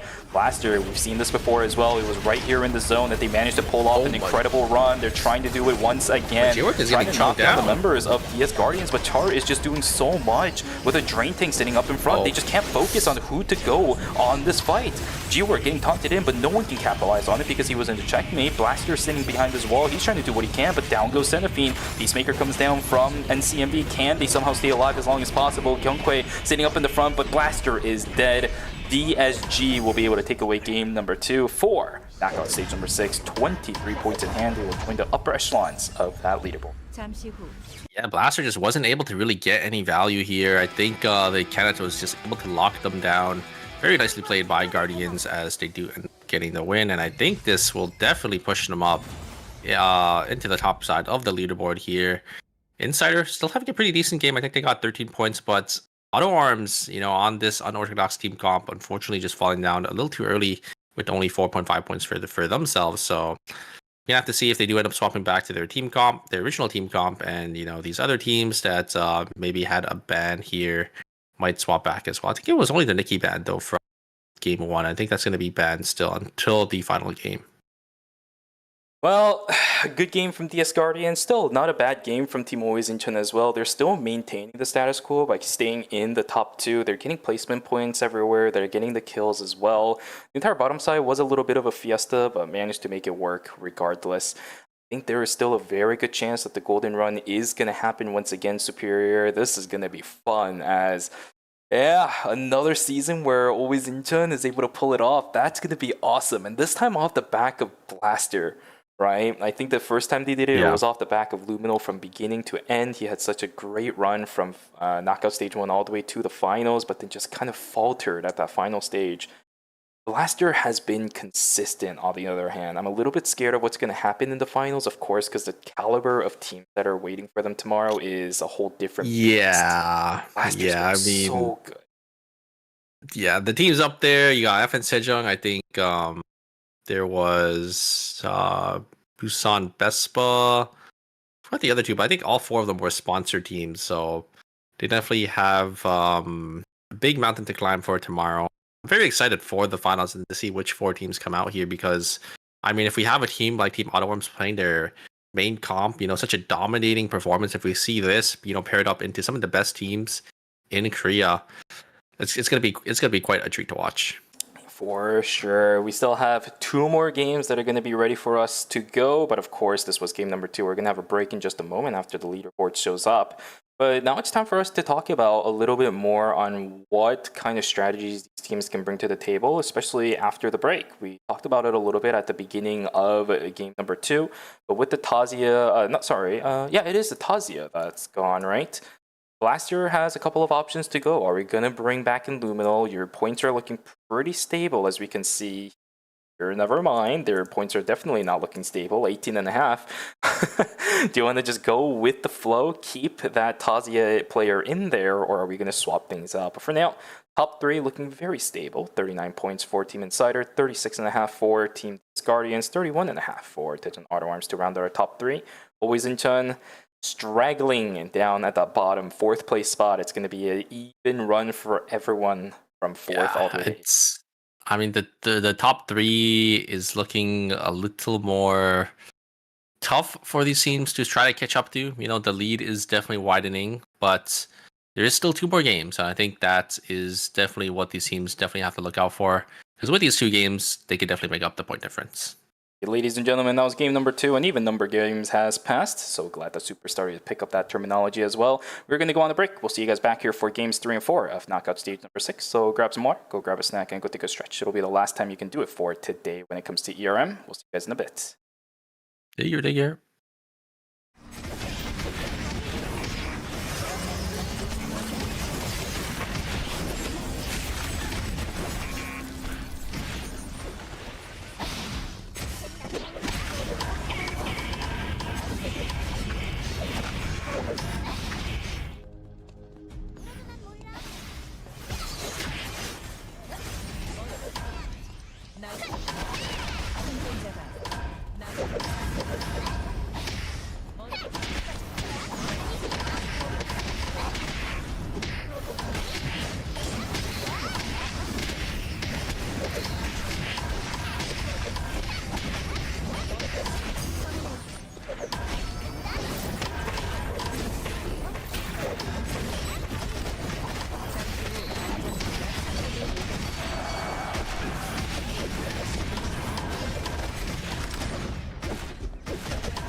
지대가 이동합니다.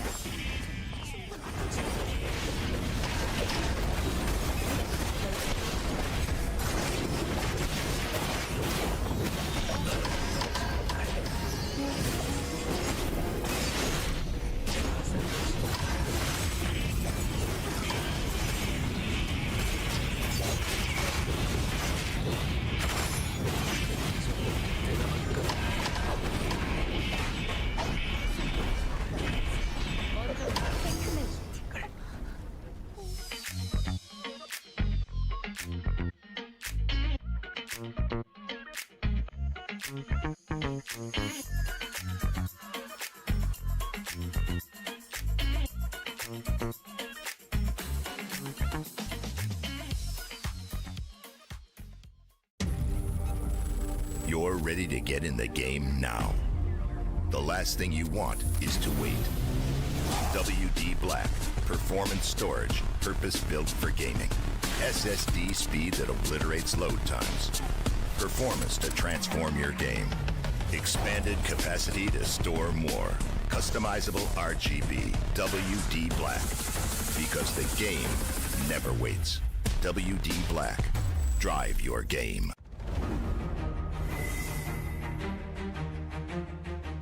오늘은 어떤 추억을 만들 수 있을까?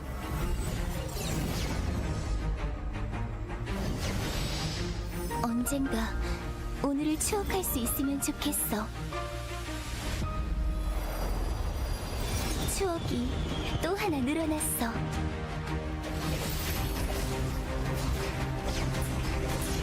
오늘은 즐거운 날이 되었으면 좋겠어.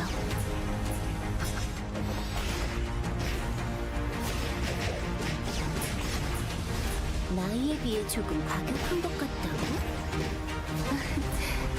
어떤 의미니?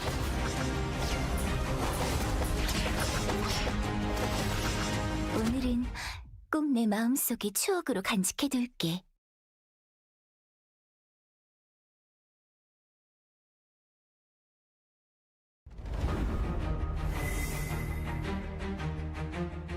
제 차례인가요? 그렇군요.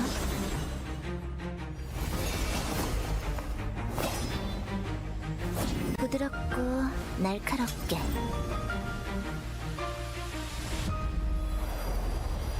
자, 클라이막스예요.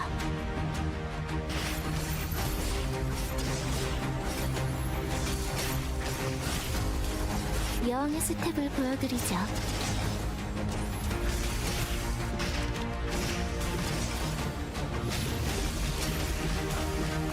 예의를 지키세요.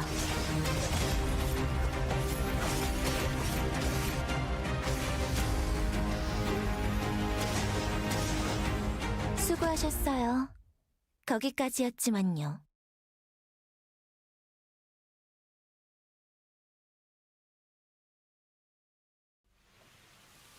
차에도 예법이 있다는 거 아시나요?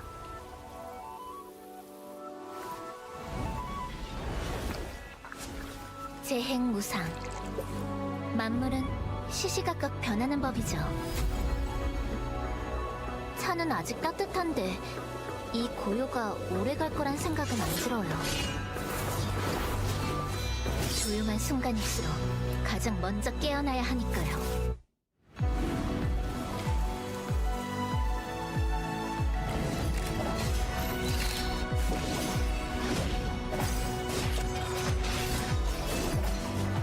생사결이었으니 미련되지 마시길.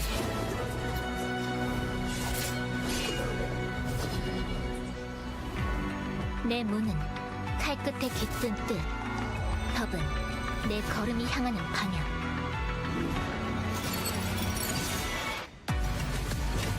이건 휘두른 게 아니라 쌓아온 거예요. 내가 걸어온 검선 돌아보지 않겠어요. 틀은 자체는 사라져도 그 그림자는 끝끝내 남아요. 그러니까 쉽게 잊히진 않을 거예요.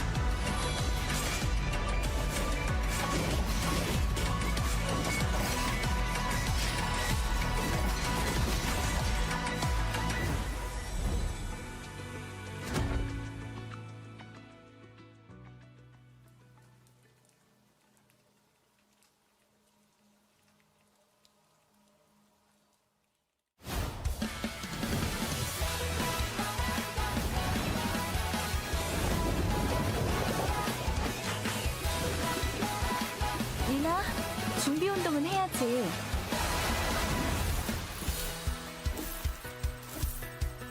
하나, 둘.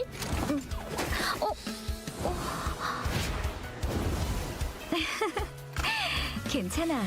이따 새 거 사자.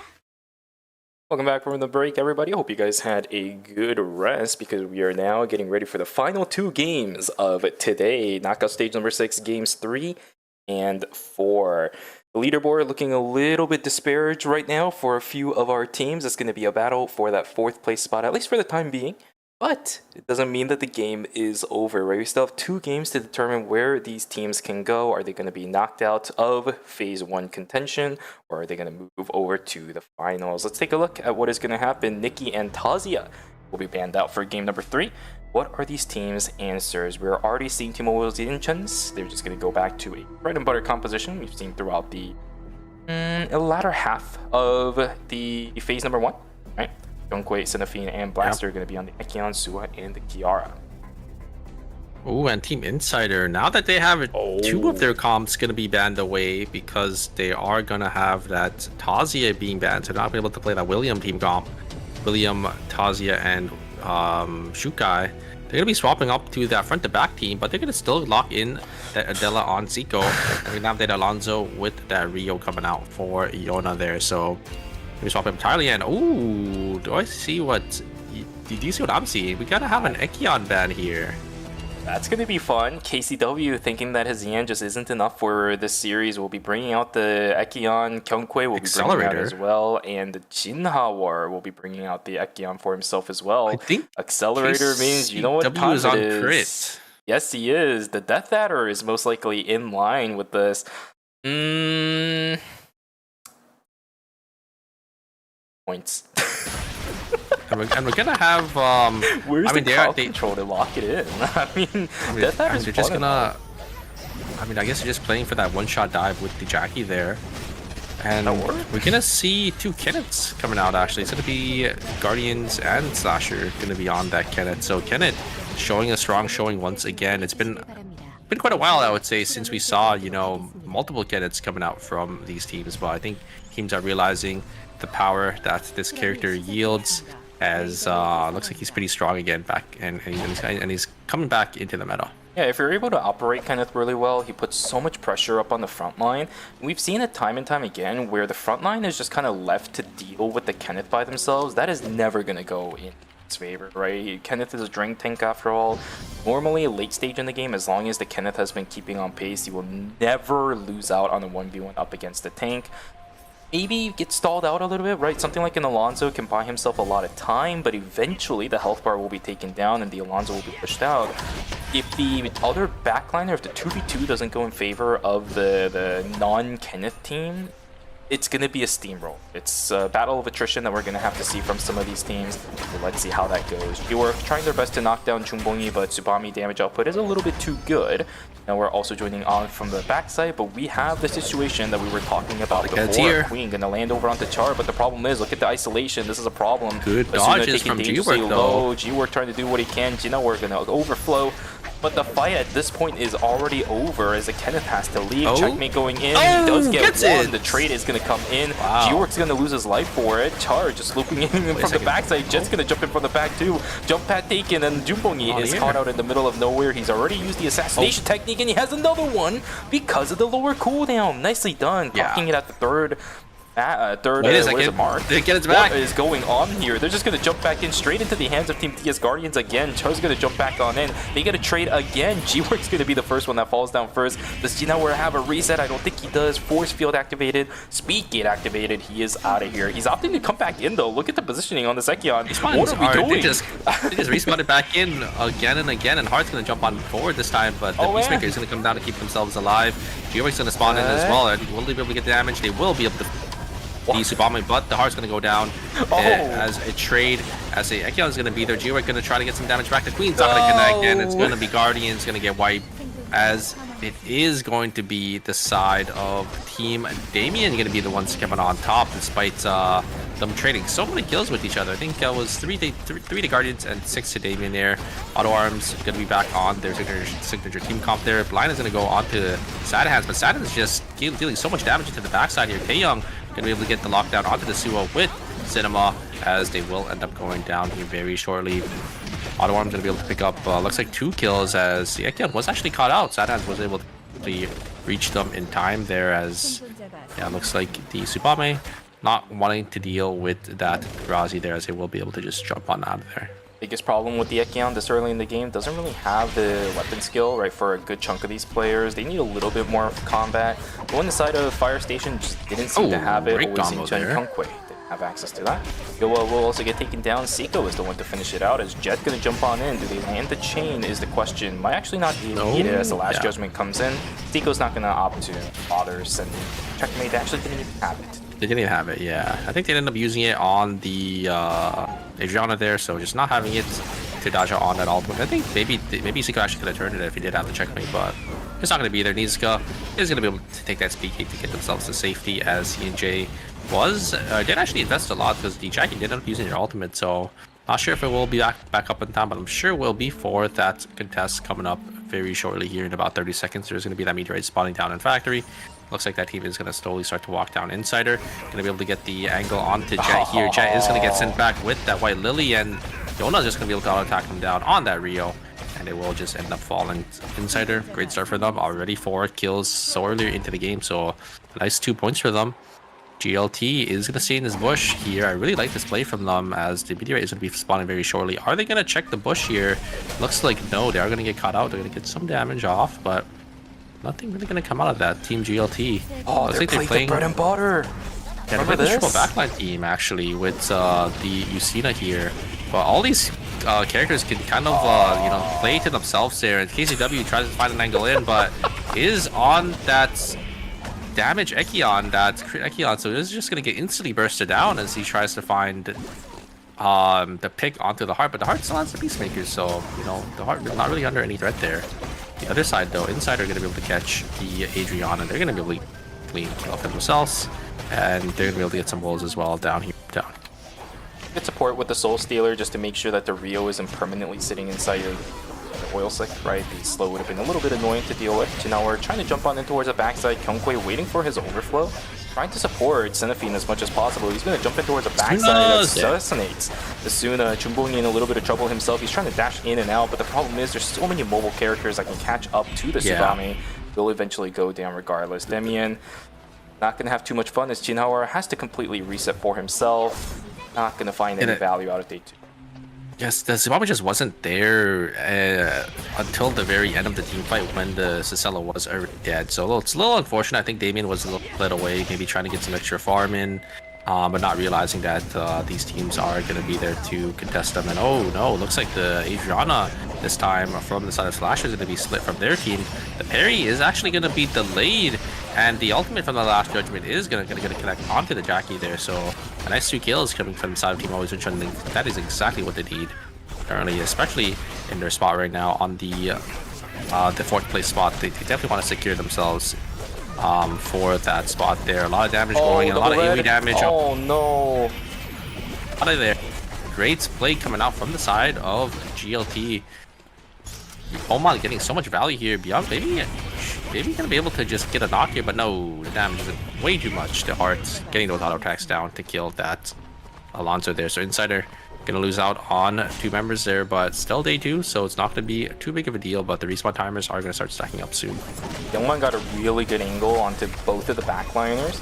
So that means during the entire fight, by the way, Alonso's shield never procced because Expulsion Shot was never forced out. Yellow-blue was never needed on the Alonso because Youngman was permanently targeting the 2 back members.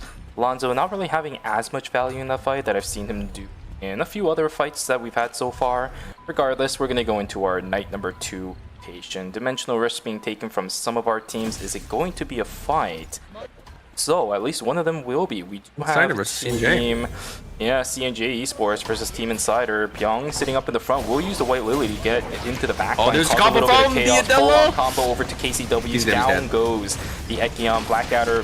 Sorry, not Blackadder. Wait a second. Death Adder can't really do too much. Pablo is stuck in the middle of nowhere. Down they go. But Pexu is on Jackie. This is a very difficult character to kill if you don't have the burst, but the combo rotation is going to land on there. You can finger point at one person.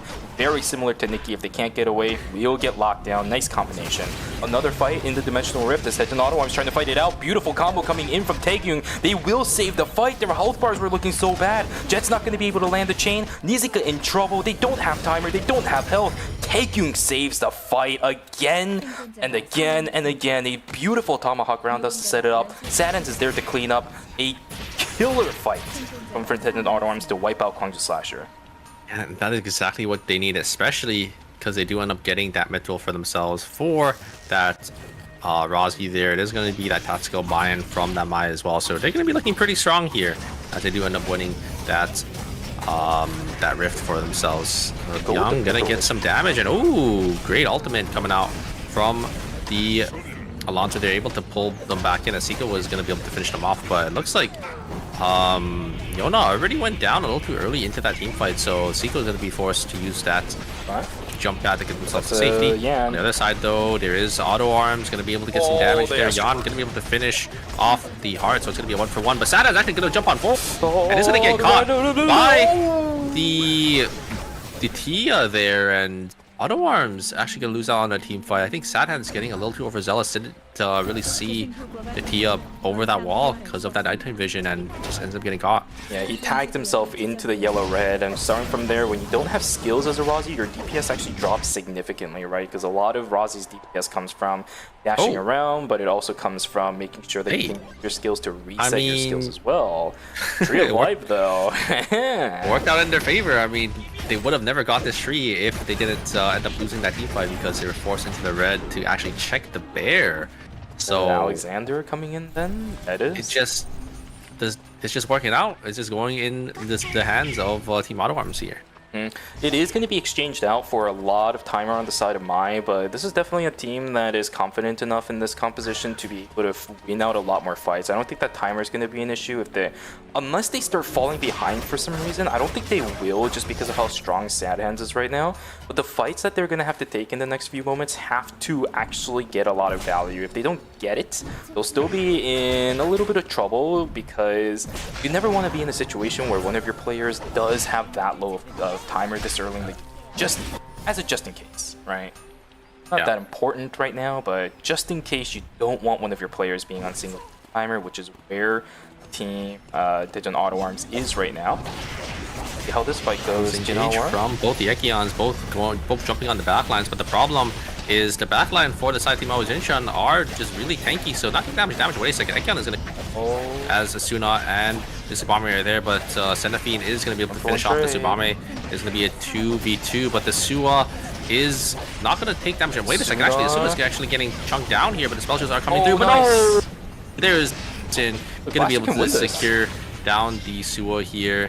And Blaster versus the Ekion. The Ekion is gonna be able to just take up so much damage. I think. No.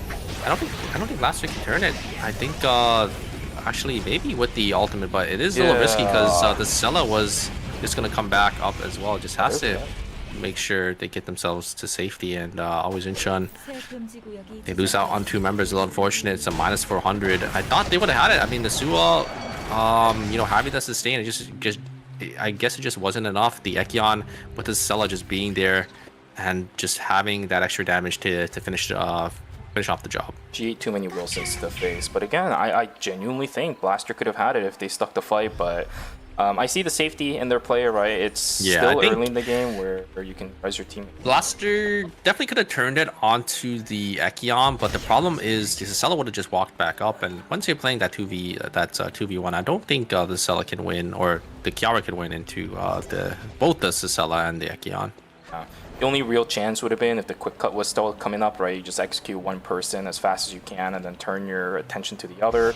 The Sidewinder Ekion, yeah, while it does do damage up against something like a Yara, it's probably going to eventually lose out in terms of DPS per healing ratio.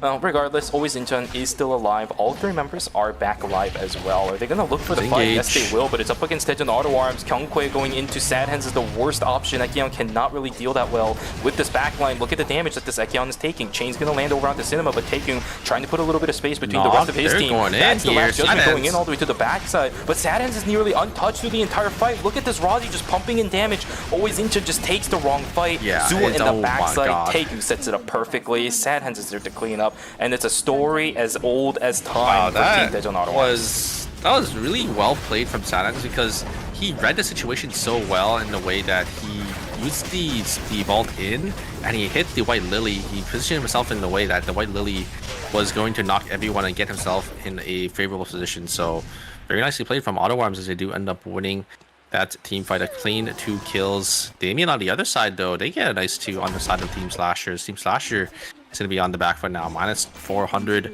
for this team. It's not too bad for them because they still are looking pretty strong there, but a devastating loss nonetheless.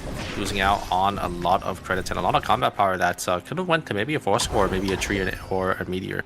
Cooldowns wise, Demian's going to be an advantage because they do get the executioner bonus as well. The pool might be a little bit volatile for some of these teams. 100 Slasher still looking for a little bit more aggression. Trying to get the poke down over onto Chumboni. I do see another team up on the northern side. It's just the Ekion from Team Always Incheon who is not going to have any of his teammates available, but Nisika taking a whole lot of damage before this fight really begins. Not looking good at all. Kiara on the backside trying to do what they can, almost executes down the Tsubame, but the Kenneth is there to finish out Asuna.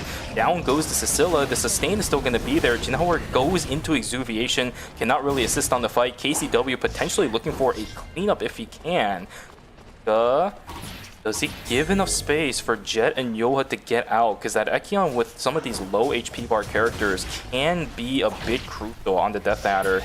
We'll get the mark over onto the board. We'll cancel out on the chase down. Kyungkwae sitting in the corner. He's not going to really have anywhere to go. Oh my God, KCW doing a decent amount of damage, but it's just up against no targets whatsoever. Asuna all of a sudden goes up against the Sidewinder Ekion. He's going to get taken down as well. What is happening? What are we doing at CNG Esports? You guys... Where's the Adriana poke before the Jackie and the Ekion goes in? The Ekion's going in, dying before any damage gets done. There is no value from this Death Adder. Yeah, I don't know. I mean, the Death Adder Ekion is trying to jump on in with the Jackie, but there's not enough there. As they're just able, Damien was just easily able to turn it with that Tsubame, and they gotta be a little careful. It looks like Team Slasher do end up stiffing them out here. There is the engage coming out from the Kiara. Look at the damage onto the Sella, but it's not going to be enough to execute. Went onto the Tsubame there as both of the backliners are able to get themselves to safety as the Ekion is just able to kill out the Adriana, and it is going to be Damien going to be the one that's coming on top, despite the engage coming out from the Kiara. It's a really nice engage, but this Ekion coming out from Damien is just providing so much on this tank Sidewinder. Is able to just find access to these backliners and just able to get them down out. Forced out using the force field himself. Chumbongi about to get taken down as well up on the northern side. Tsubame goes. That means Jinaware last one alive on his team. Oh boy, 2 Sidewinder Ekion sitting by themselves. KCW up on the northern side on the Death Adder. His entire team is there. Jinaware will get taken down. Damien, first team to go in night number 4. 11 points is definitely not bad, but a little bit of a rough finisher for our 8th place team currently. It definitely could have been a lot better. They got a couple more placements, because they got 0 placement points for that. Only 11 points from their kill score. Definitely not something that they're looking for, but I mean, not too bad of a performance from them. Still have to be feeling, pretty decent about that. Here comes an engage coming out from the Mai, but oh my god, G-Work just gets instantly killed. Ooh. There is the side of Team Autoworm just able to just recognize and just instantly burst them down. And not even. Looks like Sad Hands are just able to get the one up on to the side of Team Guardians there.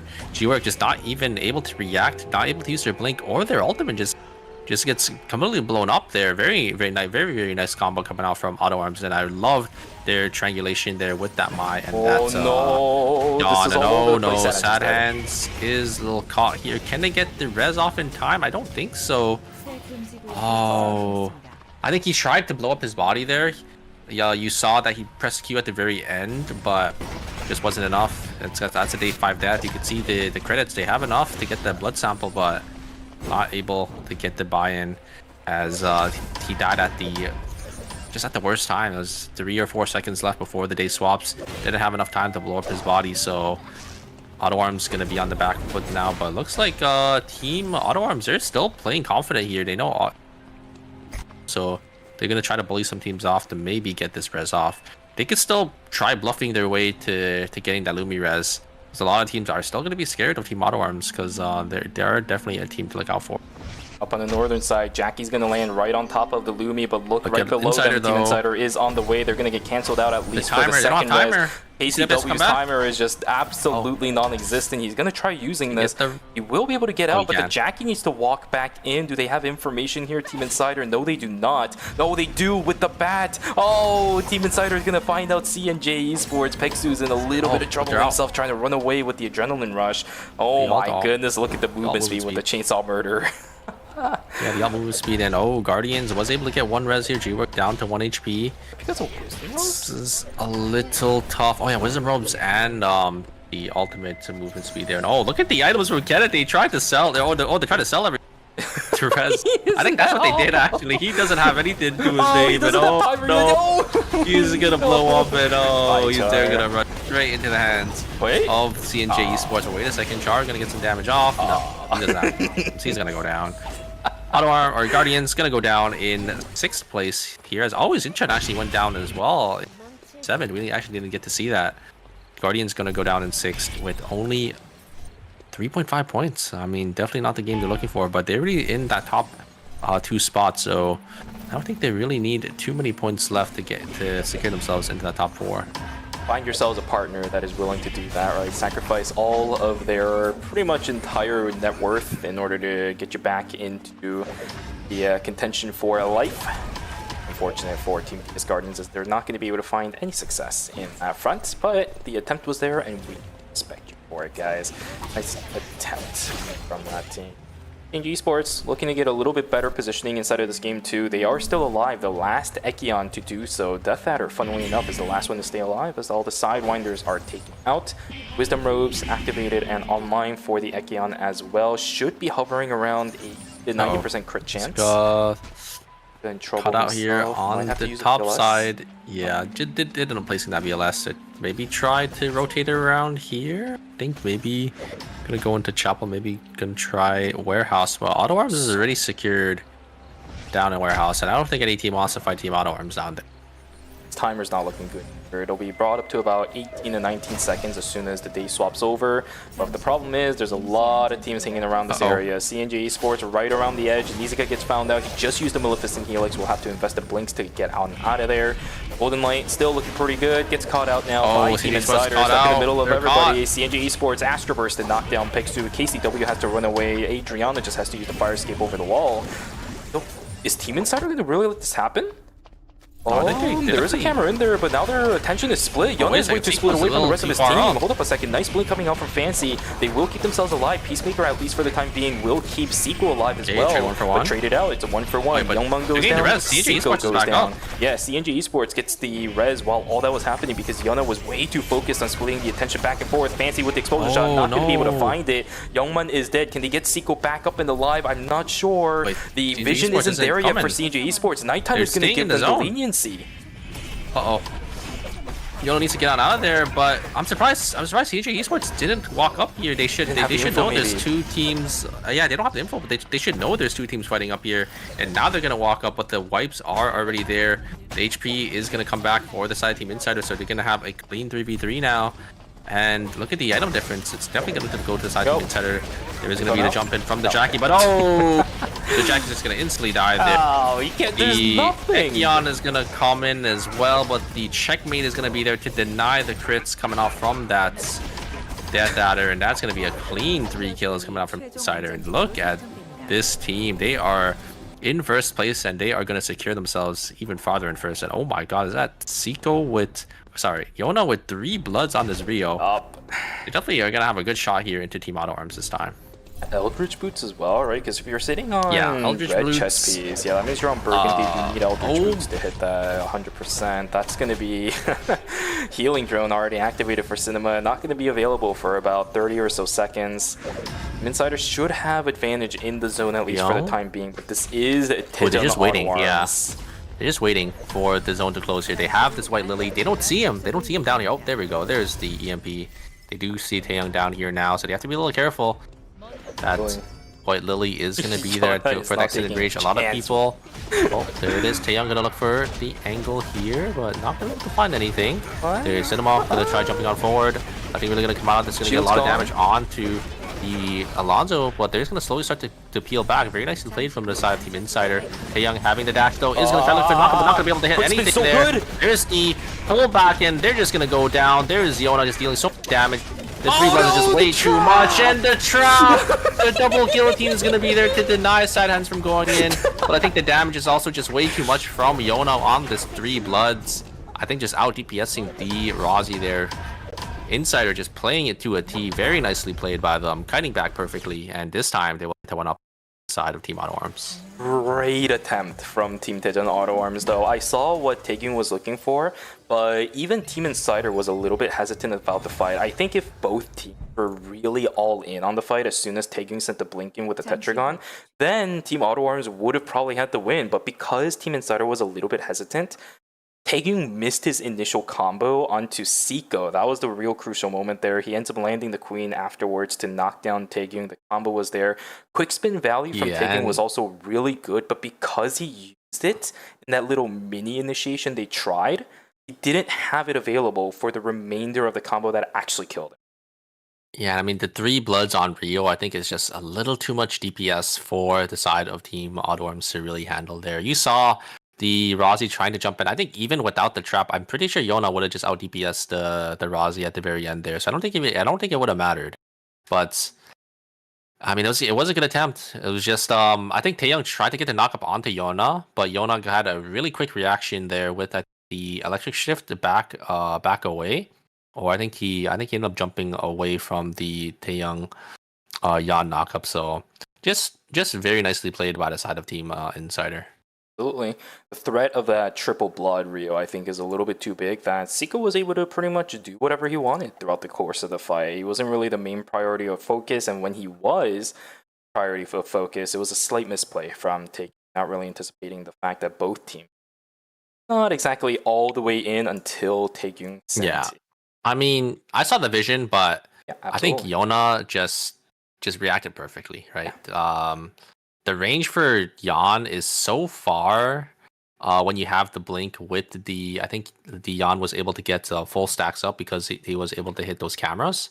But I think Yona just reacting perfectly with that electric shift. Instantly, the second Yon tried to get that knock up and that engage onto her, just ended up sealing the deal. Because it put Yon in a really awkward spot, right? If you miss your combo, you're just sitting there in the enemy territory without really having anyone down. So they could the enemy can just free auto you down or just cast their abilities like what happened in that fight there.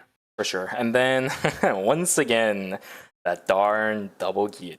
Saw it yesterday with the Leon that was denied a duck dive initiation. I think it was over onto an Adela. Today it's gonna be a Wazi jumping in onto. You gotta use those bombs, those bombs to clear out those traps. EMPs don't cut it anymore, EMPs they're good, but they run out exactly, and that is what a lot of teams forget about. Even like I definitely forget about it. So I drop an EMP down, clear out all the traps, but they're not really cleared because they're still there. It's just disabled for a certain amount of time. So you have to make sure you drop your explosion drones instead to clear them out. I mean, the explosion drones are really susceptible to getting cleared instantly the second they're placed down, but kind of have to make sure there's no traps in the vicinity when you are taking those team fights. Insider, such a dominating performance in this lobby. You could see they are well a ways, and they definitely have secured their spot into the finals. Auto Arms as well, I think. A 20-point difference between 2nd and 5th place. Guardians with a good point lead as well with 40, and the rest of the lobby here, look at how close it is. All in the 20s for this 4th place spot. Always Incheon, they're on the chopping block now. Will they have that miracle run, or will they fall just short of the finals? Seen them do it time and time again. The final game, we will have the Priya coming back up, and the Tazio will be available as well. That means Team Always Incheon can play their bread and butter composition with Blaster still in play. That has to be the name of the game if they want to make the golden possibility. Just one more game is all that these teams have. As you mentioned, 2 teams most likely in the safety net at this point, Tejan Auto Arms as well as Insider. A immaculate performance from both of those teams, right? After game number 1, the fact that Insider is above Team Tejan Auto Arms really goes to show how consistent this team has been throughout knockout stage number 6. Looking forward to see what they're going to bring out in the final game as well.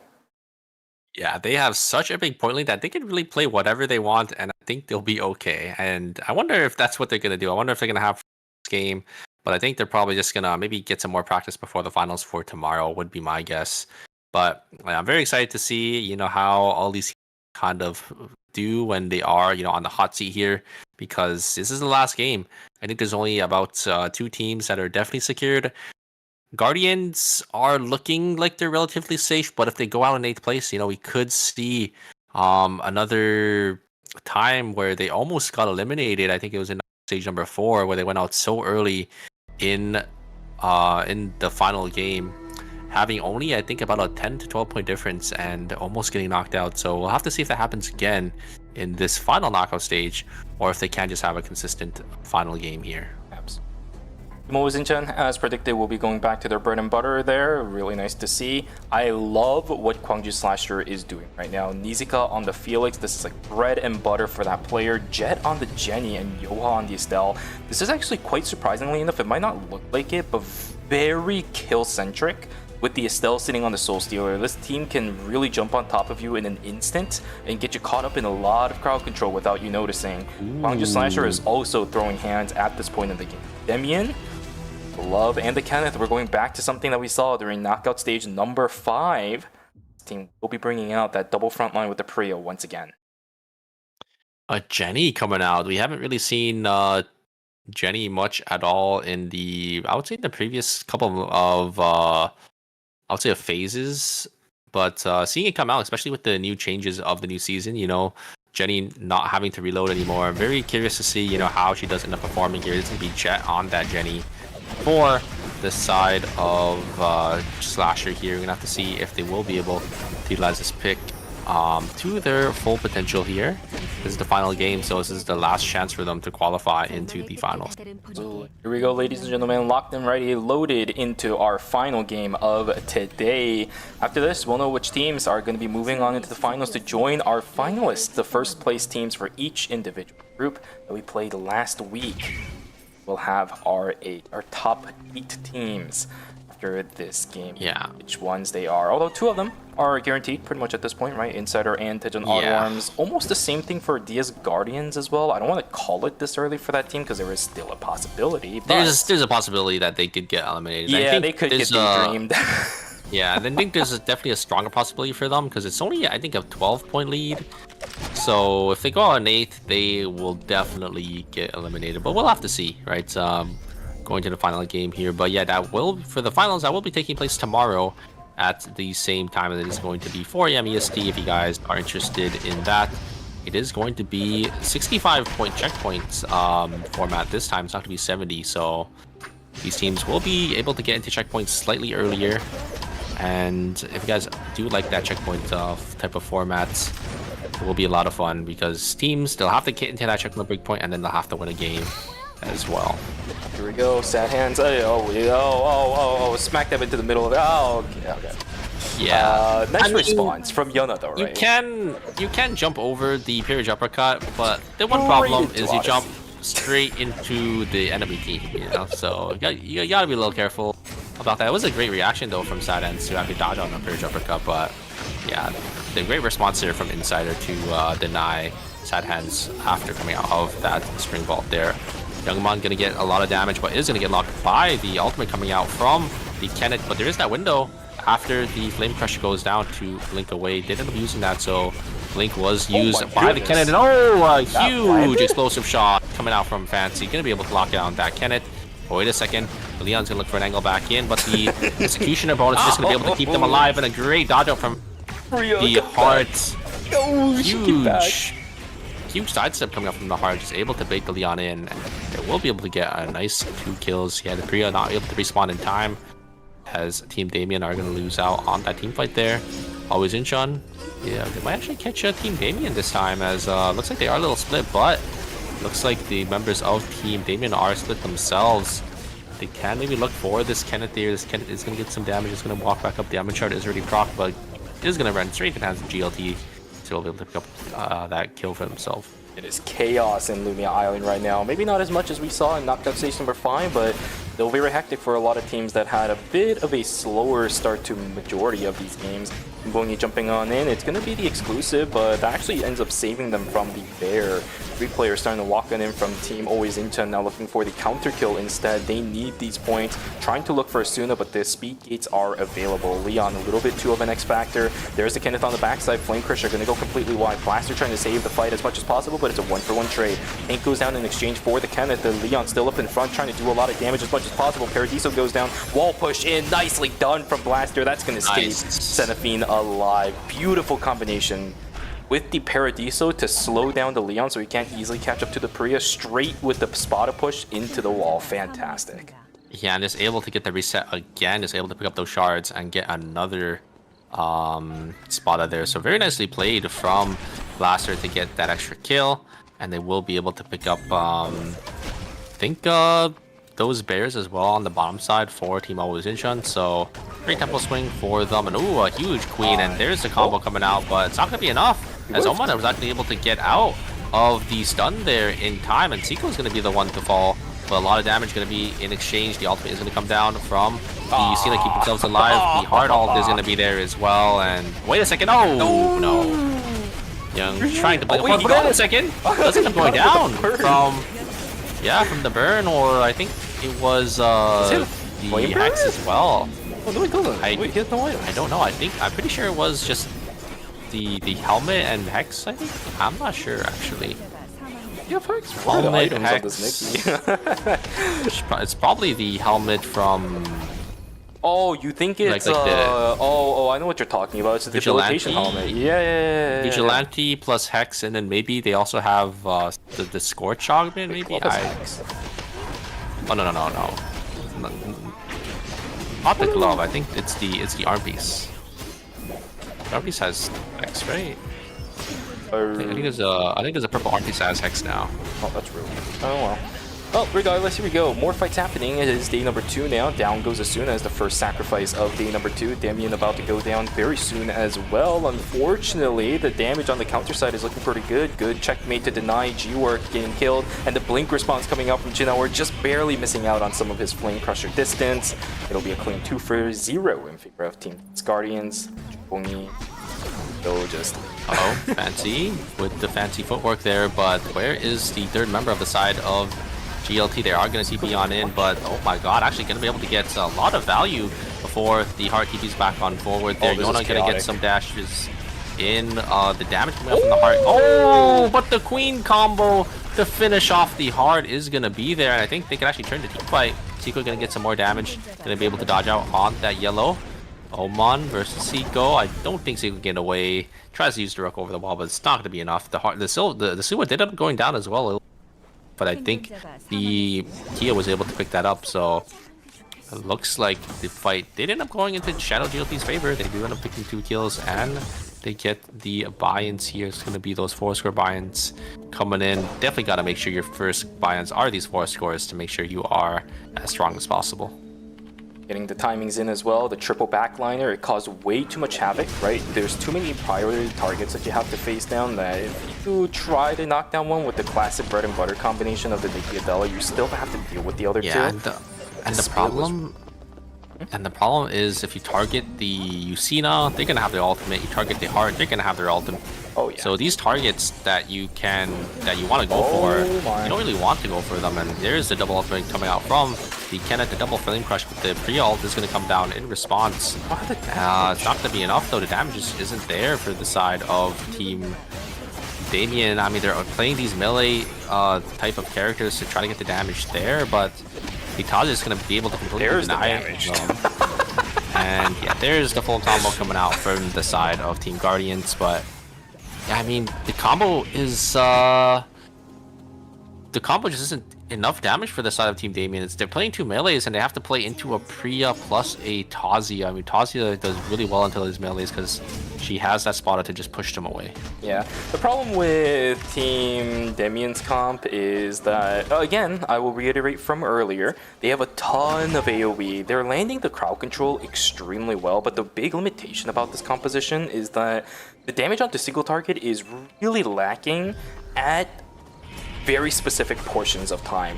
The biggest single target damage they have on their team is going to be the Leon, but if the Leon is using Surf's Up and the Kenneth is using those Flame Crushers at really awkward times, you can't really target lock down one person in a single spot while doing damage to them at the same time. But look at some of these other compositions. You have the Adela, you lock down one person, and the damage follow-up is there, right? That's the biggest problem that we're seeing for Team Damien. Unless Byung does something like this, Char sitting on the right side as well, will come around and say hello. There's a third party coming in, never mind. So rest of Team DSG, down goes the Queen, down goes the Priya. 30 seconds until Night 2 is over. Damien has to somehow figure out a way out of this kerfuffle. G-Work isolated. Yeah, he's using the castling, will get himself on out of here. Duck dive to chase and follow through. Surfs up to follow even further. There is the kill. G-Work will Yeah, that's exactly what Team Damien needs. They need these extra points for themselves to catch themselves back up and try to snowball them back into the game here. Insider is going to be able to get their buy-ins, so it's not too bad. You can see the credits already saved. It's about 500 credits for this Nikki. It is going to be that force we're going to be bought in, so they should be pretty strong here. Tree is going to be secured as well by Yona, and there's an item off of the Wolf. They're going to use the safety orb to get themselves to safety to make sure they don't spend too much time, and that is true. Another tree going to be secured by that Wolf. I don't know what they're going to be using them on. It's probably going to be double glacier. I've seen this thing do that over and over. Yeah, I mean, I don't know if that is going to be the part. I don't think they have used the trees, but oh, wait a second. Yona gonna jump on forward, but instantly blinks away as recognizes that I think that Don Quixote was a little too deep and is just gonna get themselves to safety. There's gonna be that glacial shoes on that Suwa, And it might be the glitch shoes on the... Oh, it's going to be the Sultan servant on that Adela. That's a pretty good item as well. It's not going to give you as much burst as something like Persona or even the Fencing Mask, but it'll still be there. Initiation comes in, Estelle is locked down, but a lot of the damage mitigated by the shield sitting up on the front side. Nizika doing the damage over to the Jackie. PCW in trouble, he's going to have to run away, but the follow through is there. Thunderstrike lands as well. Red carpet to introduce them back to Team GSL. Good, oh 2 for no, 0. Look at the credits. This might be lights out for the side of Team CNJ Esports. If I was them, I would definitely look for one of these dimensional rifts, but oh no! Bobo might get caught here by the side of Team Insider, but I think they're out. I think their way to get back into this, look at the credit counts. They have to get a rift to get those 2 members back into the game here. I think they are going to try looking for that. Going to maybe look for this VLS system to maybe get themselves over to 1. Because right now, I mean, they're going to be gone for way too long in this game. Seiko going to try to find an angle. Not going to be able to hit that Blink Queen there. But here comes the angle from the Nikki. They get a lot of damage. Double Odyssey is going to connect onto the Priya.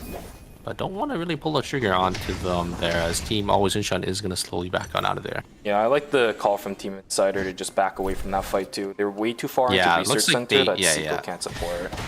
It looks like they do want to take the rift, or they were going to take the rift, but they got immediately countered, or another team was just there to intercept and take their rift, so they weren't able to. They weren't able to get it, but they do get the credit orb at least to get themselves more credits and maybe get the teammates back up, but it's not looking too good for them right now. Terrible. Oh. Team not DS Guardian. One team is gonna wipe here. Arms. Yeah, one team will wipe. This is a night number 3 for Team Demian. They need this fight. They need this fight. Team Dejan Auto Arms, they don't really care about it. If Team Demian loses out on this, the fight is over. Their run-in phase number 1 is over. Look at the health over onto the cannon. They just don't have the damage to lock anybody down. That is gonna be it for Team Demian. Their run in phase 1 is over. The Priya can try as all she might, but it just does not matter. The end is nigh down. Those Team Demian in phase number 1. Thank you so much for playing, but that is it. 2 points is nowhere close enough for Team Terminate for the side of Team Auto Arms there. A clean 3-0. Sadhan's just running circles around that team. They're playing this double melee damage dealer, so overall he just has full reign and full control over the team fight there. Just so well played coming out for the side of Team Auto Arms there. Unfortunate for Team Demian. I think they're going to be in 8th place here, so it's not the performance they're looking for Knockout Stage 6. But still, a lot of circuit points going into their pockets here. Yeah, for sure. We saw some really good moments from Team Demian. So, some moments where we were reminded of their Season 7 performance, so hopefully we can see that again. Oh, where's Yona? Yona's not here. Yoa just jumping over onto the backside. Seiko in a little bit of trouble. Can buy themselves quite a lot of time with the checkmate, but this is up against a Felix who's going to get jumped on immediately. The combination is there. It's a 1-for-1 trade. The problem is the last 2 remaining is going to be a Sua and a Nikki standing right in the front of the face of a Jin. She's just pumping out damage with those auto attacks. Doesn't have to reload anymore. Remember, she's just pumping out auto attacks one after another. Off the body. Still the 1-for-1 trade. That's not really good. And the third party comes in from the backside. Gwangju Slashers. This is going to be it. They don't have the points. Tejan Auto Arms knocks down 2 contenders for the top 4.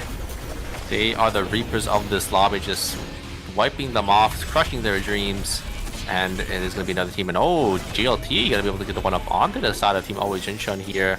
Fortunately, Blaster was able to stay in the ult for quite a bit of time, but just not having enough damage to get any of the members of Shadow GLT there. So minus 200 for the side of Team Always Jinshun. They should be able to get back into this game, but not the look that they're looking for here. This is a team, you know, we want to see them the golden run, but yeah, they're just not able to find their footing here as they do end up going down. There's going to be CNJ Esports going to look for maybe look for a team fight here, but I don't think Team Shadow GLT want to fight in Adriana in a small corridor, so they're just going to take that jump pad to get them into a more open space. The remainder of this game is pretty much going to be a battle of whether or not Golden Light can get taken down pretty early. Golden Light is the only team that is holding the arsenal, the vanguard of that top 4 at the moment. They're looking pretty strong at the moment as well. 8 kills strong, transitions over onto the heart looking absolutely massive. They have the Eldritch boots as well from the looks. This is scary. How do you kill a Team Shadow Golden Light? Tejan Auto Arms, though, is going to immediately turn their attention over onto Team Insider. Taeyong just obliterates Seiko. Wow. Not even close of a fight. 0 reactions. Oh my god.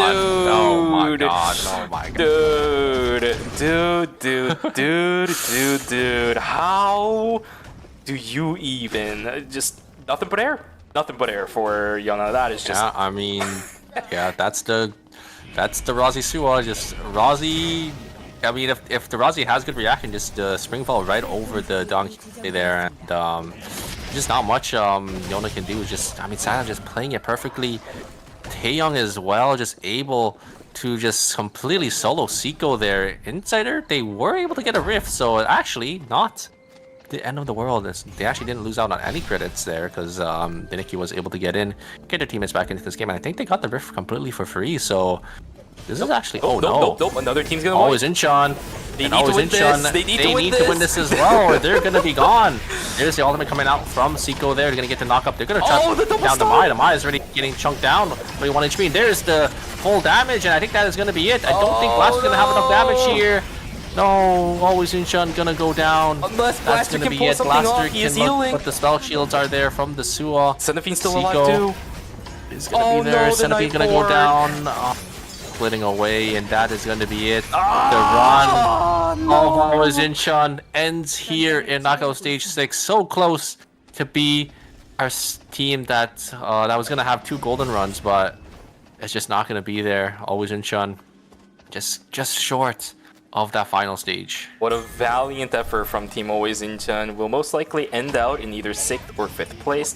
That means overall they're going to end out in 12th to 13th place. Definitely not bad. 3 seconds left for Peksu. He goes down as well. CNJ Esports is out. That means we are guaranteed. Left.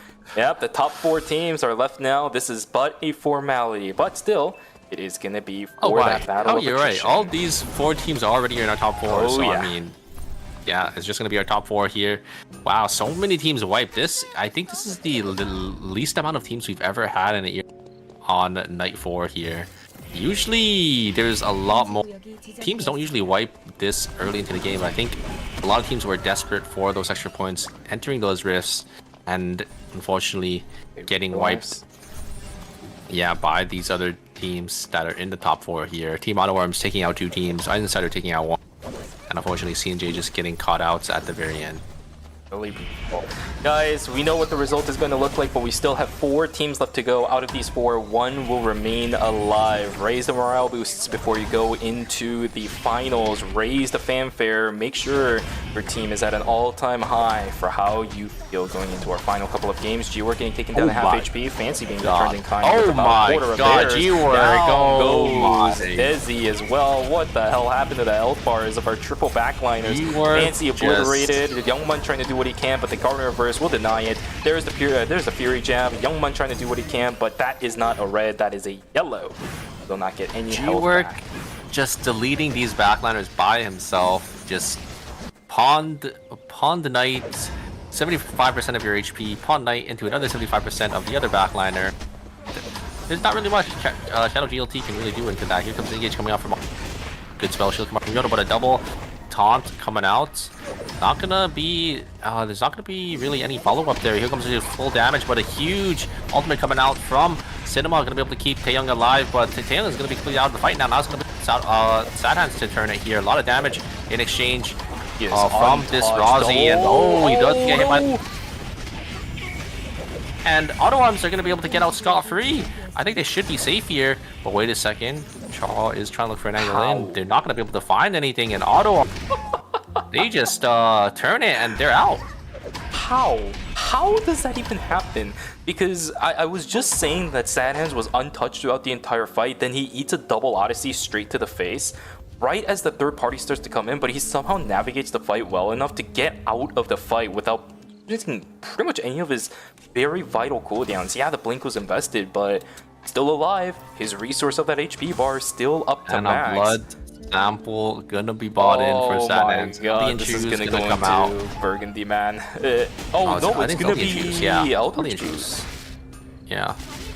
Huh. Shooting Star Those Jacket. shoes I guess the are value is pretty good. Yeah, those shoes are really strong, and oh my god, Cinema also starting on 2 bloods, Taeyong on a 1 blood. This is a 5 blood team.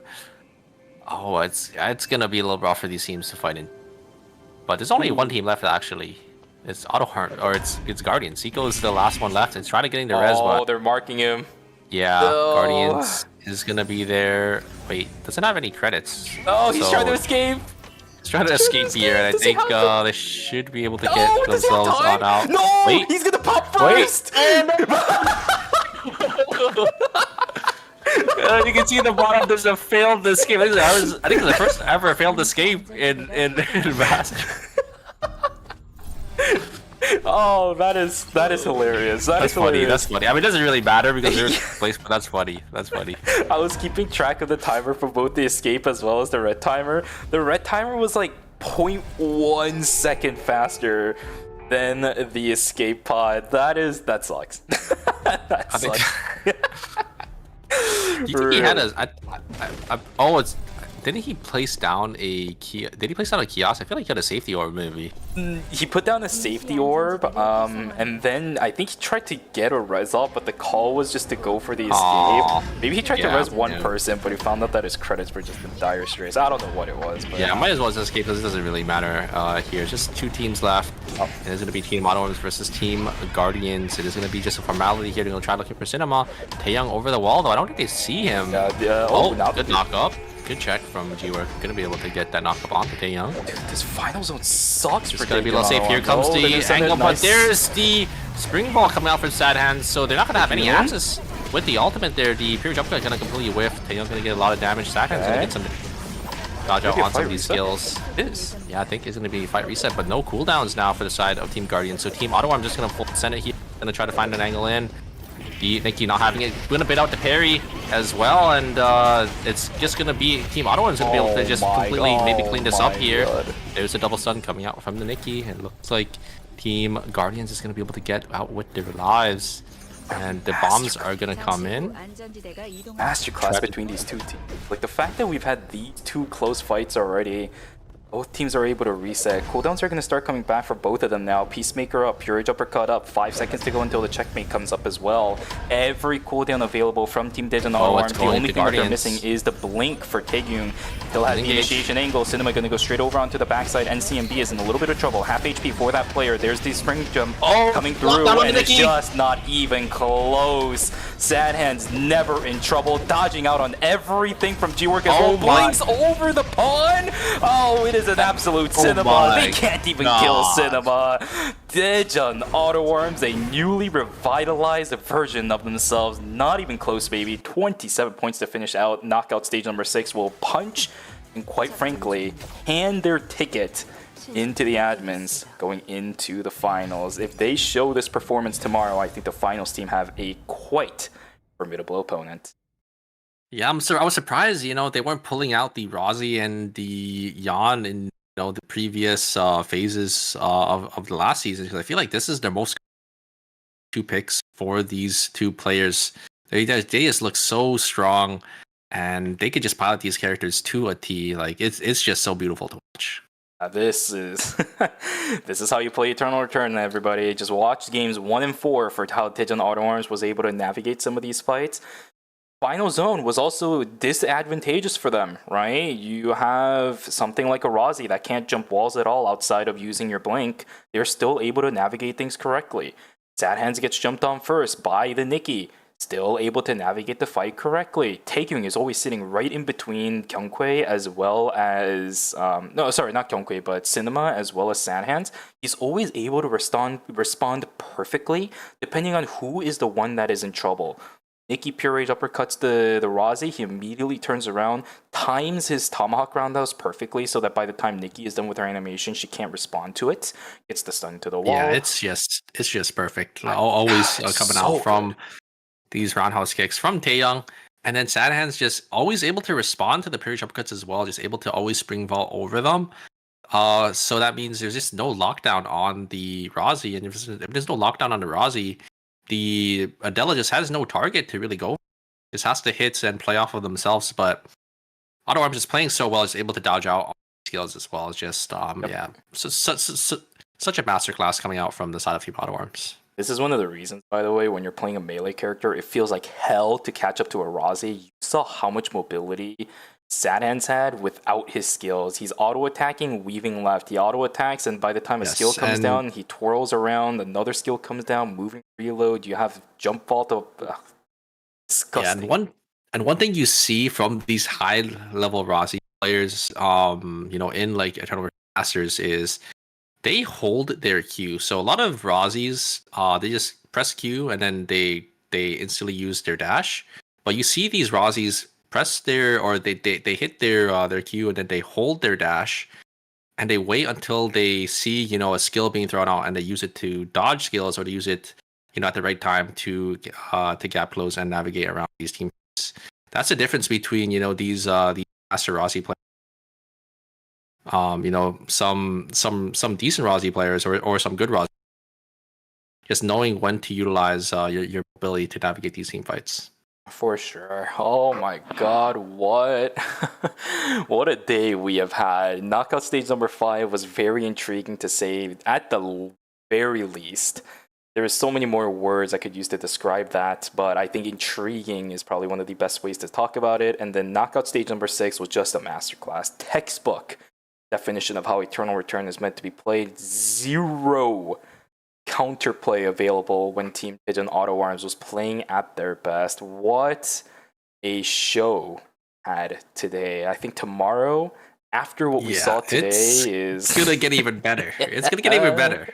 Tomorrow has 4 of our best teams. I mean, FN Sejong, Bespa, and I think it was Songnam Rocks is there too. Songnam Rocks is another one, and then I got the last team, but just all 4 just insane teams that are going to be coming out, and these teams definitely are going to have a run for their money. Chichum Phalanx, it's an entire roster full of Phalanx as well. teams. Yeah, KL teams are just filled to the brim for final stages. I have to remember one more time which teams are going to make it through from knockout stage number 6. I know Shadow GLT is there, Tejon Auto Arms is there, Yes Guardians, and Insider.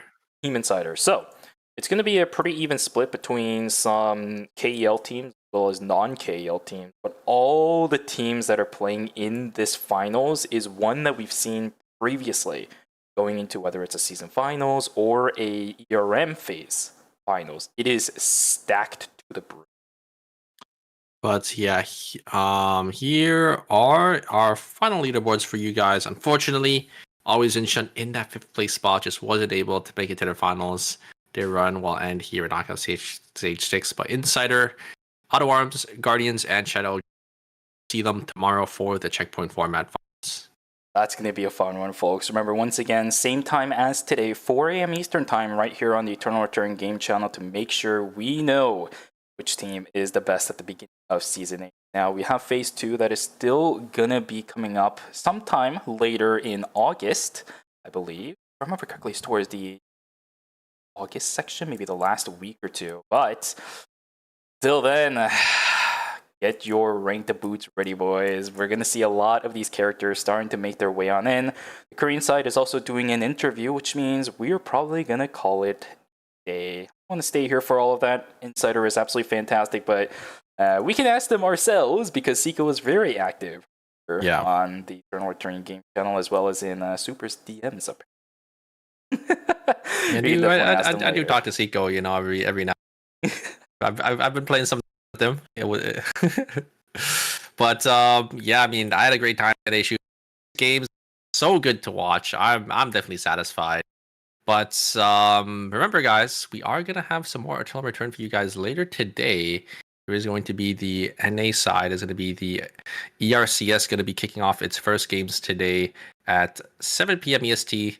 So if you guys are interested, make sure you guys come out for that. I'm actually going to be playing in that, so you guys will see me there. Maybe come and cheer me on. Yeah, for sure. Make sure you guys are there to support Super. Other than that, though, I believe that's going to be it. There is the off-air coupon at the bottom side of your screen as well. Today's code is going to be 0802TJQCN for your 10 common season fragment vouchers. So make sure you use this if you're looking for a couple of extra coins here and there. Other than that, Super, I believe that is going to be it. Yes, once again, ERCS tonight at 7 p.m. Eastern Time, right here on the Eternal Return game channel for day 1. And then after that, we have Phase 1 finals. What is going on with me? Phase 1 finals tomorrow night at 4 a.m. Eastern Time, right here on the Eternal Return Game channel again. And then last but not least, day number 2 for ERCS as well. Week 1, day number 2 for ERCS tomorrow at 7 p.m. Eastern. What am I doing? Remember, guys, it is checkpoint. So it could be 4 games. So make sure you guys come early, because if you guys aren't here early and it's 4 games, then you guys won't get your drops. Okay, so come early. Who knows? Could be 4 games, could be 5 games, could be 8 games. We could be here for a while. I think the average is usually around 7 games. Yeah, so although we'll have to see. It is also a lower checkpoint. That is true. They did lower the ceiling by 5 points, so maybe it'll be 1 game less. I think I'll still probably average at around 7 games. 6, 7. If I had to hedge my bets, it would be somewhere around there. But that is all determined tomorrow. So, weekend full of Eternal Return esports. Make sure you guys are here to join us for that. Thank you so much for watching today. We will see you guys tomorrow, or at least Super and I will see you guys tomorrow for finals of phase number 1. Until then, have fun with ERCS if you're watching it. Other than that, have yourselves a wonderful rest of your Saturdays, guys. Have a good one. Bye-bye. Bye-bye. Bye-bye. 2 minutes, please. No, I want to go to sleep.